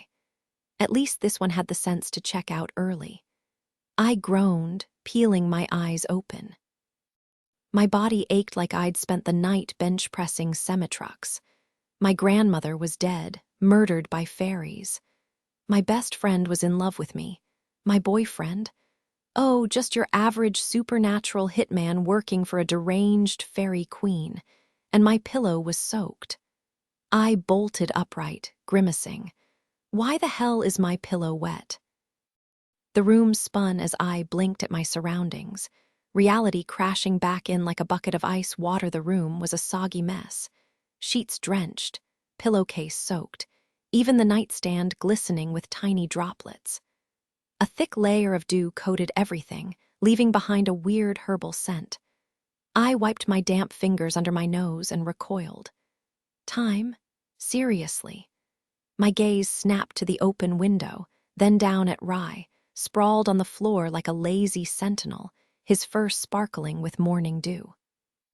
Some watchdog, I muttered. Whose side are you even on? Just then, a laugh floated in from outside, light, musical, almost taunting. I lunged for the window, banging my ribs against the sill hard enough to knock the air out of me. Blinking against the sun, I caught a flicker of movement below, something dark, vanishing before I could be sure it was real. My hands came away from the sill smeared with petals. Poppies, probably. Great. Now I smelled like a discount candle shop. I flicked the petals outside, scanning the empty yard before retreating. My phone was still on the nightstand. James didn't answer again, and his voicemail was full. Luke's line just crackled and died. My grip tightened until my knuckles turned bone white. There were plenty of reasons they might not pick up, but most of them made my stomach twist. I turned to leave and nearly jumped out of my skin. Delia was right there, inches from my face, her huge green eyes unblinking. Jesus, I gasped. She didn't even flinch, just held out the phone. For you, I snatched it, trying not to look desperate, but she was already gone, the door clicking shut behind her. Hello, the voice wasn't Luke's or James's. It took me a second. Peter, James's older brother. D. Yeah, it's me, didn't expect to hear from you. A beat of silence. I didn't call, your aunt did. I stared at the door, half expecting Delia to be eavesdropping. Okay, weird. How'd she get your number? I'm not in California, he said, voice tight. I'm at my parents'. Something in his tone sent a chill down my spine. Wait, is something wrong? The phone buzzed in my hand, Peter's name flashing on the screen. I answered, my voice still groggy from sleep. When did you get back? Last night, flew in from LA. His words were heavy, like he was dragging them out. D, you seriously haven't heard? Mom and Dad didn't call you. A chill shot through me. I knew that tone, the kind that meant bad news was coming. My fingers curled into the bedsheet as I lowered myself onto the mattress. Heard what? James, his voice cracked. He took a sharp breath, steadying himself. He was driving home from his show last night, lost control, hit a tree. My stomach twisted. I clenched my free hand so hard my nails left crescent moons in my palm. The phone pressed harder against my ear as I forced the question out. Is he okay? The car's destroyed, Dee. The entire driver's side gone. Cops had searched dogs out all night. They still haven't found him. I knew what he almost said. The body. My chest tightened. James, who always parked at the far end of the lot to avoid door dings, whose car was his pride, now just twisted metal. I swallowed hard. He wasn't inside. Silence. Then Peter's voice shattered. They think he crawled out. There's so much blood. I saw it, Dee. They're checking the river now. They told us not to expect. No, my jaw locked. I wouldn't believe it, not until I saw proof. Tell me where it happened. I'm going. Dee, don't. I wish I hadn't seen it. Tell me. He relented. I scribbled the location on an old envelope, my hands shaking. Hanging up, I immediately dialed Luke. No answer, just endless ringing. A thick, suffocating weight settled in my throat, growing heavier with each unanswered ring. I yanked on my oldest jeans and battered boots, needing to move to do something. The numbness inside surprised me, how methodical I felt, how eerily calm. Like my brain had already shifted into survival mode, shutting out the grief before it could drown me. And beneath it all, one stubborn thought. He's not gone. Not yet the whole scene played out like some distant reality show on DTV, like I was watching from another planet. I crept downstairs, freezing when I heard the shouting match in the living room. Terry, for God's sake, let Julia or Erica handle the food for your mom's wake. You're in no state to cook. Delia's voice dripped with that trademark arrogance, like her black coffee wasn't bitter enough without the extra shot of condescension. Like hell I'm handing this off. Mom's voice cracked, raw and furious. I'm not letting my family choke down store-bought finger sandwiches while they're mourning my mother. Our mother, Delia snapped back. Mom let out a sharp, almost hysterical laugh. You're unbelievable. Yeah, no thanks. I wasn't about to walk into that war zone. Maybe I could just grab the car keys and bail while they were distracted. Or better yet, maybe Dad would get me out of here. I slipped into the kitchen and found him chugging the last of his coffee, shoving his wallet into his jeans like he was trying to escape. He looked like a man who just dodged a bullet. Dee, you okay? The lump in my throat hadn't gone anywhere. I forced the words out. James, Delia told us. Of course she did. Probably with that smug little smirk of hers. I wondered if she even had a pulse under all that ice. I need to go find him. Dad set his mug down and studied me. I must have looked insane, wild-eyed, clutching that crumpled Thornking Ash envelope like it was a lifeline. His voice softened as he tapped his phone against the table. Dee, I called his parents while you were upstairs. They said he's gone. They haven't found him yet.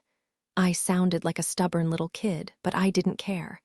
I need to look for him. Dee, just take me. Let me see the car. The pity in his eyes made me want to scream. You don't want to see that, sweetheart. Let the police handle it. Peter said they're already searching the river. They've given up on him, Dad. He's my best friend. I don't need you to shield me from this. Dad just shook his head, and for the first time, I realized what it felt like to be told no. If I had my own car, my own license, I'd already be gone. I hate this. I hate being treated like I can't handle anything. It was a pathetic outburst, nothing close to the fury I needed to burn through this numbness.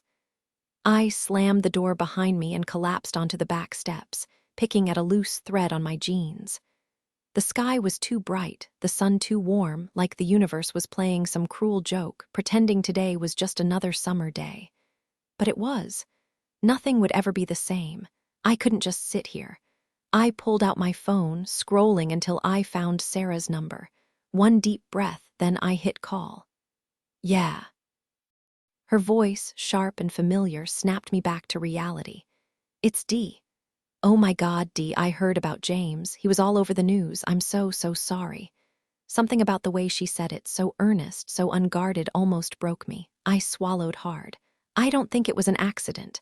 Wait, what? You think he was drunk or something? Nah, pretty sure the faeries got him. There was this long pause where I thought she was gonna write me off as some paranoid weirdo. Then, no freaking way. For real. A wave of relief hit me. Dead serious. They haven't found him yet, so there's still a chance. I wanna go look, but my parents are being total jerkwads about it. Yeah, figures, parents are the worst. I took a deep breath. So, since you've got your license, maybe. Sarah cut me off before I could even finish. Give me like 2 minutes. Where do you live? Honestly, I need an excuse to get out. This house is driving me nuts. 2 minutes. Swear. 2 minutes turned into half an hour, but Sarah actually showed up. She pulled her beat-up Taurus to the curb like I told her, and I bolted out before my parents could spot her. We pulled over a few miles down the road, flipping through some crusty old map book from her back seat, tracing the backwoods route to where it happened. This is the middle of freaking nowhere, Sarah muttered, squinting at the map. What was he even doing out here? No clue. The silence got awkward fast as we rolled out of town, winding through Virginia's endless back roads, narrow, twisting lanes with sunlight flickering through the trees. The glimpses of sky between the branches were stupidly perfect, bright blue with puffy white clouds. It felt wrong, like nothing bad could happen on a day this nice. I slumped in the passenger seat, scrolling through my phone like it held answers. Calls, texts, voicemails, just a blur of words that didn't mean anything. Then my thumb stopped on a message I hadn't meant to pull up. I love you. I blinked hard. Gotta keep it together. Thanks for doing this, I said finally, just to break the quiet. Sarah exhaled like she'd been holding her breath. Yeah, no big deal, but seriously, what's your parents' deal? I shrugged. Dunno, guess it doesn't help that my grandma died last night too. Damn, that's some messed up timing. Sarah braked at a stop sign, leaning forward to check both ways. My throat felt tight. Didn't know what to say to that. Kinda nice that you actually care, though, she added. I shot her a look, not mad, just confused. That was a weird thing to say.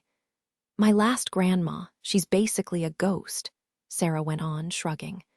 Like, she doesn't get movies, doesn't know any of my music. We talk about the weather because what else is there? The other day I realized I couldn't even remember what she wears. How messed up is that? I feel guilty for not feeling anything, but it's like. She's already gone. The car idled at the intersection, engine humming. I stared at my hands, not sure what to do with that. The world had moved on without her, leaving her stranded in the past.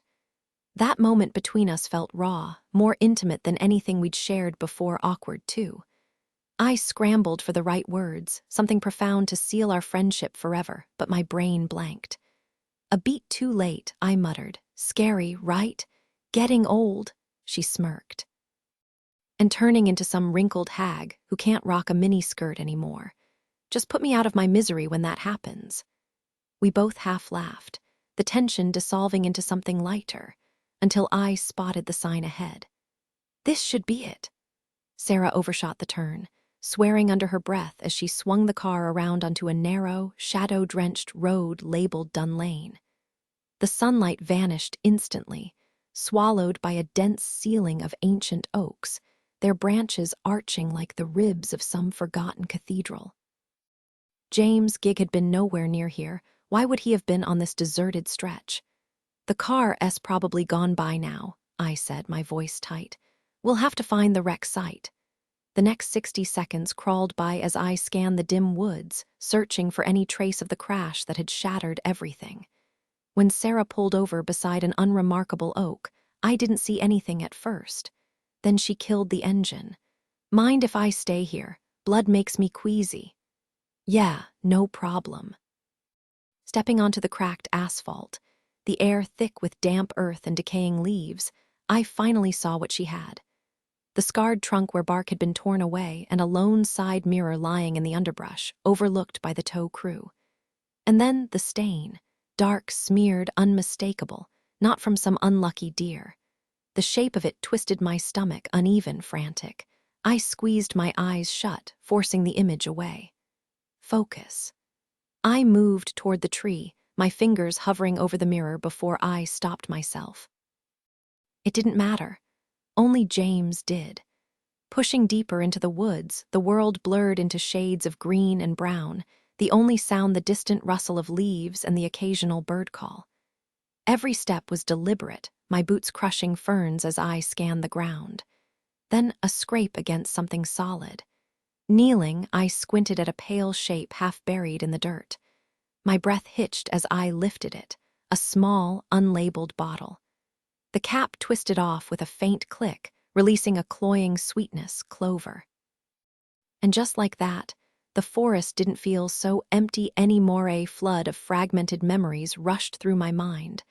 Luke carefully squeezing the eye drops, blinking as they stung, shoving the bottle into his jacket pocket like it was nothing.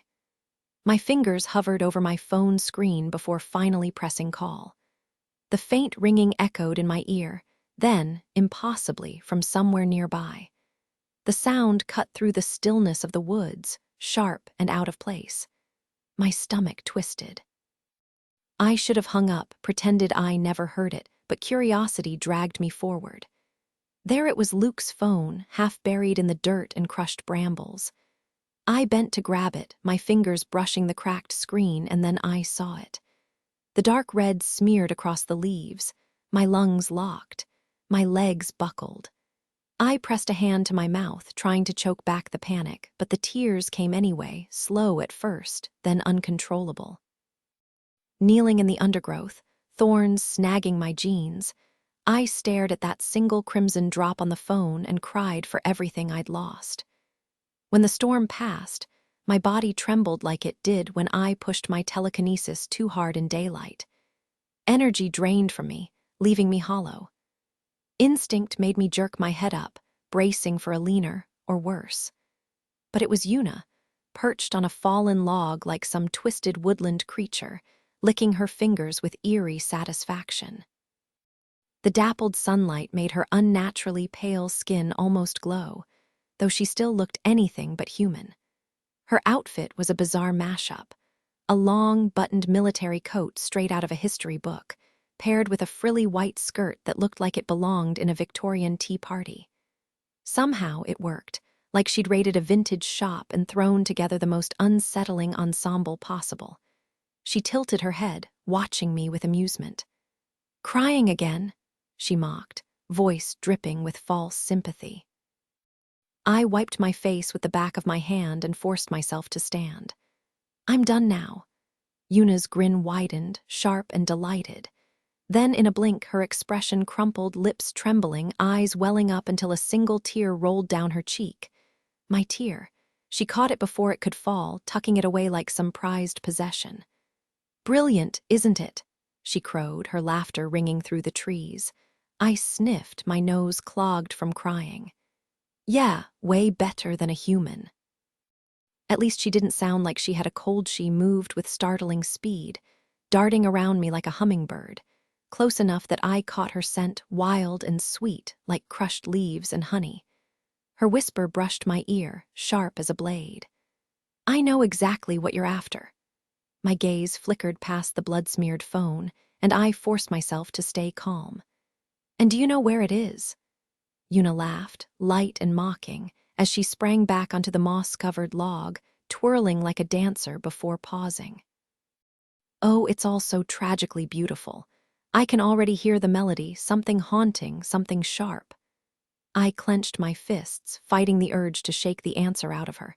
Instead, I kept my voice steady. "Will you sing it for me now?" She tilted her head, a sly grin playing on her lips. "Only if you promise to stay with me forever." For a second, I almost forgot how deadly she was, just as unpredictable as Freckle Freak. "Tempting," I lied, "but number is that the only way?" Her laughter rang out again, bright and cruel. "Oh, you ridiculous creature. Fine, I'll tell you just to spite Brendan." In a heartbeat, she was beside me again, her voice weaving into a chilling half-song. "Into the oaks, beneath the earth, the piper's blood spills, the gallows blood falls in pools that whisper their fate. She tells the gallows, 'Kill thy love.' She tells the piper, 'Kill thy heart.'" The melody wrapped around me, thick as fog, freezing me in place. My thoughts scattered, lost in the eerie beauty of it. Yuna clicked her tongue, snapping her fingers in front of my face. Pathetic. If a little song leaves you spellbound, how will you ever save them? You will fail me, won't you? I shook my head, struggling to clear the lingering haze. They're not, I mean, neither of them is, the words of her song finally clicked. Wait, they're alive. Yuna spun away, leaping over the undergrowth with effortless grace before turning back with a theatrical bow. For now, relief hit me like a punch to the chest. I hadn't realized I'd been holding my breath since finding Luke's phone. Now, air rushed back into my lungs, and a quiet voice inside me chanted, "They're alive, they're alive." So the Queen has them. Yuna pranced closer, stopping just short of touching me. Her fingers hovered near the iron key at my throat, close enough to feel the cold metal's pull. She leaned in, her breath warm against my ear, her voice a mix of amusement and warning. The solstice is coming. Feel how strong we grow. Soon the hunter won't need a go-between to lay hands on you. Soon, Aodhan, the worst of us all, will be free to ruin you, just like he ruins everything he touches. They could steal your songs, tuck them away in some hidden corner of themselves, and you'd never even realize they were gone. They'd toy with you until you grinned and invited death right in. A chill shot down my spine. This wasn't just danger, this was something wild, something not human, standing close enough to see the salt tracks of my dried tears. Her lips curled into a smile that was all sharp edges and secrets, and she whispered, "Now would be the perfect time to cash in that favor I owe you, for your tear." She stepped back, leaving me trembling in her wake, and studied me with those endless green eyes. I lifted my chin, trying to fake some kind of bravery, but staring into them was like staring into the ocean. No bottom, no answers. So I swallowed and said, like it was my own idea, "Yeah, I'll take that favor now." Yuna traced a lazy circle in the air with her finger. "Took you long enough." She motioned me closer, and I inched forward, wary. "You humans like other humans, don't you?" I blinked. That was a weird question. She drew the circle again, and this time the outline lingered, shimmering faintly. "See him?" I squinted. "Just the same old oak tree on the other side." No," she huffed. "Try actually looking." Another flick of her wrist, and the circle flared like sunlight through a magnifying glass, painful, wrong, bending the world around it. And then, suddenly, I did see him. A man in his 30s, brown curls bouncing as he turned a page in his book, sitting in the middle of a field like he hadn't a care in the world. "Who is that?" "Thomas Reimer. One of hers. Human, male, need me to draw you a diagram." "That's descriptive." I had no clue why she was showing me some random guy reading, but before I could ask, she tilted her head. "Look how human he is," she mused. I wasn't sure if she meant his messy hair or the way he absent-mindedly scratched his nose. "You should talk to him. Where is he?" "There." I clenched my jaw. How do I get there? If she said walk, I was going to lose it. She sighed like I was the dumbest creature she'd ever met. "Honestly, how do you people function?" With a tug, the circle widened, revealing the cow pasture near my house, the same one where I'd spotted that weird white rabbit last week. She stuck her finger in her mouth like she'd burned it, then smirked at me. Truly, my generosity knows no bounds. I forced a smile. "Thanks." She blew through the circle, and it dissolved like smoke. "Oh, and here's a freebie," she added, grinning. "No charge." The woman's voice was chillingly casual as she instructed. "Drown the hunter's hound you've been hiding. Hold it underwater until the bubbles stop. No shortcuts." She mimed pushing something beneath the surface, her fingers curling as if gripping a struggling animal. I stared, my stomach twisting. She didn't even notice my shock, just offered with strained kindness. "Want your tear back, you might need it later." "Nah," I forced a smirk. "Looks better on you." Yuna flashed me a grin. Meanwhile, Sarah's terrible sense of direction had us lost on back roads until she finally gave up and tossed me the keys. Even though I barely drove, I navigated better than she did. The adrenaline from surviving the Fairy Queen's twisted games had me weirdly euphoric. Sure, being kidnapped and tormented was awful, but at least I wasn't dead. Death was permanent. Now everything felt sharper. The golden sunlight, the deafening buzz of cicadas, the way the trees shuddered, leaves flipping silver side up like a warning of the storm rolling in behind that perfect blue sky. Then, there it was. Luke's Audi, half hidden down a dirt path near the cornfield. I hit the brakes so hard Sarah shrieked. "What the hell?" I reversed, tires kicking up dust. "Just saw something. 2 seconds, I swear." She rolled her eyes and grabbed a magazine, already tuning me out. The Audi was unlocked, parked at a reckless angle like Luke had been in a hurry. My mind spun with possibilities. Maybe he'd raced here to save James, pulling him from the wreck. Better than imagining James crawling bloody across asphalt. Sliding into the driver's seat, I inhaled the lingering scent of his cologne and let it fool me for a second. Even though I'd just seen him, the ache was unbearable. With him, I was anchored. Without him, just drifting. Then darkness, not the car but a memory, his memory. My pulse spiked with his panic. Get there first, before they do. My gaze snapped to a mason jar on the floor, glowing faintly with that weird yellow-green goo. Protection. I needed it on my shoes, now I hesitated, staring at the jar. There wasn't enough for Dee, her parents, and me, and I wasn't about to gamble with what little we had. Besides, I wasn't the one they were after. Not yet, anyway. Not until Dee was gone. Damn it. I left the jar on the floor and scrambled out of the car, praying the kid was still breathing. The memory shattered as the car door creaked open. But reality snapped back. The door was still shut, and I was still gripping the steering wheel. I glanced down at the passenger side, and there it was, half hidden in the harsh sunlight filtering through the windshield. Grana's disgusting brew, sloshing inside a mason jar like something a cat hacked up. So he had found it. With a groan, I grabbed the jar. It was warm, almost pulsing, and stepped out. I desperately needed an excuse to take Bucephalus home, to keep Luke's memory close. Then I saw it, movement in the scraggly trees lining the cornfield. A figure stepped into view, tall and lean, his skin the same dusty brown as the dirt road. He moved with deliberate slowness, ducking under low branches, completely naked. His body was all sinew and muscle, built like a wild animal, but my eyes locked onto his tail, long, whip-like, tipped with a tuft of coarse hair. A faerie, no doubt about it. He stopped, turning his head just enough to fix me with those unsettling eyes, too narrow, too knowing. His face was all wrong, his nose too sharp, his mouth too wide. He stared at me like I was nothing, just another insignificant human.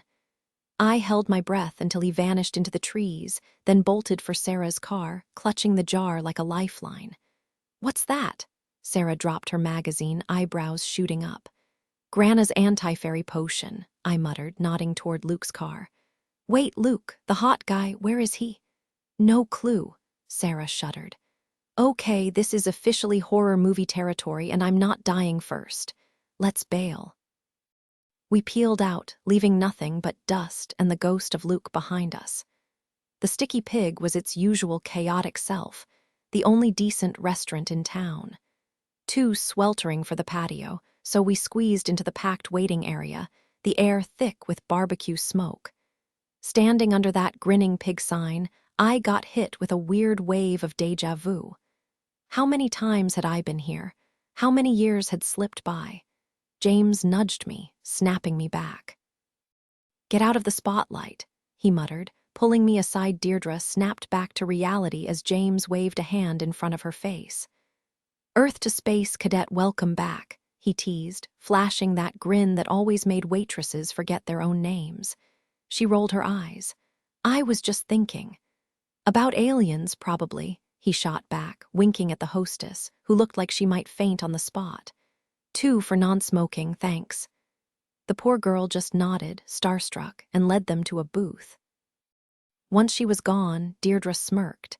"She was totally into you." James flipped open the menu like he hadn't memorized it after 100 visits and shrugged. "Not my type." He squinted at the specials.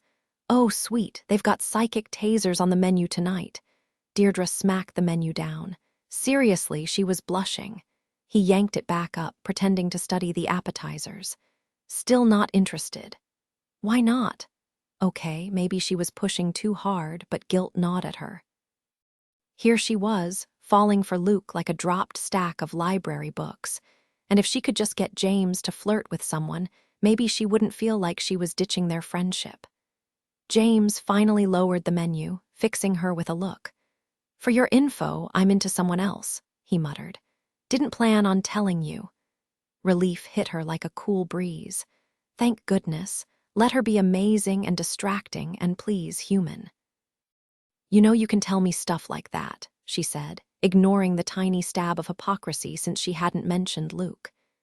Do I know her? James hesitated, then cracked a half-smile. Maybe she was in my bio class. His expression flickered. Her name's Tara.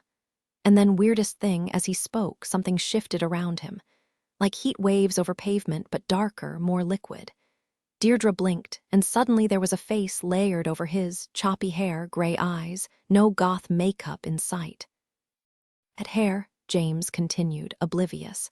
Wavy, green eyes. But the shimmering girl staring back at her had gray eyes, quiet and intense. You'll laugh, he added, because she's full goth, black lipstick, spiked collar, the works. Except the girl hovering in the air between them, that was her, Deirdre. She looked away fast, heart pounding. She sounds interesting. Maybe she was losing it. Maybe she'd finally cracked from one too many cafeteria burritos, but deep down, she knew she'd just seen inside his head. And that was way harder to ignore than bending spoons. I couldn't spend the rest of my life avoiding eye contact. But right now, it felt like the only option. This wasn't me. Deirdre, James nudged me back to reality. The guy's asking what you want to drink. A nervous waiter with acne scars hovered beside our table, and I forced myself to glance at his forehead instead of his eyes. Sorry, James cut in smoothly. My friend here had a run-in with my mom's demonic little fluffball today. She's still recovering. Sweet tea, please. Oh, and fries, comfort foods mandatory after a bitchan fries ambush. The waiter practically sprinted away. I stared at the salt shaker like it held the secrets of the universe. Seriously, what's going on with you? James flicked my chin up. Is this about the tiny terror or the girl with the black lipstick? I slumped in my seat. I never wanted normal until I realized I'd lost it. He grinned, annoyingly unfazed. D, you were never normal to begin with. His answer was so cliché it could have been printed on a motivational coffee mug. Yeah, but I wasn't this level of weird. Now I'm basically a walking freak show with a fan club of supernatural stalkers. James leaned back, lacing his fingers behind his head. Moving clover and dodging evil fairies doesn't rewrite your DNA. It's like picking up guitar, just a new skill. And the fairies, think of them as overzealous groupies. You're still you, whether you're bending spoons or outrunning their creepy van. He paused. Unless you decide to change. I squinted at him, careful to avoid direct eye contact. Since when are you Yoda? He tapped his temple. Upgraded to whale brain last week.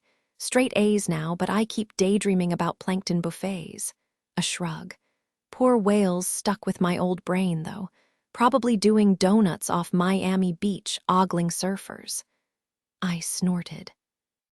James had a talent for derailing seriousness, but maybe that's why I never stayed upset around him. Why do you even believe me? Why wouldn't I? Because it's insane. For a split second, his usual playful expression flickered. Maybe insanity's contagious. By the time James dropped me off, the streetlights were flickering on. No sign of Grana. Mom would have mentioned it.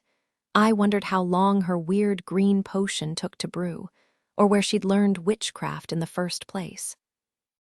Dodging Mom's interrogation, I slipped into a hoodie to hide the dog bites. Back in the kitchen, she slid a mug of cocoa across the counter like a peace offering. I took it, partly because her homemade cocoa was basically liquid forgiveness, and partly because the church abandonment was already fading from memory.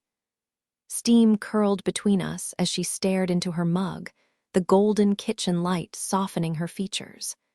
Knowing her, she'd probably picked this paint color just for the flattering glow. "Did your show go okay?" Mom was going for the warm and fuzzy tactic. I shrugged. "Yeah, Grana and I had fun." I caught myself. Grana had made me promise not to mention her visit.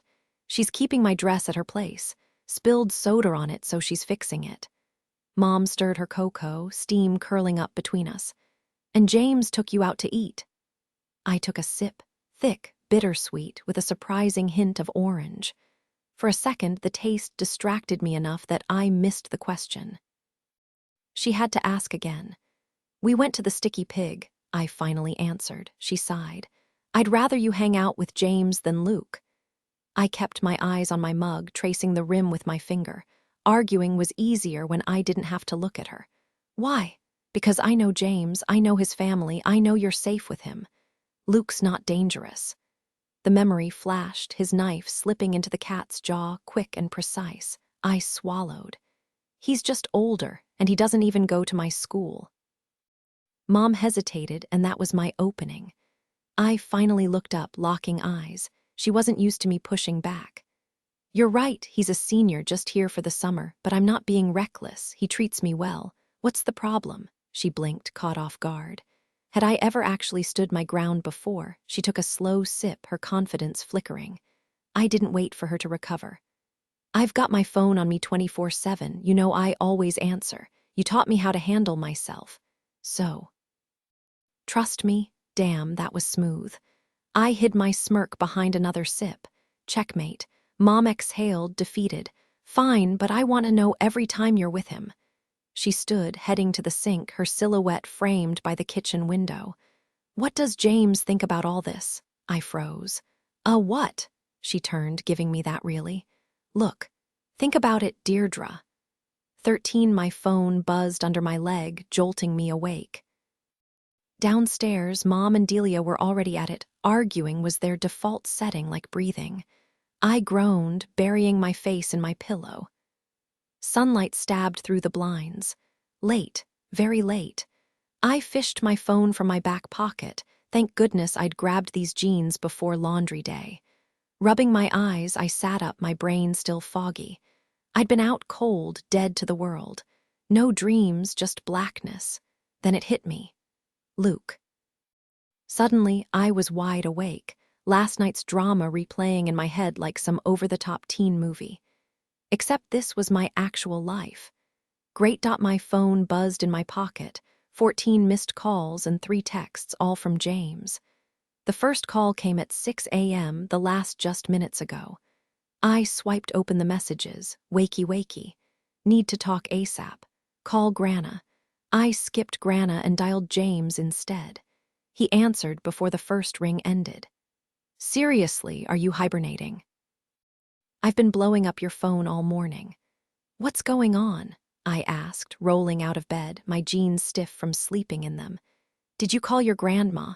"No, I called you because someone left me a voicemail graveyard. What's the emergency?" James's voice dropped.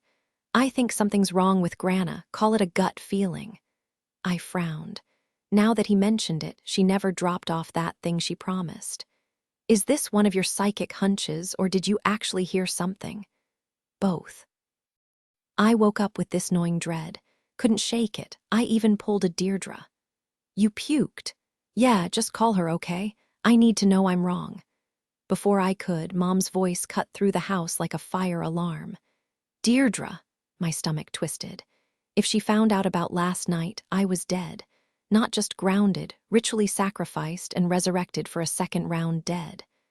Mom skipped the birds and bees talk, but made her stance clear. Nice girls don't give milk away for free. Though between us, I had wondered what Luke's tongue in my ear would feel like.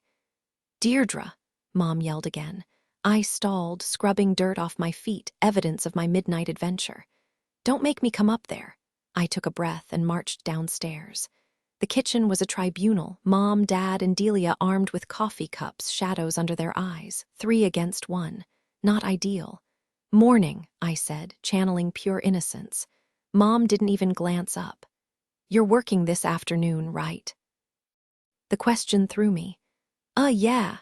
Her tone was eerily calm. "Good, because we need to talk when you get home." Oh, crap, new detail.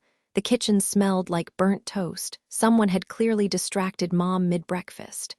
Tone shift. Sarcastic because nothing says family intervention like caffeine and passive aggression. "All right, 1 o'clock then," Mom said, finishing her coffee with a quick gulp before dropping the mug into the sink. Dad stood there looking like a kicked puppy. Something told me they'd been arguing before I walked in. She barely glanced at him before adding, "Your dad can take you, but James has to pick you up. If he can't, you'll have to call out of work." "I can't do it. Delia and I are heading to the hospital." A cold knot twisted in my stomach. The hospital. Delia fished a jangling keychain from her purse and hooked her arm through Mom's like she was steering a runaway train. Grana took a spill. "Emps think it's nothing major, but you know how hospitals are better safe than sorry." "A spill," I repeated, my voice thin. Grana wasn't some fragile old lady who tripped over rugs. She was the kind of woman who wrestled dressers up staircases and crushed herbs into paste to ward off bad energy. For some reason, Elinor's sharp grin flashed in my mind, the one she'd given me right before vanishing. "Or whatever," Delia cut in, louder than necessary, like she was trying to drown out my doubts. "We're just checking on her. She'll probably be home by dinner. Standard procedure." Mom shot her a look that could have melted steel. Whatever they'd been fighting about, it wasn't over. Delia, unshaken, turned her queenly gaze on me. "You saw her yesterday, Deirdre. Notice anything off?" Honestly, I'd been too wrapped up in my own drama to pay attention. The only weird thing at Grana's yesterday had been me. "She seemed fine," I muttered. Mom smirked victory and yanked the door open. "Let's go." Then it was just Dad and me, the quiet after the storm. He scratched his stubble, eyes flicking to me. "So that flutist from the competition, you're seeing him." Talking to Mom was like navigating a minefield. "Dad, easy," I nodded. "You like him?" My face betrayed me, heating up despite myself. "Yeah, a lot." "He feel the same?" "Yeah, a lot." Dad gave a small, satisfied nod and grabbed his keys from the hook. "Good. I'll warm up the car. Meet me out there when you're ready." He slipped out as quietly as Mom and Delia had slammed the door.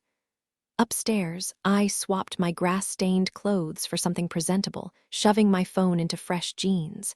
It buzzed, unknown number. "Hello."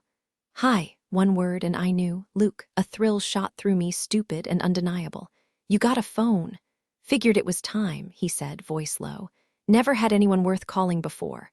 A pause. "You want to talk?" "I shouldn't." I dug through my drawer for socks, half aware of Dad idling outside. "But I do." "Mostly because I'm still waiting for you to explain whatever the hell I saw in your head last night." Silence. Heavy. Telling. "Is this your phone version of that sad puppy look you give me when you can't spill the beans?" "Yeah, pretty much. I was kinda hoping you'd dig up something in my head that would balance out all the mess you saw." "Seriously, is there even anything that could fix that?" Luke exhaled. "Guess we'll just call this another tragic phone face moment." I had bigger questions for him, but curiosity got the better of me. "So what happens when you can't tell me something? Does your tongue turn to cement or what?" He hesitated. "It's like my throat locks up, hurts like hell. No warning either, so I try to dodge it." "What if you wrote it down instead?" "Worse, like swallowing glass." "Okay, so telling me who's gagging you would basically wreck you." "Just the thought makes my tonsils go numb," Luke said, his voice teasing. "So, can I see you today?" I rolled my eyes at how ridiculous that sounded. Then it hit me. "Luke, Grana S in the hospital. Mom and Delia just left. They said she took a fall, but—" "Grana doesn't just fall," he finished. I bit my lip. "You think it's, maybe, want me to check on her, I'd know for sure." "She despises you. Join the club, but what about us? Can we meet? You can say no, crush my soul, whatever, but the offer's there." I yanked on my sneakers while debating. Blame it on hormones. Blame it on my moral compass taking a vacation. A literal graveyard's worth of bodies, and here I was, getting goosebumps at the idea of seeing him again. And if he kissed me, game over. Wake up, Deirdre, this guy's trouble. But what if there was more to it?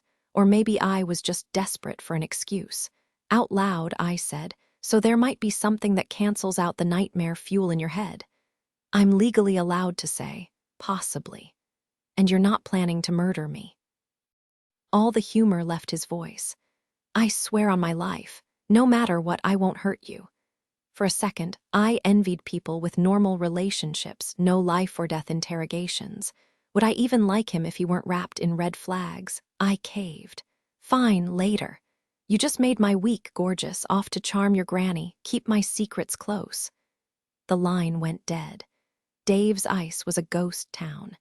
The sticky heat had given way to brooding storm clouds, and nobody wanted a cone. I slumped against the counter, twirling the iron key on its chain as I watched the sky darken. 1,000 places I'd rather be, and none of them here. I refused to check the clock. Just counting down the minutes would make this shift feel even longer. New detail. The shift in weather mirrors Deirdre's turmoil, storm clouds rolling in as she wrestles with her choices. Voice twist.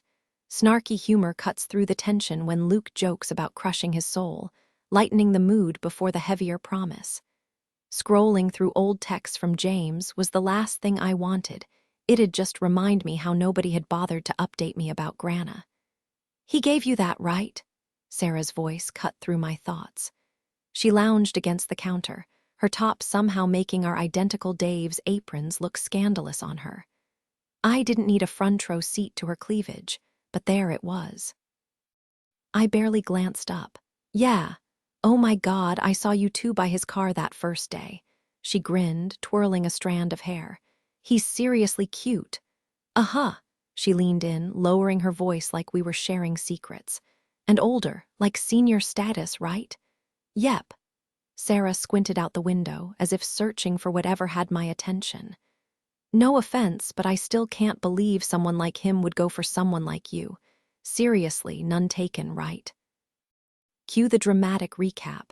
Previously on Deirdre's life, our heroine endures yet another backhanded compliment without protest. But today she snaps back. I rolled my eyes. Actually, older guys prefer subtlety. Flashy isn't their thing. Her gaze dropped to her own chest, then back to me, baffled. Wait, really? Totally, I said, leaning into the lie. Younger guys want arm candy. Older ones, they want depth. I smirked.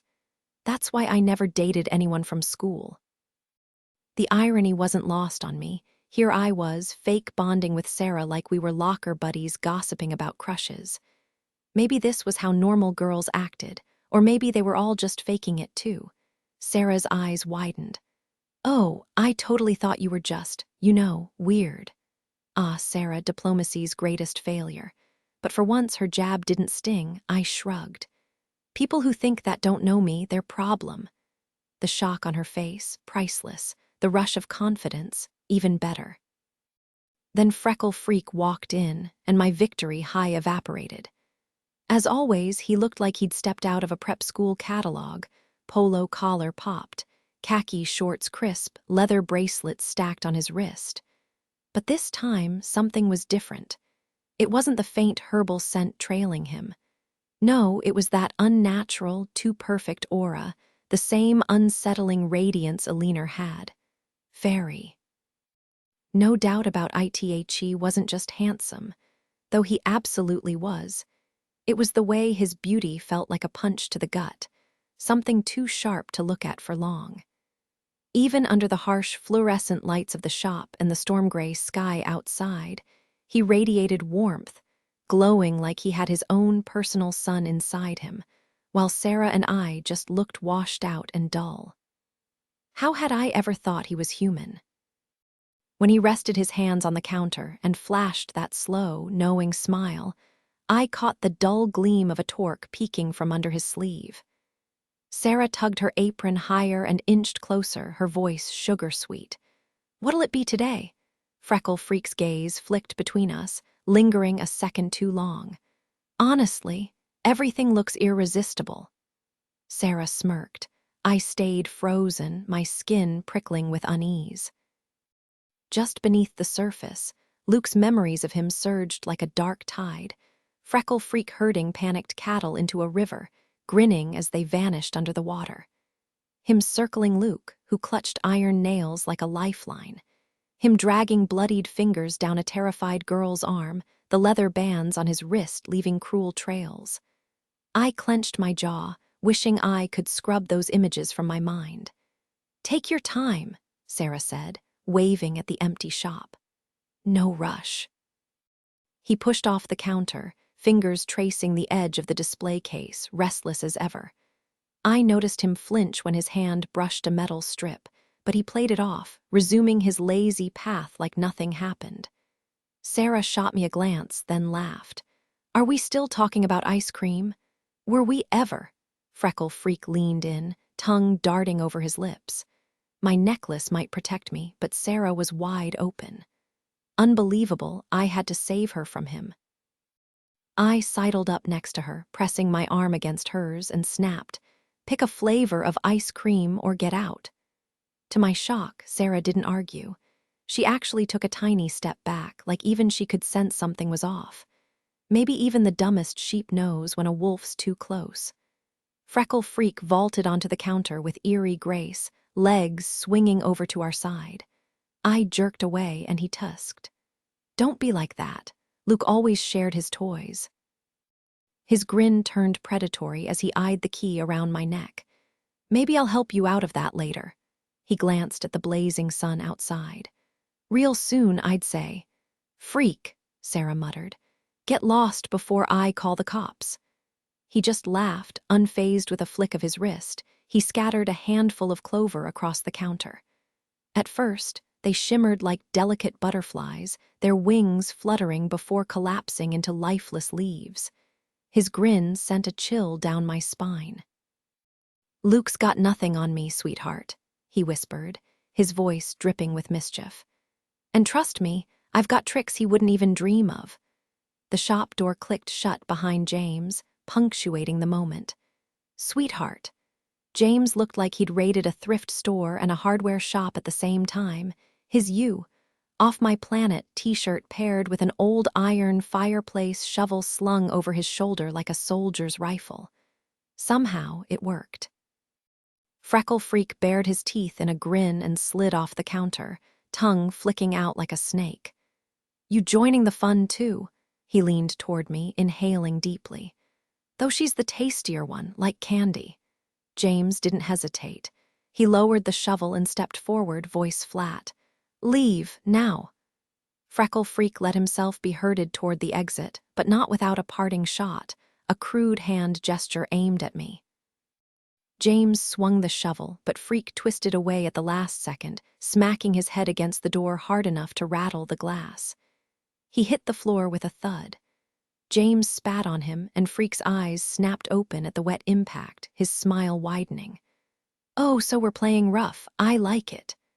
A memory flashed, Luke pinning Freak against a wall, blade at his throat, Freak laughing like it was all a joke. "Now this is gonna be fun," he'd said. When I looked back, the floor was empty. Outside, a white rabbit darted across the pavement, vanishing into the weeds. James and I exchanged a glance. "Pest control issue?" he asked. "More like a nuisance," I muttered, finally exhaling. "Why are you even here?" Thunder rumbled as Sarah, frozen by the milkshake machine, finally found her voice. "What the hell was that?" James shrugged. "Faeries, murderous ones." Sarah stared out the window, silent for once. The girl who never stopped talking had nothing to say when it mattered. I checked the clock. "I'm locking the back. We need to go." Sarah stayed motionless, chewing her lip like she was unraveling a mystery. "Good call," James said. "I'll take you to Grana S after. Sarah, I'll walk you to your car." I moved through my closing routine locks, lids, wiping down surfaces, while Sarah robotically cleaned the counter. Her quiet was unnerving. Normally, she'd fill the air with chatter. Now, the silence pressed in, heavy and strange, like the calm before a storm. The thought hit me. Maybe her constant chatter was just a desperate attempt to pull me out of my usual brooding silence. We finally escaped our awkward bonding moment only to find James finishing up, stacking the last chair onto a table. He grabbed his shovel leaning by the door. "We should head out before the storm hits." My phone buzzed in my pocket, and I fished it out. This time, I recognized the number instantly, answering before the second ring. "Luke." His voice was barely audible, strained. "I saw Grana, it was them." "Hey, weirdo, what's going on?" I flopped back onto my bed, balancing the phone against my ear. "Not much." A glance at my bedside clock made me groan. "James, tell me it's not actually 10 already." The sunlight blasting through my thin curtains was answer enough. "Heard introverts need extra sleep after socializing," he said, voice dripping with fake sympathy. I sat up, rubbing my face. "Yeah, well, some of us actually process emotions instead of pretending they don't exist." Not that I'd admit how much of last night I'd spent wide awake, obsessing over the competition, Thorn King Ash, and mostly Luke.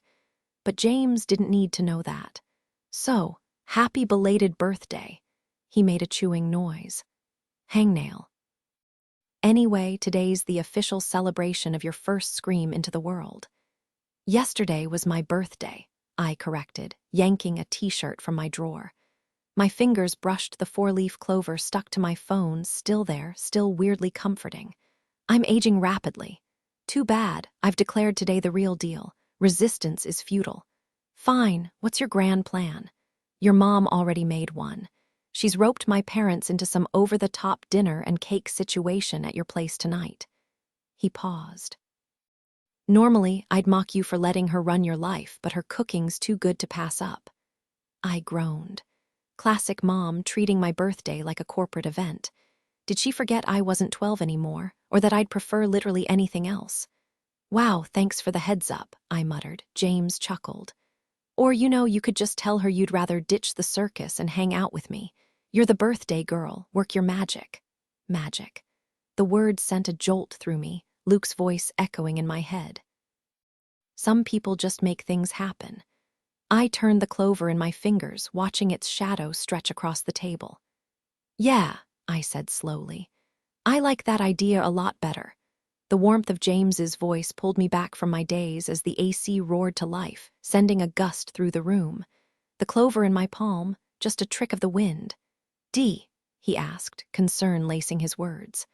I barely managed a reply before movement outside caught my eye, a sleek black sedan rolling into the driveway. My stomach twisted. "James, I gotta go. I'm running on fumes here. Coffee, food, something." "Sure," he said, though I could hear the hesitation. "Practice later, but hit me up if you need me." I hesitated too, biting my lip. Normally I'd spill everything, but what was there to say? A clover moved. Big deal. "Yeah, just tired, introvert problems." He chuckled. "Go eat, weirdo, I got you." The call ended, and I edged toward the window, tugging the curtain aside. My breath hitched. Luke was already staring up at me from the driver's seat. How did he even know my address? Before I could overthink it, I yanked off my ratty tee, swapped it for something less embarrassing, and bolted downstairs, only to crash into Delia, coffee in hand, eyes sharp. "That flute guy's here," she said, sipping slowly. "Who is he?" "Luke Dillon," I muttered, sidestepping her. She followed, relentless. "He goes to your school." "Friends there," I lied, praying she'd drop it. Delia smirked. "He's cute." No argument there. Mom's voice cut in from the kitchen, great, reinforcements. "Who's cute?" She topped off Delia's coffee, unknowingly fueling her interrogation skills. "The guy in the driveway," Delia said, and Mom spun toward the window. "Did he knock?" "Going outside," I announced, already halfway to the door. Mom called after me, "You leaving this here?" She pointed to the counter, but I was gone before she could finish. The clover stayed tucked in my pocket, a weird little secret. And Luke. "Well, that was a mystery I was about to solve. Dad spotted it on your harp case when he brought it inside last night," Mom said, nodding toward the counter where a four-leaf clover sat beside the toaster. Just like the others I'd found, it was flawless, each leaf perfectly even, and somehow still fresh despite spending the night in the car. "It's not complicated, Deirdre," Mom added, pulling out her stand mixer, probably for my birthday cake. "Press it in a book if you want to keep it that way." I wasn't sure I cared about preserving it, but I picked it up anyway, spinning the stem between my fingers. A strange, uneasy feeling twisted in my gut. Was it nerves? Anticipation? Or just the fact I'd skipped breakfast? "Maybe," I muttered before stepping outside to find Luke. He was crouched by his car, squinting against the blazing sun, watching Rye. My dog was usually the friendliest creature alive, loyal, goofy, and obsessed with belly rubs. But right now, he was frozen in the grass, head low, lips curled back in a silent snarl. Luke was murmuring something under his breath, soft and rhythmic, but the words didn't sound like any language I knew. When he noticed me, he straightened up, flashing a grin. His dark V-neck made his pale hair and icy eyes stand out even more. "Hey there, gorgeous. Looking extra lovely today." My face flushed. "What are you doing here?" He shrugged, still smiling. "Just following a hunch." Then his gaze dropped to the clover in my hand and his smile vanished. "Where'd you get that?" "Mom found it. Aren't these supposed to be lucky?" "Among other things," he said vaguely, nodding at Rye. "This grumpy old guy yours." His tone was playful, but Rye wasn't having it. His fur was still bristling. "Yeah, that's Rye. He's ancient, but I've never seen him act like this." Luke turned away, voice oddly nostalgic. "Seems like a smart dog." Before I could reply, the kitchen door swung open. Delia's voice rang out, "You two coming in or baking out here?" Translation: "Get inside so I can grill you." Luke didn't miss a beat. "Be back in an hour, ice cream run," he called, already heading for his car. I shot him a look. "You just wanted an escape, didn't you?" He grinned, jingling his keyring, no fancy fob, just a ridiculous number of keys. Mine had 2 keys and a dorky fish-shaped fob. "Maybe the keys you carried said more about you than you'd think." I finally sighed and said, "Let me grab my cash." Luke swung the passenger door open for me. "My treat. And don't worry about the car, it looks rough, but the fumes mostly stay out." For a second, I hesitated before sliding into the worn-out Audi. The interior was stuffy and hot, even though Luke had just stepped out, and the seats were that same plush, baby blue fabric I remembered from my grandma's old cars. The whole thing smelled like him, that same warm, familiar scent from when he'd leaned in close the day before. My stomach did a little flip at the memory. Luke hopped in, fiddling with the AC controls like he was playing an instrument, and soon cool air drifted through the vents. It reminded me of the 4-leaf clover I'd caught earlier, fluttering into my palm. I shivered. "Too much." He adjusted the temperature, and as if reading my mind, glanced at the clover still in my hand. "You don't need that." As he backed out of the driveway, I set it on the dashboard. "Everyone needs a little luck." "Not you, Dee. You make your own. Pretty impressive, honestly." He stopped at the end of the drive, rolled down the window, and tossed the clover onto the road. "So, where's the best spot for ice cream?" "You just threw away my good luck charm," I said, raising an eyebrow. "And fun fact, I actually work at an ice cream place." Luke grinned. "Sweet. Wait, was that too corny?" I snorted. "I didn't even realize you were going for a joke." He clutched his chest dramatically. "Ouch, going for a joke. That cuts deep." I smirked. "Guess you'll have to up your game." "Noted. Now how do I get there?" "You're already headed the right way. About a mile up, left side, Dave's Ice." "But you already knew that, didn't you?" I studied him, and he met my gaze for a second before focusing back on the road. "Thought I remembered seeing it when I drove in," he said. "Seemed like a good day for ice cream." Of course it was. Why wouldn't it be? We'd slipped into this weird little charade, him pretending to be normal, me pretending to buy it. And part of me wanted to. But I couldn't shake the feeling something was off. Just not sure what yet. Hopefully nothing involving duct tape and a trunk. Outside, the heat shimmered off the asphalt, thick and sluggish. The trees barely moved, leaves drooping under the weight of the afternoon sun. The only motion came from cars crawling past on the two-lane road. Summer at its most oppressive, a day meant for doing absolutely nothing productive. "Here," I said, though he already knew, and Luke pulled into Dave's ice. The squat concrete building looked the same as always. Funny how I'd probably learned more here than in any classroom. Luke eyed the place, then parked in the shade at the back of the lot. The neon sign buzzed above us as we pulled into Dave's ice parking lot. "Why's it called that if they sell ice cream now?" I asked, squinting at the flickering letters. Luke shrugged, tapping the steering wheel. "Back in the day, they just sold blocks of ice, no freezers, remember? Guess they upgraded." He smirked. "Like trading a horse for a Mustang. Do you even like ice cream?" The question caught me off guard. Nobody ever asked me what I liked. "Yeah," I admitted, fiddling with my seatbelt.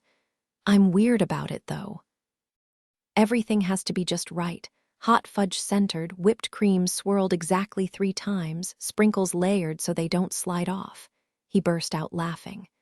"So you've always been this obsessive, huh?" I shot him a glare. "Are we getting dessert or roasting me?" Luke killed the engine unfazed. "You're like a firework 0 to furious in half a second.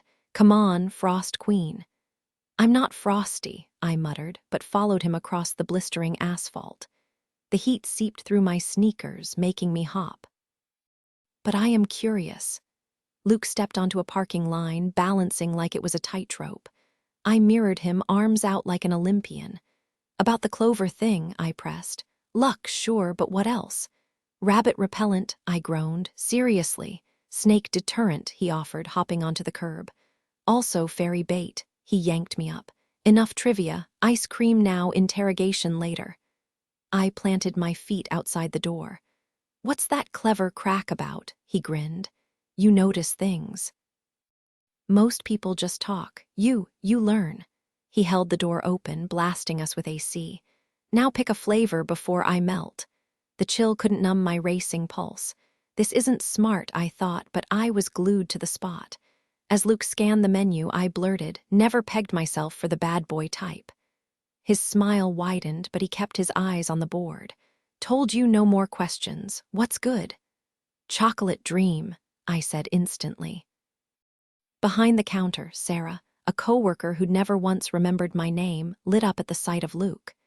"Help you," she purred. "2 cones, please," he said. Sarah scooped, flirting shamelessly, while I stood there like a ghost.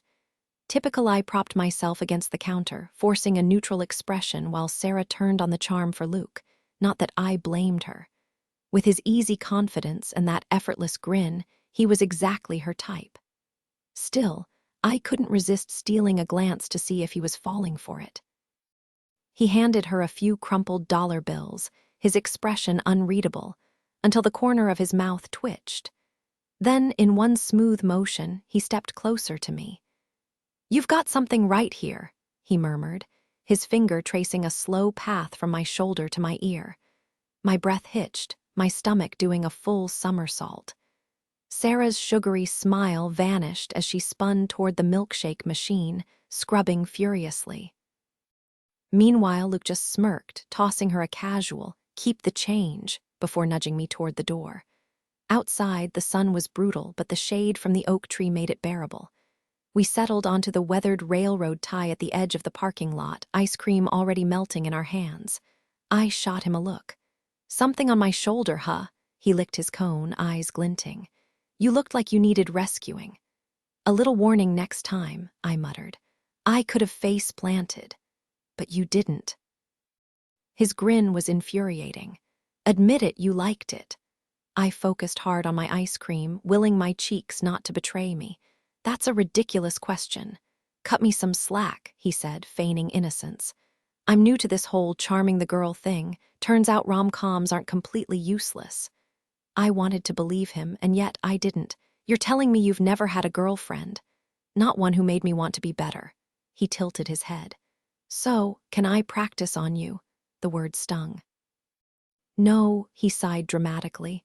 "Fair enough, but can I stick around? You're interesting." I scoffed. "Interesting is what scientists call lab rats. I'm not a specimen." "You're more than that," he said, suddenly serious. "You don't need luck or magic, just sheer stubbornness. It's impressive." He winced. "And now I've messed up again, haven't I?" I didn't answer. Anger wasn't the right word. It was something heavier, something like disappointment. For once, I didn't crave admiration for my talents. I just wanted someone to look past the achievements and see me. The real me, not the polished version people praised without ever knowing who I was. Luke had been flirting with that version, not the one destined for magazine covers and alumni Hall of Fame lists. "You're so mad you've gone silent," Luke said, shifting closer on the old railroad tie to study my face. "I really screwed up, didn't I? No clue what I said this time." My voice came out weak, and I hated it. How had he managed to unravel me like this? "I'm sick of people gushing over my talent," I admitted, swiping at a stray tear. "I want to be valued even if I were completely ordinary. But no, all anyone sees is the harp, never me." Luke caught the tear with his thumb, his touch lingering just a second too long. "Don't cry," he murmured. "The reason you're good at everything, it's you refuse to settle for less, and that's what I can't stop watching." I batted his hand away, too proud to let him see me vulnerable. "I don't usually cry," I muttered, scrambling for composure. "Unless I'm frustrated, I just feel—" "Your ice cream's melting," he interrupted gently. Grateful for the distraction, I turned back to my cone. We ate in silence, the tension between us shifting like the summer heat. Finally, without looking at him, I said, "If I still fascinate you, fine, study me, but I'm not your experiment." "Deal." He dug his keys from his pocket, jingling them absently. On impulse, I asked, "One key for every secret." I braced for him to shut down, but he just smirked.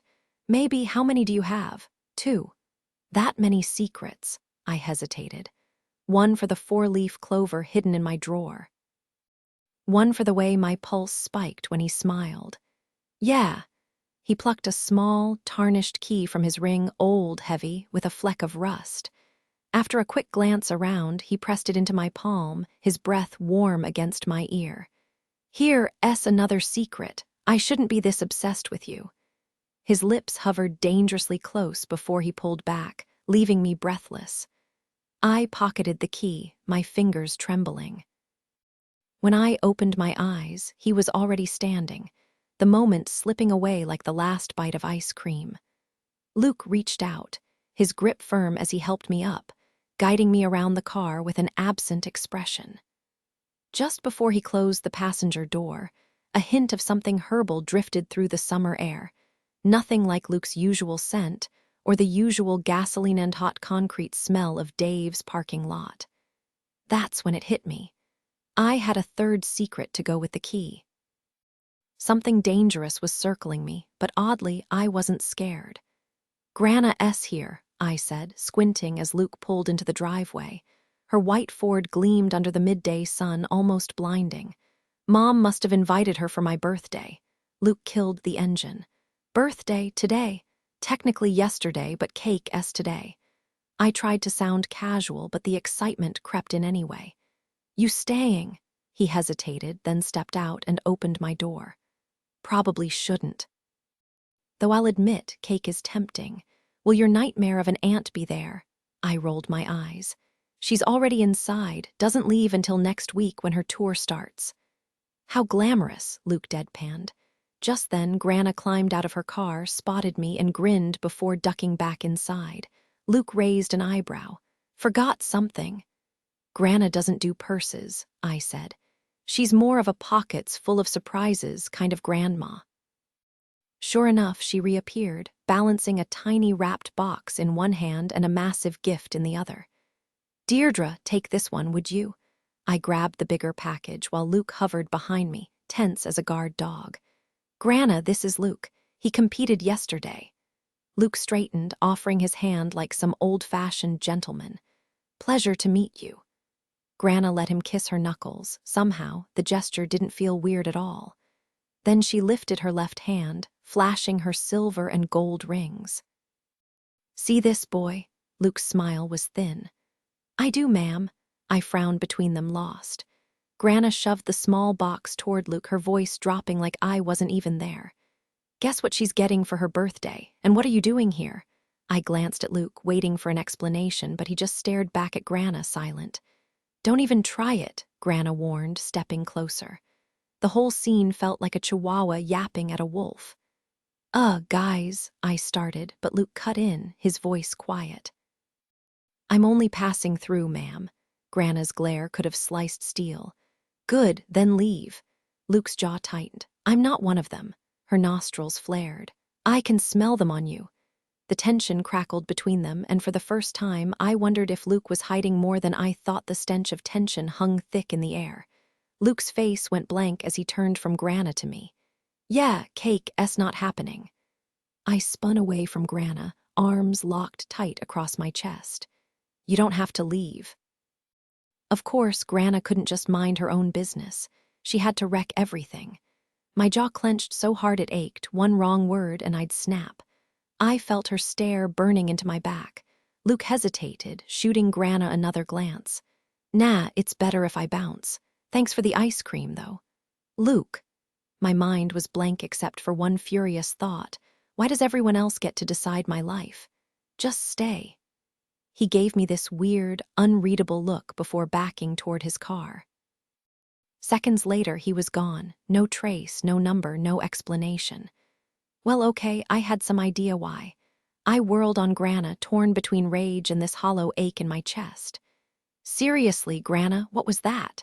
She glared at the empty driveway like Luke's ghost was still there, then shoved a small gift into my hands.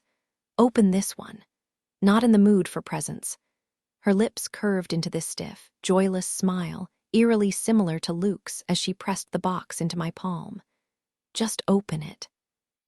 With a sigh, I tore off the blue wrapping. Inside the jewelry box, nothing but empty satin. I frowned up at her. Then, without a word, she slid off that dull, tarnished ring she'd shown Luke and dropped it into the box. This was my mother's, and her mother before her. Now it's yours. I thought you might need it soon. Now I'm sure. What I needed was Luke back in the driveway and Grana to stop being so cryptic. The ring was ugly, really ugly, and I wasn't into jewelry anyway. Wow. Thanks, I muttered, voice dripping with sarcasm. Put it on, she ordered. You'll understand later. I shoved it onto my right ring finger. Grana's smile softened, almost proud. Good. Now I'm going inside before I melt. Your mother's probably losing her mind and Delia's scheming as usual. She grabbed the other gift and disappeared into the house. Alone, I stared at the stupid ring, my throat tight. That's how James found me 5 minutes later, pulling into the same spot Luke had just vacated. He took my arms, eyebrows knitted. What's going on? Just getting steamrolled by my own family. Let's talk inside. With Delia's drama and Mom's hovering, hard pass. As if on cue, Delia's shrill voice cut through the kitchen window. James glanced at the house, then back at me. Fine. At least get out of the sun. We retreated to the backyard, under the shade of an old oak. I slumped against the trunk, knees pulled to my chest, while James sat across from me, close enough that our sneakers almost touched. For a long moment he just studied me, his expression unreadable. The cicadas buzzed like they were laughing at me. Perfect the moment James revealed this unexpected side of himself, I nearly spilled everything that had just happened. But he cut me off with, "Okay, I need to come clean about something." My stomach dropped. I had a terrible suspicion about where this was going. Please don't say it, James. You're the last person I want to hear this from. Instead, he smirked and said, "Turns out I'm kinda psychic." He waited, then added, "Feel free to laugh, but keep it under 15 seconds. Any longer and it's just rude disbelief." I didn't laugh. "Honestly, I believe you." "Well, that's convenient," he said, running a hand through his messy auburn hair. "Don't get too excited, though I'm not exactly a crystal ball expert. Just get random gut feelings that turn out right. Like today, woke up with this gnarly vibe, so I ditched soccer practice early to check on you." He hesitated, then admitted, "Peter says it happens to him too." Peter, his older brother, was off chasing dreams in LA with his band. James practically worshipped him, and honestly, the guy was cool, one of the few people besides James I actually trusted. So I told him everything, well, almost everything. I skipped the part about Luke's hands, the way his breath had brushed my ear. But the rest. Key, the ring, the weirdness, it all spilled out. James took both objects, turning them over in his hands. Iron, huh, that's interesting. Interesting like ha-ha, or interesting like what the actual heck? Interesting like occult, he deadpanned. Ah, so what the actual heck? James shot me a look. Hey, I'm the sarcastic one here. He watched me slide the ring back on. Iron is supposed to repel supernatural nasties if you buy into that whole mystical mumbo-jumbo. I couldn't resist. And yet you know about it. A gentleman's education is never complete, he said loftily. Grana S into all that, I admitted. Auras, energy, the whole cosmic vibe. She once told me mine was stormy indigo. Mine's plaid, James said, straight-faced. He fiddled with my ring absently, his fingers rough from scribbled-on homework. The touch reminded me of Luke's, but where Luke's had been deliberate, James was careless. How can two people feel so different? What about the clover? The one you moved earlier. Thought I moved, I muttered, fishing it from my pocket. Here, knock yourself out. James plucked it from my palm, grinning. All right, magic weed, do your thing. He set it in the patchy grass under the tree. I feel ridiculous, I groaned. You look ridiculous, he agreed cheerfully. But hey, if nothing happens, no harm done. If it does move, well, congrats, you're officially weird. The clover stayed put. For now we crouched there like a couple of middle schoolers at a sleepover, half wishing the Ouija board would spell out something terrifying, just to prove the universe had magic in it, and half praying it wouldn't, because who actually wants ghosts in their closet? I curled my fingers into a makeshift net, the same way I had earlier that morning, waiting for the clover to make its move. All right, clover, don't let me down. A gust of wind brushed against my damp skin, sending the clover spinning right into my palm. James squeezed his eyes shut. Dude, that gives me the chills. Just the wind, I said, though my voice wavered a little. Sure. He shook his head, cracking one eye open. Every time I get that freaky gut feeling, my body turns into a human ice cube. That one, Arctic level weird. Try it again, right here, where the wind can't mess with us. I scooped up the clover and placed it in the still air beside his leg. Holding my breath, I whispered, Come on, clover. The leaves shivered, then skittered across the dirt straight into my hand, dragging a handful of dry, golden summer leaves with them. Telekinesis, James murmured, his voice as hushed as the rustling around us. When I glanced over, goosebumps prickled his sun-browned skin. Suddenly, life got a whole lot more interesting. More like a whole lot less predictable. I lost track of time sprawled on that freezing marble slab while the gravestones outside kept their silent watch, moonlight shifting over names no one had spoken in years. The cold seeped into my bones, turning my blood to ice. Every second I stayed there, half hoping, half terrified Luke would yank me back to reality, my mind flooded with visions of death. No, not just death. Murder. My thoughts short-circuited, leaving nothing but static. Finally, I managed to sit up. Across the tomb, Luke was a pale smudge against the dark, like some forgotten symbol carved into stone. His cheek pressed against the wall as he stared blankly into the night, the dried trail of that single, eerie tear still marking his face. I followed his gaze to the thickening fog winding around the headstones. Graves. Fitting. The question burned in my throat, did you really kill them all? But then I remembered his voice, low and rough, asking, do I scare you? Yeah, he had. And he wasn't some mythical creature, just a killer.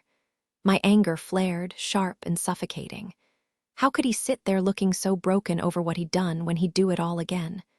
So that's it, my voice cracked. Luke didn't flinch. You're not some magical being, just a straight-up murderer. I should have said one of them, but right then, monsters were the least of my worries. Luke stood frozen, as motionless as one of the stone figures in the memorial hall around us. His silence only fueled the fire inside me. I forced myself up, glaring down at him as the distance between us seemed to grow wider with every second. Was that your plan all along? Save me just so you could finish me off yourself? He didn't flinch. His voice was hollow when he finally spoke. Aren't you scared? Scared? No, I'm furious. Finally, his eyes met mine, pleading, desperate for some kind of mercy. But how could I give him that? This wasn't some embarrassing secret, like a hidden obsession with cheesy pop music or reckless nights he regretted. It was worse. Much worse. I'd seen the faces of the people he'd killed, their lives snuffed out as easily as a candle in the wind. I'd let my guard down for him, let him in, and now the betrayal burned like acid. So all those times you asked if I thought you were shady, it was because you're a murderer. His reply was lifeless. It's not that simple. I wrapped my arms around myself, my nails digging into my skin. Oh, really? Then explain it to me. Did they just trip and land on your knife, or was it self-defense? That girl I saw, she was totally about to take you down, right? He didn't even try to deny it, just shook his head. How many? I demanded, my voice shaking. How many people have you killed? As if the number even mattered. 1 or a dozen, it didn't change what he was. Don't make me remember, he muttered. Oh, does it hurt? I spat. Think it hurt them less. His face twisted, but I didn't care. He didn't deserve sympathy. How many? His silence was answer enough. You let me believe you were different, I hissed, my voice raw. You made me trust you. I'm sorry. Sorry doesn't fix this. My hands trembled. You killed innocent people. I saw them. They weren't threats, they were just gone because of you. The images flashed behind my eyes, vivid and horrifying. I wanted to scream, to purge the memories from my mind, but they clung to me like shadows. He hadn't just taken their lives, he'd forced me to carry the weight of their deaths. A tear slipped down my cheek, real human, not one of those strange, bloody ones. My anger drained away, leaving me hollow. I sank to the floor, suddenly exhausted. Can you forgive me? His whisper was barely audible. I wiped my face, refusing to let him see me break. I wanted him to feel this pain, this emptiness. When I finally looked at him, my voice was steady. How could I? His eyes searched mine, begging for something I couldn't give. No, I said again. The silence stretched between us, thick and suffocating. When he finally spoke, his voice was barely a breath. I didn't think so. Slowly, he stood and reached out a hand. Come on, I'll take you home. I stared at his outstretched fingers. Did he really think I'd take it, after everything?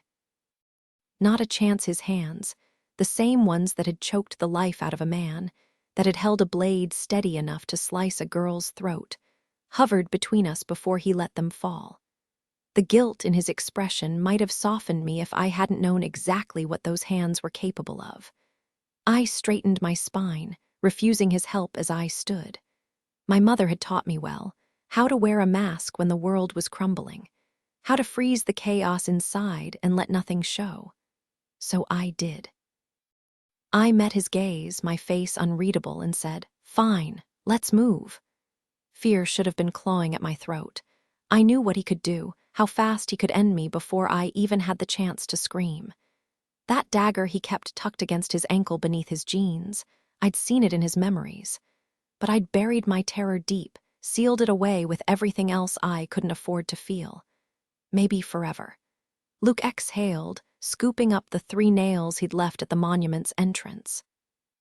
For the record, he muttered, I won't hurt you. I can't. I arched a brow. Like how you can't tell me anything about yourself. He didn't answer, his gaze darting across the fog-choked graveyard. Not like that at all. We need to go before they come. A shiver slipped through my icy control, just for a second, just at the word they. It made no sense to fear them more than him, but I did. I trusted that they wanted me dead. Luke, I wasn't so sure.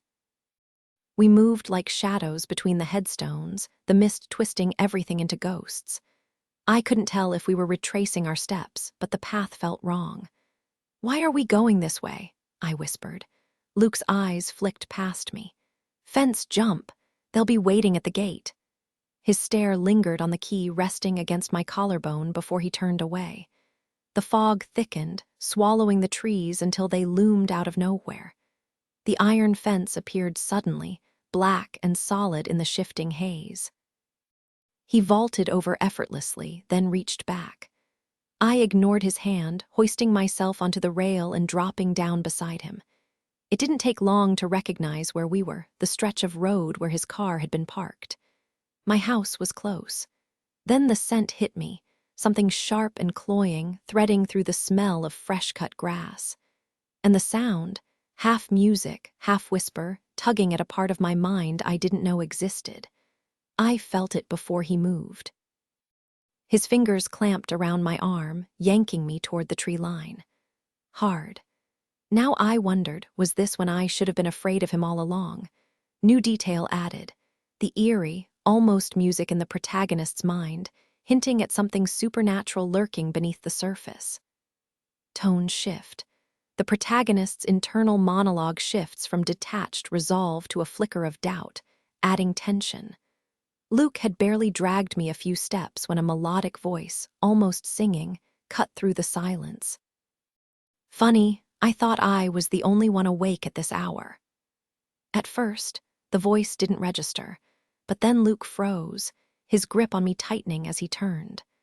Emerging from the mist was a figure draped in white, her presence unsettling precisely because I knew her from ordinary days when she had no business being here. Elinor glided toward us, her form sharpening with every step, as if the fog itself was stitching her into reality. Luke subtly shifted, positioning himself between us, his tone deceptively light. "What's your game?" Elinor's smile was dazzling, painfully so. "Can't it just be fate?" Her hand slipped into the folds of her gown, withdrawing a blade that gleamed like moonlight. "Cut the act," Luke snapped, his voice rough with something close to panic. "What do you want?" Her laughter was soft, yet it sent a tremor through the trees. "Such hostility doesn't suit you, darling." She extended the knife toward him, its handle smooth as bone. "Consider this a replacement. You seem to have misplaced yours." "I didn't misplace it." She circled us like a predator, her gaze lingering on me. Luke's fingers dug into my arm, his breath shallow. "Ah," she murmured, reaching out as if to brush my cheek, then recoiled, startled. Her eyes flicked to the pendant around my neck before narrowing. Luke yanked me back. "Don't even think about it." Elinor examined her nails, unfazed. "Honestly, Luke, after all the patience we've shown you, the leniency, I expected gratitude, not this tantrum." She offered the knife again. "Just finish what you started, then we can all move on." Another laugh, this one rattling the branches overhead. "Well, most of us." My mind conjured the blade's cold kiss against my throat, the inevitable scarlet line. I'd seen what Luke was capable of, the bodies, the violence. The way he'd driven his dagger into that cat's skull without hesitation. And yet fear refused to take hold. Stupid, maybe, but all I saw was the man shielding me now. Luke shook his head, silent. Elinor's focus shifted to me, her scrutiny icy. "Oh, Luke," she sighed. "We both know your judgment hasn't always been sound, but this," her voice dripped venom, "this might be your greatest mistake yet, so last chance, sure you won't make it quick." Luke's grip tightened around me, his body trembling despite the steel in his voice.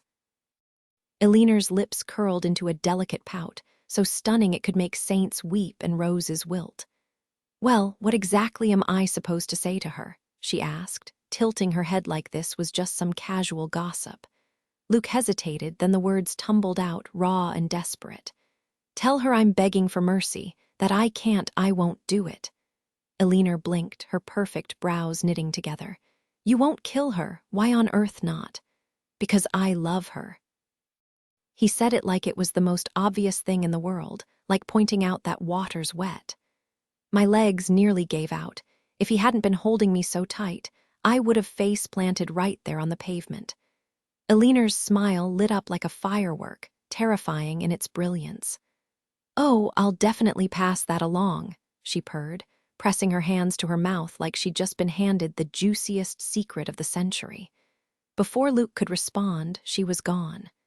Just poof.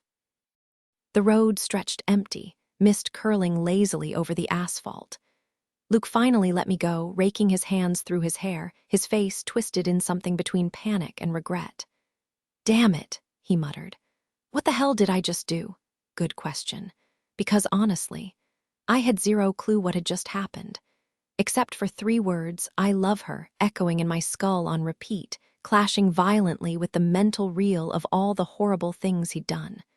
The rest was slipping through my fingers like smoke. I watched him pace, his hands locked behind his neck, while flashes of his memories invaded my mind. Luke as a kid, tiny fingers wrapped around an adult's hand. His hair catching golden light in some city sunset. Him typing away at a laptop, focused. My head spun, and I tried to shake it off to focus on my life, but his kept intruding, flickering like a broken film reel. Suddenly, exhaustion hit me like a truck. My eyelids weighed a ton, my body begging to collapse right there on the street. But something felt off. This wasn't just fatigue. "What's happening to me?" I mumbled, barely keeping my eyes open. Luke glanced over, exhaling sharply. "You're wiped out, huh?" I nodded, sluggish. For the 3rd time since the graveyard, he held out his hand. I knew I shouldn't take it, but screw logic, I was too drained to care. My fingers brushed his, and he pulled me close, guiding me down the road like I was some lost kid. "Ever heard of psychic vampires?" he asked casually. "People who feed off others' energy." "Yeah, sure. Well, those amateurs, they've got nothing on a leaner. That little disappearing act takes a lot of juice. I was just wondering where she siphoned it from." I tripped, barely catching myself. "Then why aren't you a zombie right now? Why just me?" He didn't even flinch. "Because you were the easiest target. She did it just to hurt you." His words barely registered. I was already half asleep, swaying where I stood. The moment Luke let go of my hand, my legs gave out and I crumpled onto the pavement, too exhausted to care. "Not here, pretty girl," he murmured, scooping me up like I weighed nothing. A faint warning flickered in the back of my mind. Don't trust him. Make him put you down. But his shirt smelled like home, warm and familiar, and I pressed my face against it, wishing everything could stay this simple. The shock of cold air conditioning jolted me awake, just long enough to realize he'd carried me inside, past Rye's annoyed grumbling in the kitchen, and up the creaky stairs, maneuvering so I didn't slam into the wall. Normally, the thought of Mom catching us would have sent me scrambling, but a leaner had drained me dry. I didn't even flinch when Luke found my room effortlessly, moving as silently as a shadow. He laid me down gently, pulling the blankets up, and the bed felt like heaven after 2 nights on that lumpy couch. Kneeling beside me, he studied my face, his own expression unreadable, the dried blood still streaked on his cheek. "Did I ruin everything?" he asked, voice low. My eyelids fluttered. A memory flashed behind them, Luke laughing as he wrestled with a dog that looked just like Rye. I wasn't sure if I answered aloud. "I don't know." The truth was, I couldn't answer until I understood why he'd done what he did. Another blink, his fingers clawing at the torque. Another, him now close enough to touch, but not. "Do you still see my memories?" I managed a weak nod. His reply was barely a breath. "I see yours too." "I messed up," I mumbled. His fingers brushed the bloodstain, my blood, before he rested his forehead against the edge of the bed. "Dee, what am I supposed to do now?" Time blurred. Was I dreaming? A soft press of lips against my cheek, real or imagined. Then emptiness when I realized he'd slipped away. And then, finally, nothing. The parking lot was alive with faeries, some towering and regal, others small enough to perch on a shoulder. Bonfires roared, sending embers spiraling into the dark like tiny shooting stars. There were creatures with wings like birds of prey, beaks sharp enough to cut steel, and others so stunning they made supermodels look plain. Men with skin like river-washed stone, children who seemed spun from starlight. Music pulsed from every direction, bodies twisting in wild, hypnotic dances. We hovered near the auditorium exit, looking less like a family and more like a disaster waiting to happen. Luke's grip tightened on my arm as his sharp eyes scanned the parking lot, alert like a predator. The Queen stood a few yards away, her elegance clashing with the grimy pavement beneath her, making her presence even more striking. Thomas Reimer pushed through the crowd, his curls bouncing with every step, and offered a too polite greeting. "Good solstice, my lady." His tone dripped with false sweetness. The Queen didn't even glance at him. "Get lost, Reimer, you made your choice." With a flick of her wrist, she sent him sprawling at my feet. "We'll settle your loose tongue later." Luke reached down to help Thomas up, and though our eyes met, Thomas stayed silent, slipping behind me like a shadow. "Great, now I've got a growing entourage." The Queen's voice cut through the tension. "I don't see the Dina Shi. Seems they've abandoned you." Maybe they had. I was still figuring out my next move when a voice, half song, half whisper, sent a shiver down my spine. "Not so fast." Elinor gasped as Una materialized behind her, moving like a ghost. "Relax," Una smirked. "It was just a little pinch." The Queen's hand shot up, her threat sharp. "Back off or I'll break you in half." Brendan's voice cut through the chaos, laced with urgency. "Get over it." He looked every bit the king as he rode through the crowd on a dapple-gray horse decked in shimmering bells. The sound should have been deafening, but instead it wove into a haunting melody that left me breathless.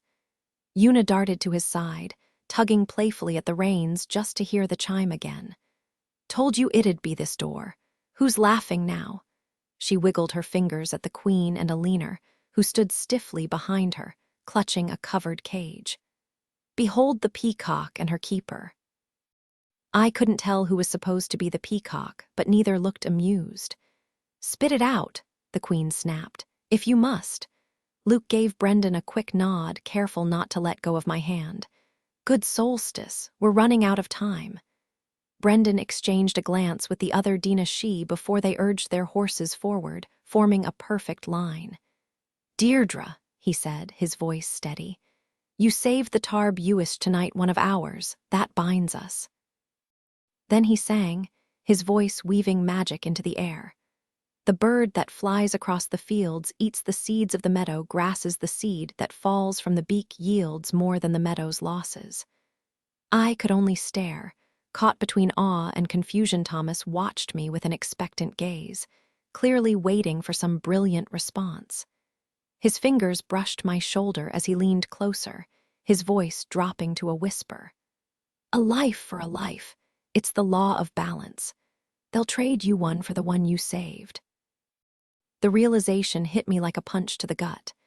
In my mind, I saw Elinor shoving a tattered, pigeon-gray soul into Aodhin's chest, his body collapsing with Luke's face staring blankly up at the sky. But it didn't have to end like that. I could demand Luke's life back, his soul, his future. This wasn't over. I could still hold his hand again. Then Luke's breath warmed my ear, his words urgent. "Save him, now, he's running out of time." Guilt twisted inside me, sharp and sudden. How had I forgotten James? He was still on that stage, struggling for air. What kind of selfish monster was I? Of course I had to save him. My throat tightened as I turned toward Luke, my voice cracking. "But what about you, if you get your soul back?" His lips barely grazed my skin, the ghost of a kiss. "I know, I've always known." The ache in my chest was unbearable. I wanted to scream, save Luke. It would be so simple, so selfish. Instead, I stared at the cracked asphalt beneath us, tracing the tiny flecks of quartz glittering in the fading light. 2 tears splattered onto the ground before I forced myself to look up at Brendan. "Thank you," I managed. "Please save James, if you can." Luke murmured, "Good girl," as Brendan stepped back, eyeing my iron key warily even on solstice night. "It'll be done," he said before following Una inside. And then I shattered. The tears came fast, ugly sobs I didn't bother hiding. Let the Queen watch. Let the whole damn fairy court see. Luke held me tighter, his lips pressing against my hair as he glared over my head. Release her. The queen's voice was ice. Luke didn't budge, not unless she asks. Elinor smirked at the queen's fury. If Luke was scared, he didn't show it. I'm done taking orders, he said. If this is how it ends, fine. The queen spun toward the cage at Elinor's feet, yanking off the cover. Inside, a flawless white dove thrashed against the bars, wings beating wildly, feathers catching the dying light. It was too bright, too pure, like staring at the sun. Luke exhaled heavily, his body pressed against mine, but his gaze locked on the bird, distant and unreadable. Disgusting, isn't it? The queen sneered. How fitting that a murderer's soul would take the form of a common, dirty pigeon. I couldn't help it. The words tumbled out before I could stop them. Are you serious? It's breathtaking. My eyes stayed fixed on that radiant creature in the cage. It wasn't just a bird, it was hope, the kind people used to believe in before we ruined everything. A fresh start. The queen arched a skeptical brow, lips curling in disbelief. Final offer, Luke Dillon. Swear your love to me and I'll let you live. Luke barely moved, just a slow shake of his head, his cheek brushing mine. I pulled away from him, stepping toward the queen. Love isn't something you can demand, I snapped. You can force loyalty. You can command obedience. But love, that's not something you can make happen. The queen's voice turned shrill. My subjects adore me, I don't force them. Elinor's eyebrow twitched, just a flicker, but I caught it. Then prove it, I challenged. Show me. You'll regret this, Cloverhand, the queen hissed before shrieking to the crowd, her voice slicing through the music and laughter. The entire scene froze, magic crackling in the air. Look at me, my darlings, see my splendor. Now look at her, plain, insignificant nothing. And yet she dares claim my people don't love me. Behind her, Elinor's grin stretched wider, sharp and terrifying. The queen threw her arms wide, her scream like a summer storm. Choose your queen. Silence. The kind so deep I could hear the cicadas in the fields, the frogs in the ravine, the hum of tires on the highway miles away. Even the streetlight above buzzed faintly in the stillness. Then chaos. The faeries surged forward in a glittering, shrieking wave, knocking me away from Luke. The noise was deafening, laughter, snarls, screams. I couldn't see anything but flashes of wings and claws, bodies shoving past me. Then one sound rose above the rest, a high, keening wail that sent chills down my spine. A towering faerie with shaggy fur stalked past, gripping a fistful of golden hair, the ends stained red. It took me a second to understand. Nearby, a trio of slender she-fairies tossed something between them, a pale, delicate hand, blood dripping from the wrist. And then I saw two sky-blue fairies yanking at opposite ends of a torn piece of the queen's gown. The night had turned into a nightmare. And I was right in the middle of itmy breath caught in my throat as I pressed a hand to my lips, stifling a gasp. Beside me, Elinor let out a soft, almost mocking chuckle. A towering faerie with the sharp ears of a stallion raised something gruesome above his head, and the crowd erupted into frenzied cheers, drunk on the thrill of violence. They'd actually done it, they'd killed her. Luke shoved past Elinor like she was nothing and grabbed my arm, his grip tight. Are you okay? I thought. His words died as a serpentine creature, all teeth and scales, slithered past with a severed limb clamped in its jaws. His pale eyes tracked its movement through the chaotic throng. I didn't expect them to go this far. I thought it was you. The realization hit me like a punch. Luke, usually so unshakable, looked rattled for the first time. I saw them holding a hand and, "Stop, I'm fine, nothing happened." For once, it was me steadying him, and the role reversal sent a strange warmth through me. What's happening now? A breathtakingly handsome faerie stepped forward, silencing the crowd as he lifted the queen's blood-stained circlet high. His voice echoed like a chorus when he declared, "We have chosen our queen." He moved toward me, the sea of fairies parting before him, and my stomach twisted at the sight of that grotesque crown, still slick with gore. The weight of it on my head would be unbearable. I shuddered. Luke's fingers dug into my arm. No, please no, but he kept coming, unstoppable, until he stood right in front of me. Then, with a cruel twist of fate, he placed the circlet on Aliner's head instead. Long live the queen. Aliner smirked, tilting her chin up. Oh, I intend to. The parking lot fell silent as Aliner faced us, the moon casting eerie silver light over the scene. Behind her, the birds trapped in its glow fluttered helplessly, their shimmer blending with the sickly yellow of the streetlights. I've waited so long for this, she mused, bending gracefully to pick up the soul cage, far more elegantly than any human could. Luke Dillon, you served the last queen, not me. Here's your soul, darling. Thanks, I muttered. It's not a kindness, Luke said flatly. Aliner's smile was dazzling and terrifying. Always the sharp one. Do you want it or not? You did work so hard for it. Luke let go of my hand to take the cage, then set it between us like shared property. What about Deirdre? Aliner shrugged. A dull, ordinary life, I imagine. Bad haircuts, screaming toddlers, a mortgage, maybe a depressing job changing bedpans. Then, eventually, poof. You won't touch her. She gave me a look that suggested she'd love to, but shook her head. Unlikely, dear. Too many interesting things to do first. With a clap of her hands, she turned to her faeries. Speaking of which, where's the music? Isn't this the solstice? And just like that, the night exploded into motion again, the parking lot alive with music and swirling figures. Aliner watched it all with a queen's satisfaction, her smile lingering like a promise. Deirdre hesitated, her fingers tightening around the delicate dove, Luke's soul. The way he stared at it, like a man dying of thirst watching water slip through his fingers, made her chest ache. Part of her wanted to keep it, selfishly, if only to delay the inevitable.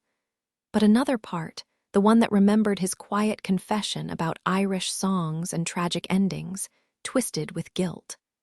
Wait. Una's voice cut through the tension as she twirled out of the auditorium, her laughter trailing behind her. Brendan followed, carrying James' limp form effortlessly. He set him down on the pavement, and Deirdre rushed forward, barely registering the way Brendan recoiled from her iron-laced presence. She pressed her palm above James' lips' warm breath. Relief hit her like a wave. Brendan's jaw tightened as he glanced at Luke. The Piper lives, for now. His tone was sharp, but his eyes flickered with something unreadable. Luke met Deirdre's gaze, the distance between them suddenly unbearable. What about me, Dee? His voice was raw, stripped of its usual defiance. She swallowed hard. No matter what she chose, someone would suffer. But maybe, just maybe, there was a third option. Brendan, she started, fumbling for the right words. That first night, you said Luke was like you, more than most humans, and Thomas. She glanced at the ancient faerie lurking nearby. He said humans who stay with the Fae don't die. If I give him back his soul, does that mean he gets a chance? Luke's head snapped toward Brendan, his expression unguarded for once. Would you take me? Brendan's nose wrinkled like he'd caught a whiff of something foul. You reek of iron. It clings to you like rot. His lip curled, and Deirdre's stomach dropped. Una, however, collapsed into giggles, clutching her sides. Oh, Brendan, you're such a drama queen. She wiped tears from her eyes, grinning up at Luke. Of course we'd take you. You're practically one of us already, just with terrible taste in accessories. Brendan scowled, but the disgust in his eyes flickered, replaced by something almost amused. Fine, but you're washing off that human stench first. Luke exhaled, shoulders slumping in something like relief, or maybe exhaustion. Deirdre couldn't tell. But for the first time, the weight in her chest didn't feel quite so crushing. Una finally caught her breath, her voice trembling as she turned to Brendan. He trusts you, Brendan. Luke Dillon actually believes in you. Luke shot her a skeptical glance before focusing back on Brendan. You messing with me or what? The irritation on Brendan's face vanished, replaced by a lazy, confident grin. Luke, you and that flute of yours, you don't need permission to be here. You're more Fae than human at this point. Una smirked, and way too easy to trick. A quiet sound escaped Luke, something between sorrow and gratitude. It wasn't fair. After everything we'd fought through, after all the sacrifices, I should have been the one to stay with him. But life doesn't care about fairness. Quit sulking, Una snapped. You've got the rest of Solstice with him. As long as the music plays, we're here. I left James and moved toward the cage. Luke's lips brushed my cheek, my forehead, then finally met mine. His whisper was barely audible.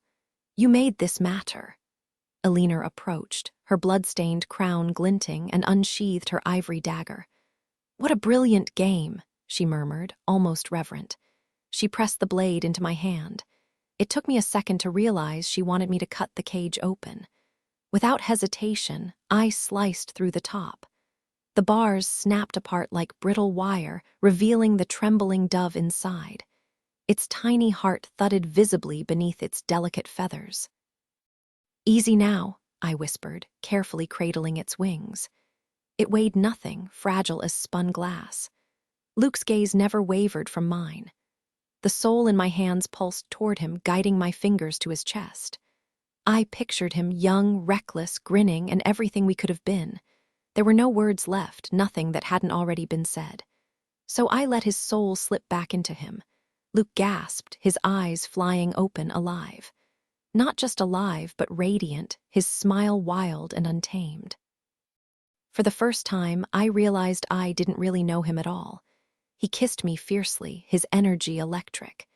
Una clapped a hand on his shoulder. You're ours now, bound by music. It owns you. It is you. Luke winked at me. I'm here as long as the night lasts, sweetheart. Grab your harp. The high school loomed in front of me, doors locked tight. But with the moon at my back, I wasn't concerned. A flick of my thoughts unlatched them, then sealed them shut behind me. Inside, the fluorescent lights cast an eerie glow over the empty halls, the classroom windows like dark voids. The scent of old textbooks, stale lunches, and teenage sweat hit me like a wave, familiar, suffocating.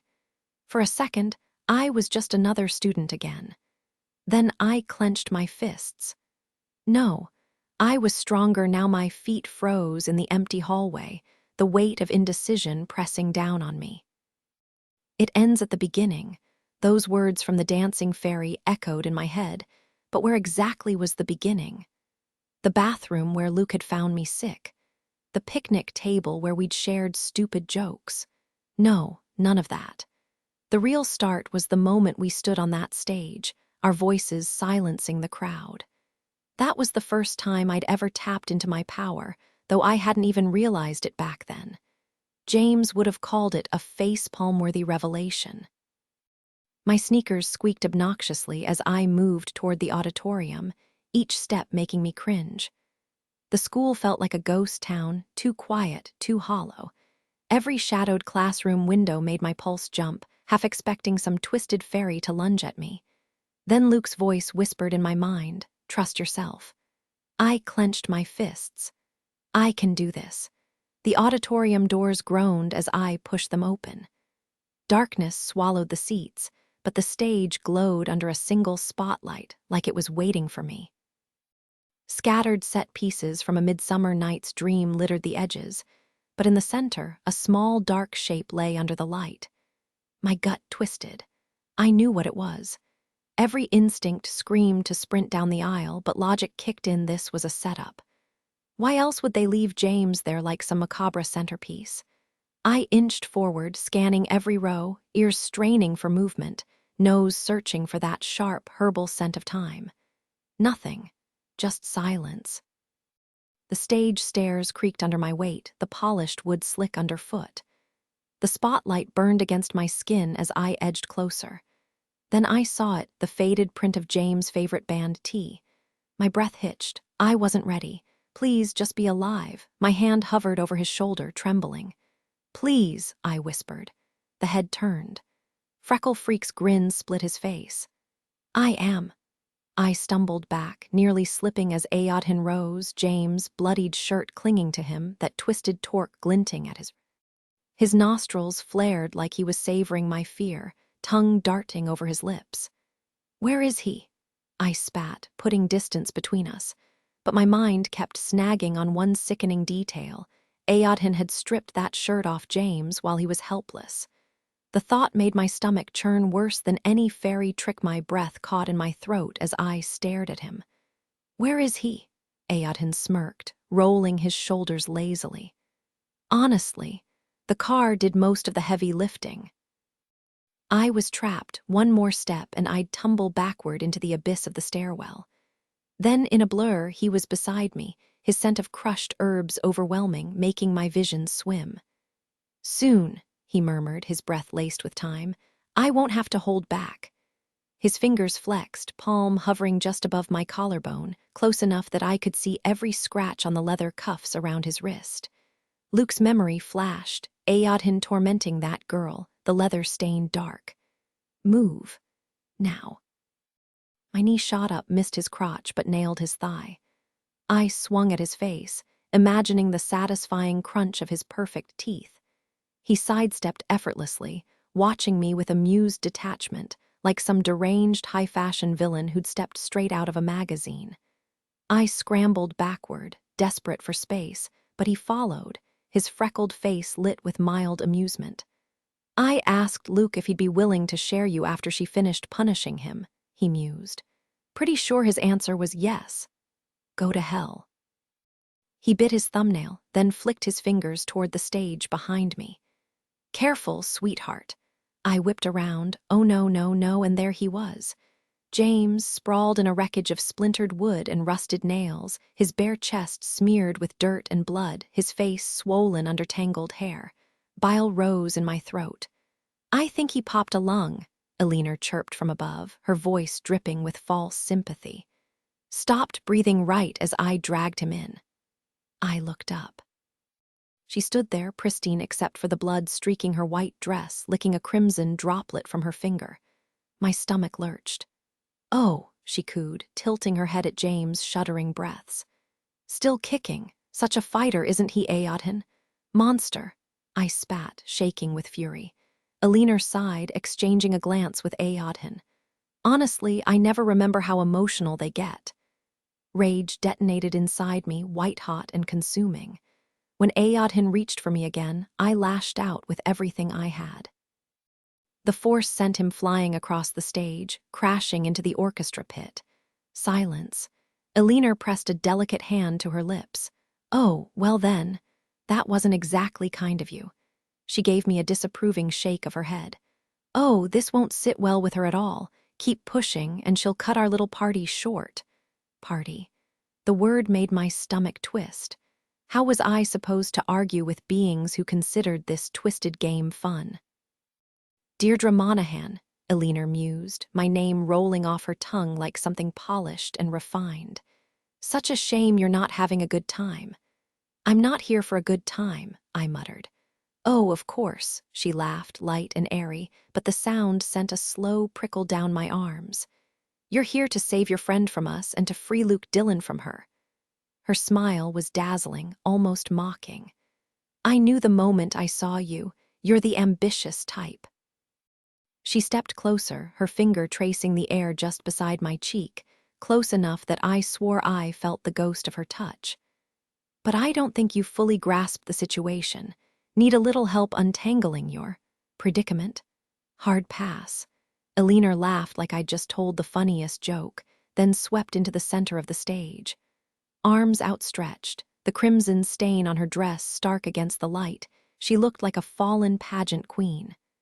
The world's a stage, darling. Seems a waste not to use it, don't you think? Let's put on a show. Aodhin, up you get, we need you. Aodhin didn't need the invitation. He was already climbing the steps, his spiked hair perfectly intact, as if my earlier outburst had been nothing more than a breeze.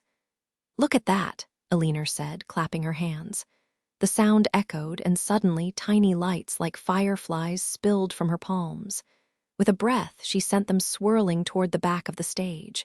My harp, my stomach dropped. They'd been in my house, they'd taken it. The image of Delia smiling, ushering them inside, flashed in my mind. No performance is complete without the right props, Elinor said, gesturing grandly toward the harp. Care to play, Deirdre? My jaw clenched. I'll sit this one out. Fine, I'll be Deirdre. She pressed a hand to her chest, and I felt a sharp tug of energy leave me. Suddenly, there were two of me, except the other spoke with Elinor's voice. Ayodhin, you'll play the tragic, doomed Luke Dillon. Not my best role, he said, flashing a grin. But, his gaze flicked to me, being Luke does have its perks. This time, I braced myself, but as Ayodhin's features shifted into Luke's, James jerked violently from his spot on the rubble. Elinor pouted, an expression that looked disturbingly convincing on my face. Now, that was just selfish. You could spare the energy far better than he could. She glanced around, theatrical as ever. Since you won't perform, and everyone else is off enjoying solstice, I suppose we'll just have to make do with the corpse playing the piper. She waved a careless hand toward James. He's doing a fine job of it anyway. Another clap of her hands, and the stage lights flared to life. The harp suddenly came to life, playing my haunting version of the Faerie girl's Lament without me touching it. Elinor's voice rose in eerie harmony. Sunlight spills through the window pane, gilding your hair with golden flame. I reach for you. My hands pass through knowing you'll never be here again. She clutched her chest dramatically on stage, sighing, Oh, my darling Luke, how I adore you. Ayodhin's laughter cut through the moment, unnerving in Luke's stolen face. I had to look away. The feeling's mutual, sweetheart, he drawled. I'd break every chain that binds you, Elinor vowed. Ayodhin prowled closer. And I'd peel away every stitch you're wearing. With a theatrical gasp, Elinor pressed a hand to her heart. Fate itself has woven our love story. We'll vanish into the night together. Sure, we'll do something, Ayodhin smirked, grabbing for her hand. She yanked it back, tapping her chin like a bad Shakespearean actor. But what of poor James? The piper's barely breathing. She drifted toward his motionless form, faux grief twisting her features. Perhaps a doctor could patch him up. Mortals shouldn't meddle with Fae business, Ayodhin quipped. As Elinor lifted James' arm, his ragged gasp sent me lunging forward until her raised palm froze me mid-step. She dropped his arm with a thud, sighing. Hopeless, my love. Let's abandon this wreck and start fresh. Rubbing her hands like a magician, she slowly pulled them apart to reveal a spectral pigeon, gray and mangled. Your soul at last, freedom awaits. Ayodhin struck a ridiculous pose, chest thrust out. Well, don't keep me waiting. As the harp's melody twisted into something mournful, Elinor crushed the ghostly bird against his ribs and sang. The day you died, my heart was the price shattered and sold in the dark through dreams I chase echoes of your face. But the harp plays only for the damned beneath her fingers. Ayodhin's grin widened, then crumbled to dust. He collapsed like a marionette with cut strings. Elinor dabbed at dry eyes, addressing an invisible crowd. Bet you didn't see that coming. Why would my beloved perish when I just saved him? Her voice dropped to a conspiratorial whisper. Silly mortals, you forget how ancient the gallowglass truly is. Can a creature that old survive becoming complete? Whirling toward me, her face flickered back to its true form, sharp and cruel. Your quest was doomed from the start. No noble deed can spare him. Tonight, or a millennium from now, hell will claim him. A smirk twisted her lips. I've walked through his memories. Trust me, he's earned every second of torment. My breath caught as I stared at Luke's lifeless shell on the stage. Somewhere in the silence, a single harp string snap-tie froze as Ayodhin shed Luke's appearance, his true form emerging while he studied my horrified expression with amusement. Just when I thought things couldn't get worse, the world around me went dark. Sound vanished. Light disappeared. Behind me, heavy velvet curtains collapsed in a heap before suddenly snapping back up with unnatural force. Then she appeared. The queen emerged from the rippling fabric, her presence radiating centuries of dominance despite her youthful face. Golden hair framed delicate features, pinned back by a circlet that mirrored Luke's torque in unsettling detail. She was the kind of stunning that made you question your own reflection, until she opened her eyes, ancient, reptilian, like finding a viper in a cradle. Elinor and Aodhin dropped into deep bows, foreheads nearly brushing the floor. The queen's gaze swept over the wreckage, my harp, James half buried in debris, me standing frozen just feet away. Why is she still breathing? Her voice was tired, almost human, like time had worn down even her immortal throat. Aodhin flashed me a grin, just having a little fun first. Fun comes after, she corrected, staring at me like I was a disappointing puzzle. So you're Deirdre, I expected more, something to explain why Luke defied me, but you, she scoffed. You're painfully average. The insult was so petty, so mortal it actually steadied me. You started out ordinary too. Her laugh was sharp. You think we're equals, you're a footnote, I'm the entire story. Do you really believe you're special? Your tale, as been told 1,000 times, always ends the same way. She took a step forward, and the sheer weight of her power shoved me back. Was this fate? Was I just another doomed girl in some old ballad? Then, yank. My leg was wrenched out from under me so fast my lungs emptied. 1 second I was standing, the next I was dangling upside down, the iron key swaying dangerously near my face. I clawed at the rope, but the trap held tight. Aodhin's laughter rang out as he strolled over, ignoring the queen's glare. He stopped inches from me, our faces inverted, the key hanging between us like a taunt. Took you long enough to trip into that. His fingers brushed my neck, burning against my skin as he grabbed the string holding the key. No. No, no, no. The shadows coiled around me as I pulled the darkness inward, ready to hurl it at him, anything to protect Luke's secret. But the queen's voice sliced through my resolve like ice. No, Deirdre Monaghan, she said, her tone flat and final. The moment my name left her lips, everything inside me collapsed. It was like someone had punctured my soul, leaving me hollow. The key slipped from my fingers, clattering at Aodhin's feet. Powerless. That's all I was now. Aodhin's grin widened, his gaze locked onto me like a predator. Can I have my fun now? He asked the queen, though his eyes never wavered. Elinor chimed in, her voice dripping with amusement. He's earned it, hasn't he? The queen flicked her wrist in bored dismissal, like some disinterested high schooler, and Aodhin was already scaling the stage, eager to cut me loose. My mind scrambled for an escape, but fear drowned every thought, leaving only panic. Then I was falling. The impact was brutal, first my skull, then my left hand exploding in white-hot pain. Gasping, I lay sprawled in the wreckage beside James, my body refusing to obey. My vision swam, and when I finally looked at my hand, bile rose in my throat. A rusted nail speared straight through my palm, the jagged tip jutting out grotesquely. Aodhin landed on top of me, his weight crushing, his breath hot and reeking of time. Oops, he crooned, ignoring my pinned arm. Did you hurt yourself? His grin was all teeth, his fingers tracing my jaw. I should have been terrified, but all I felt was a sick relief. Luke wasn't here to see me like this, trapped under this freckle-faced creep. Shame burned behind my eyes. Then James stirred, his voice a ragged whisper. Get off her. Aodhin barely glanced at him. Patience, lovely, he murmured, drawing a knife from his belt. I'll deal with you in a second. No, not happening. As the blade glinted above me, I twisted with everything I had and swung my impaled hand straight at his face. The nail sank into his cheek before he could react. He reeled back, knife clattering to the ground, his fingers flying to the wound. And then impossible.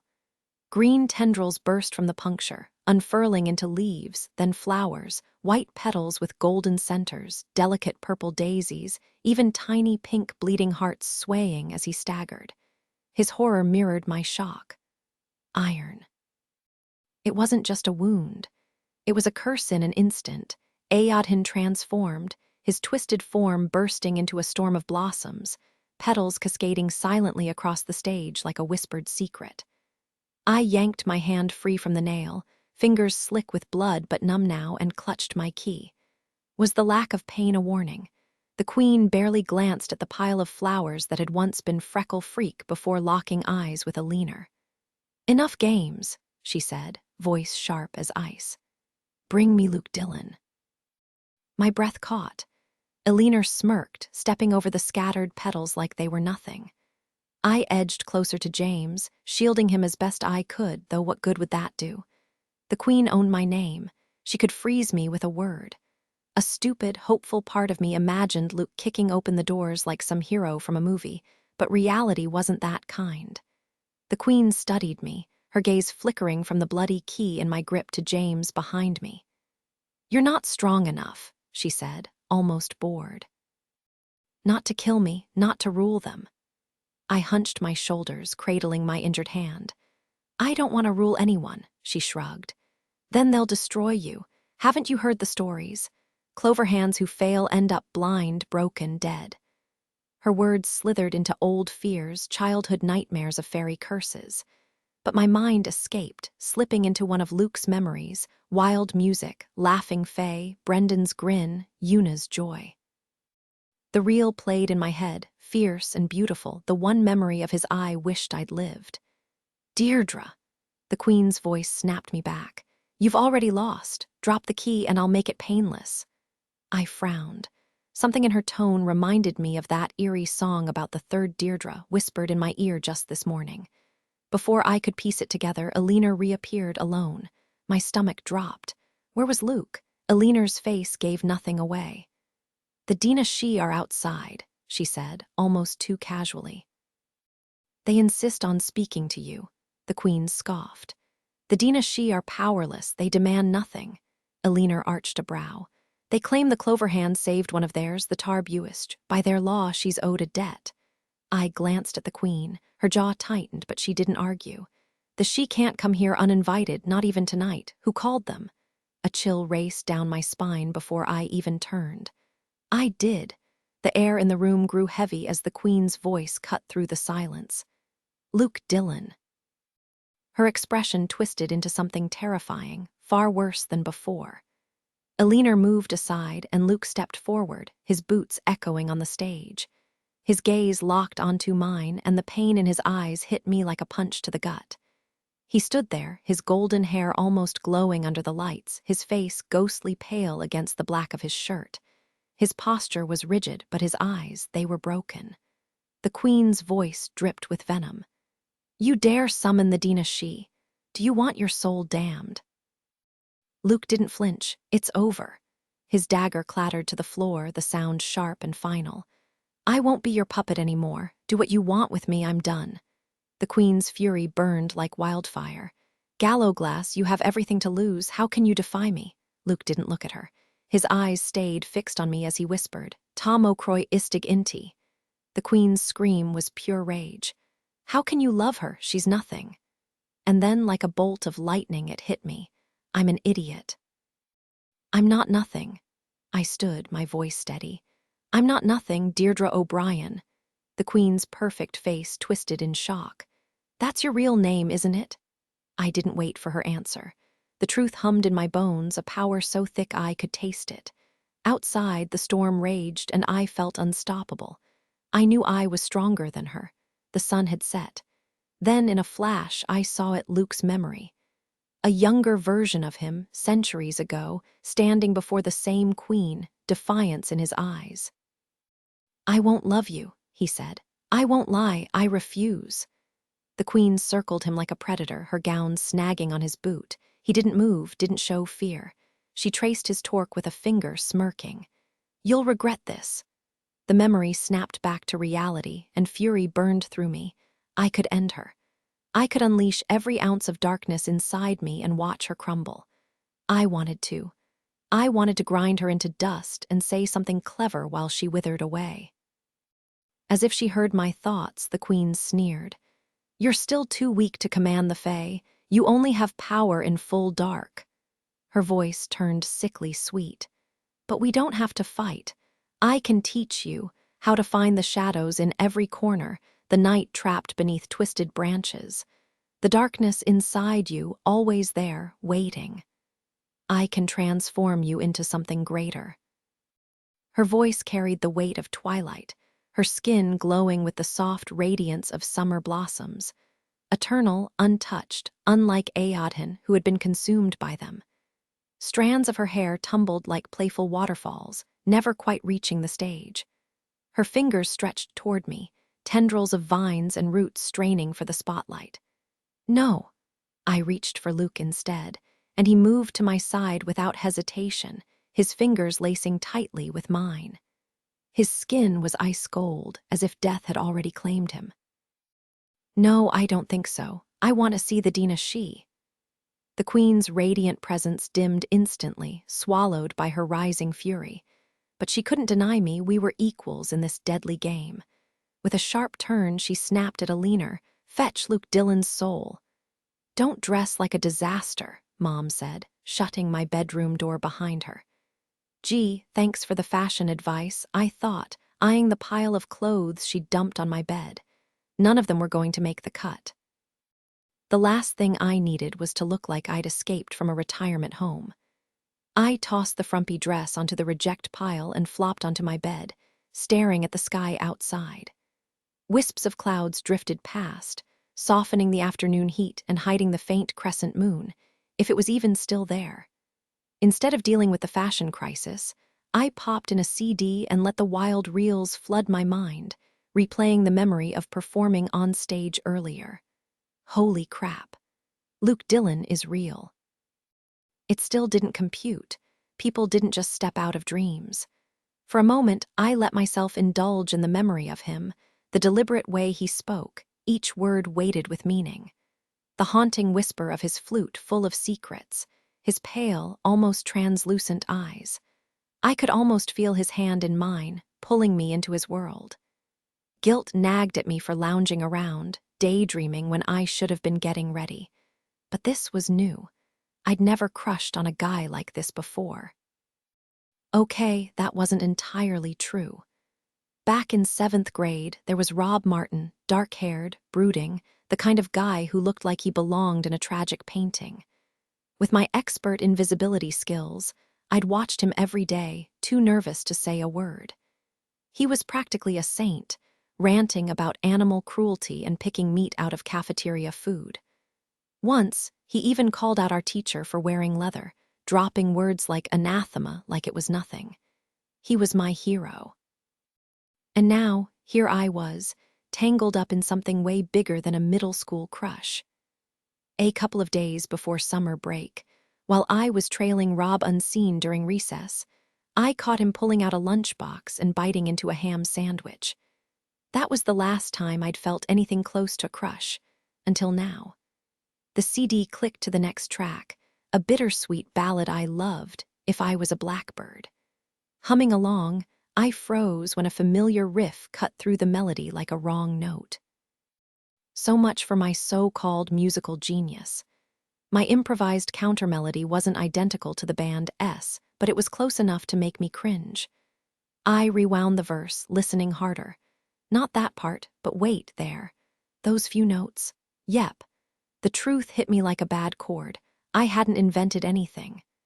I exhaled, half annoyed, half relieved. If my sudden burst of creativity had a logical explanation, then maybe Luke's mysterious appearance did too. Because let's be real, people don't just materialize from dreams. Maybe I'd seen him somewhere before. With the way he played flute, he could have been in some indie band I'd stumbled upon online. All I knew was he was cute, talented, and weirdly into me. Did I need to know more?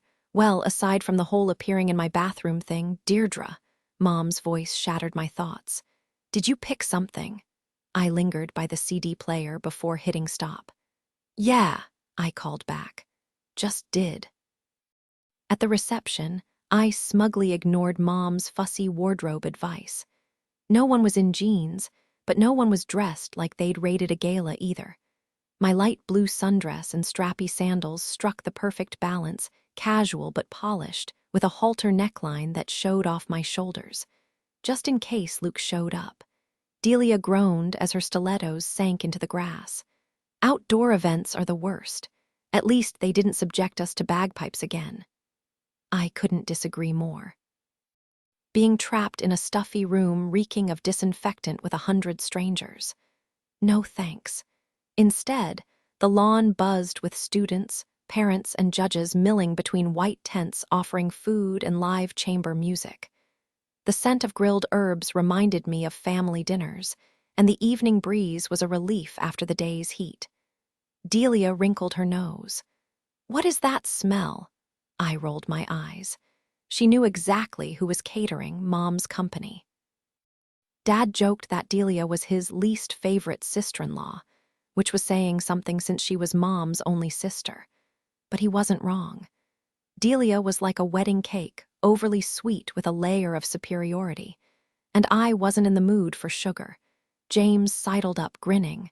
"Dee, you made it." His smile faltered when he spotted Delia. Delia took in his messy hair, scribbled on hands, and the kilt that looked like it had seen better days. "You're the piper, right?" she asked, her tone icy. James flashed a tight smile.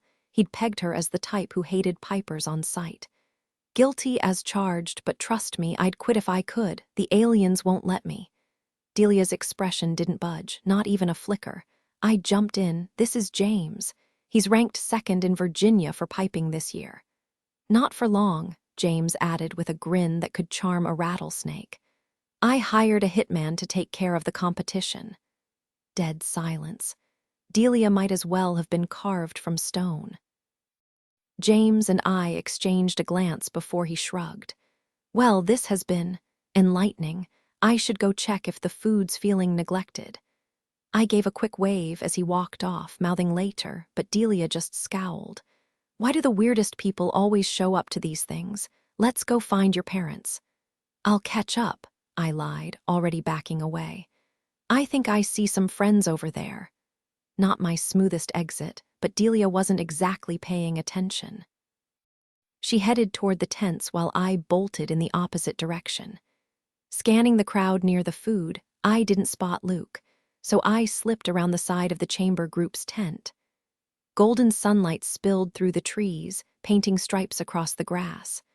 I followed one, watching my shadow stretch ridiculously tall ahead of me. Then the scent hit me sharp, herbal, overwhelming.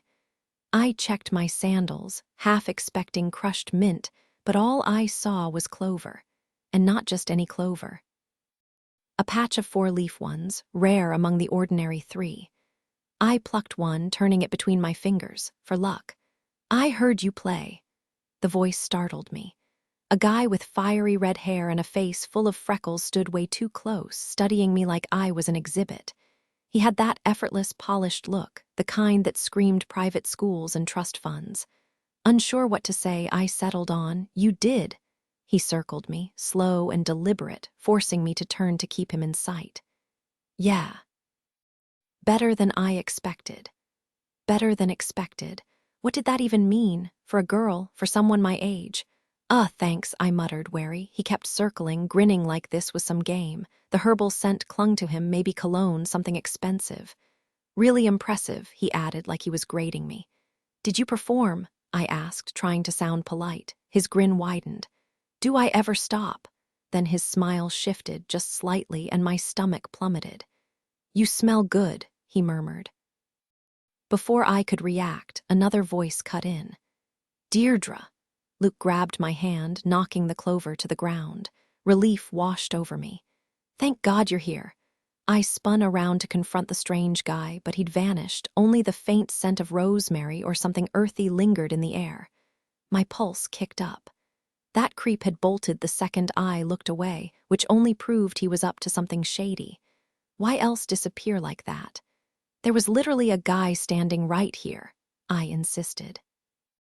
Luke glanced behind me, his expression skeptical. No, there's absolutely nobody." His voice dropped, deliberate. "Nobody." A shiver crawled up my arms. Part of me wanted to brush it off, but that freckled weirdo wasn't the kind of face you'd forget. "I'm telling you, he was here," I muttered. "Some total creep." Luke scoffed, loud enough for anyone lurking nearby to hear. Sure. Let's get out of here before the imaginary stalker comes back." "Seriously, what were you doing all the way out here?" I blinked, realizing how far I'd wandered from the tents. The chamber music was just a distant hum now. I was escaping my aunt, I admitted. She's a lot. Then let's move toward civilization and away from ghostly weirdos, Luke said, nudging me forward with just the lightest touch on my back. As we walked, he added, "Nice dress, by the way, it works on you." I couldn't help but smirk. "Yeah, I know." "Wow, humble much." He grinned, then nodded toward the food tent. "So this infamous aunt point her out." I sighed. "That's her, torturing my mom by the buffet." Luke stayed quiet, just watching them. I liked that about him, he actually paid attention. "Yikes," he finally said. "She's something. The kind of aunt you'd read about in a cautionary fairy tale," I muttered. "If fairy tales warned you about toxic relatives." Even from a distance, Delia's voice carried as she loudly lamented how Mom had wasted her potential. Total witch, I thought, then immediately felt guilty. "I just had a really mean thought about family," I confessed. Luke leaned in, close enough that I caught his scent, something warm and unfamiliar, nothing like the usual high school boy cologne, and whispered, "Did it rhyme with witch? Because same." I laughed so hard Delia shot me a look and waved me over. I pretended not to see her. "Quick, distract me before she drags me into her drama." Luke draped an arm over my shoulder and pointed dramatically at the sky. "Look, the moon. That's your distraction." I rolled my eyes but looked up anyway. It hung there, pale and hypnotic against the twilight. For a second, it felt like I could stare forever, like it was pulling at something deep in my chest. It's kind of mesmerizing, though. I could feel Luke's gaze shift to me, but he still said, "Yeah, beautiful." I kept watching it, my voice quieter. "This sounds dumb, but it makes me feel weird." The same way Luke did, like there was something just out of reach, something we both pretended not to notice. "The night does that," he murmured. "Hides things in plain sight," and so did he, very poetic. "I can be literary when I want to be. I'm complicated like you, full of layers." I glanced down, hiding a smile. "You think I have layers? That's sweet." His gaze flickered past me, and I turned to see a statuesque blonde gliding toward us. She moved like she owned the room, all golden hair and porcelain skin, making my dress feel like a thrift store find. "Eleanor," Luke said, his voice flat. "Luke, darling, it's been ages." She draped her hands over his shoulders, pressing a kiss to his cheek, her finger lingering on his jaw. I looked away, heat creeping up my neck. "Feels like forever." "Sure does." "Someone's in a mood," she teased, tilting her head. "I'd think you'd be thrilled with all this music. Especially you, Deirdre, you played brilliantly." Everyone was stunned. I blinked at the sound of my name, momentarily dazzled by her megawatt smile. Pretty, sure, but empty. "Thanks, Luke helped." Eleanor's grin sharpened as she turned to him. "Oh, Luke always helps." She tapped his chest playfully. "No small talk tonight, love." "How work?" She laughed, the sound like wind chimes in a hurricane. "Fantastic." Luke's eyebrow lifted. "And the boss?" She examined her manicure. "More of a colleague now, really." "How inspiring." "The people adore someone relatable." She gestured to herself. "Someone like me." "Lucky them," Luke deadpanned. "Absolutely, sweetheart." She pivoted to me. "You're one to watch, Deirdre. I'll be keeping tabs." Luke tensed beside me. "Lovely meeting you," she purred, brushing his cheek again. "Until next time, Luke." As she vanished into the crowd, I exhaled. "Ex-girlfriend?" Luke barked a laugh. "That'd be cruel. No, remember the fairy tale with Delia? Eleanor's the wicked godmother." I relaxed, though the thought of competing with her had briefly short-circuited my brain. Wicked godmother beats ex any day. Why do I even care? Luke caught my eye. "Oh, really?" I ducked my head, suddenly sheepish. "Yeah." The award's tent speakers crackled to life. "Second place in solo performance goes to Carmen Macy." Polite applause rippled through the crowd. We drifted toward Mom, pausing when we saw her deep in conversation. And Delia, frozen like a deer in headlights, the man's voice was warm. But his appearance was anything but, built like a heavyweight boxer, his button-down shirt strained against his massive arms. He didn't fit the image of a music school recruiter at all. "Your performance tonight was incredible," he said, handing over his card. "We'd love to have someone like you at our conservatory." Mom took it with a polite smile as the announcer's voice boomed through the hall, listing off winners.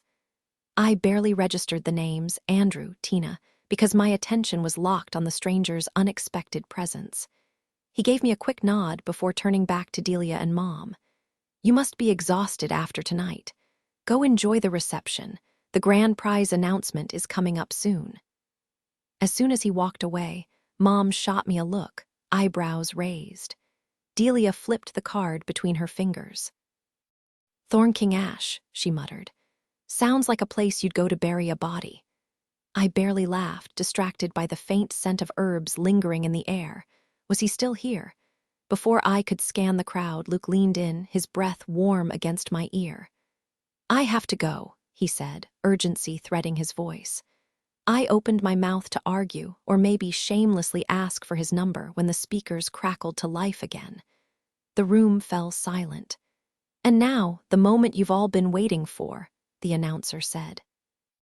"This year's grand prize winners are Deirdre Monaghan and Luke Dilling." Applause erupted, but all I heard was Luke's whisper, his lips brushing my hair. "Tell me this isn't the last time." I grinned. The competition, the awards, none of it mattered any more. The characters, events, and settings in this story exist purely in the realm of fiction. Any similarities to real people, places, or incidents are completely unintentional. The first digital edition was released in 2010.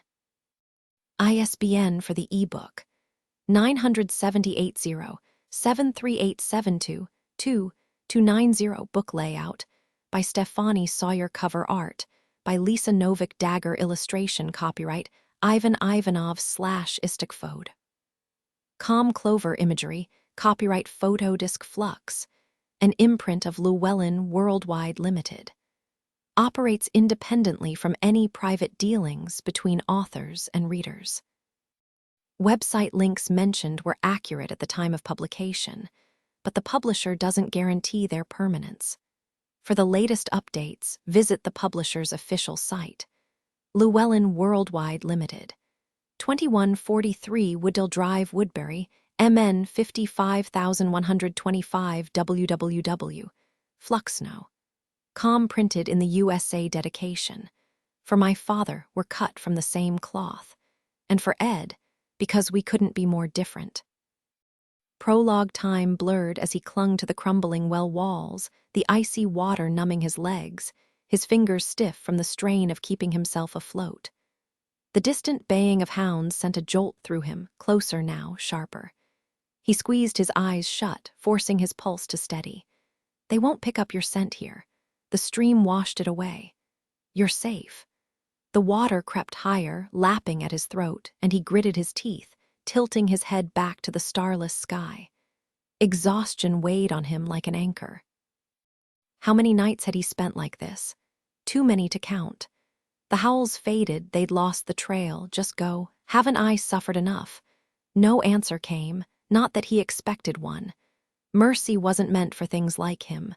A whisper of movement stirred in his chest. They had reached the chamber. His fingers dipped into the water, fishing out 2 rusted nails from his pocket. He clenched them tight. "Don't scream. You've endured worse." Somewhere beyond, in a dim, moss-lined room, a dove thrashed inside a cage woven from filaments finer than spider silk. Its wings battered the unyielding wires, talons scrambling for a grip that wasn't there. This wasn't the panic of escape. There was no way out, just pure, suffocating terror. The kind that made its immortal heart hammer against its ribs like it might tear free. Then, delicate hands lifted the trembling bird, offering it to a woman bathed in an impossible glow. Golden and out of place in the murky green-gray world, her voice filled the room like liquid gold, so haunting it could pull tears from stone. "The wing," she murmured, lifting the candle. Her fingers brushed the dove's outstretched wing before offering the fragile creature to the woman in gray. The flame flickered, catching the sunlight trapped in the bird's glassy eye. The woman's lips curled, not quite a smile, as she tilted the candle beneath the wing. In the well, the boy flinched. He bit down hard on his lip, pressing his face into his folded arms as if he could disappear. Fire clawed through his chest, searing, then vanished just as fast. He sucked in a silent breath. Above him, the woman tilted the candle toward her own face, its glow painting her features with cruel perfection, beauty so sharp it made the summer sky look dull by comparison. "Always the difficult path with him, isn't it?" she mused. The dove jerked violently at her voice. This time she didn't hesitate. The flame licked the feathers, curling them into blackened wisps. The bird went rigid, beak gaping in soundless agony. Below, the boy gasped, water sloshing as he scrambled to keep his head above the surface. His heart twisted, a living thing fighting inside him. Then nothing. His pulse stuttered, stopped. A strange emptiness settled over him as he slipped beneath the water, fingers slack, nails dragging faint trails into the dark. Something yanked him backward, wrenching his neck with inhuman strength. He crashed onto damp clover, coughing up water. "Not your time yet, old friend." The hunter loomed over him, expression unreadable. The hounds circled, tails flicking. The chase was over. Work to do. 16-year-old Deirdre Monaghan is a musical prodigy, until she discovers she's something else entirely. A clover hand. Someone who can see the fae. Enter Luke, a boy who appears like a dream, all charm and mystery. But his secrets run deeper than flirtation. When Audiobook, a faerie with a lethal agenda, delivers a warning from the fairy queen, Deirdre's summer takes a sharp turn into danger. With James, her quick-witted best friend, dragged into the chaos, she's suddenly facing down an ancient power she never asked for. Wish granted, right? Lament sings with magic music and a love story sharp enough to draw blood. A dazzling twist on folklore that'll leave you breathless. Cynthia Ladich Smith, New York Times best-selling author of Eternal,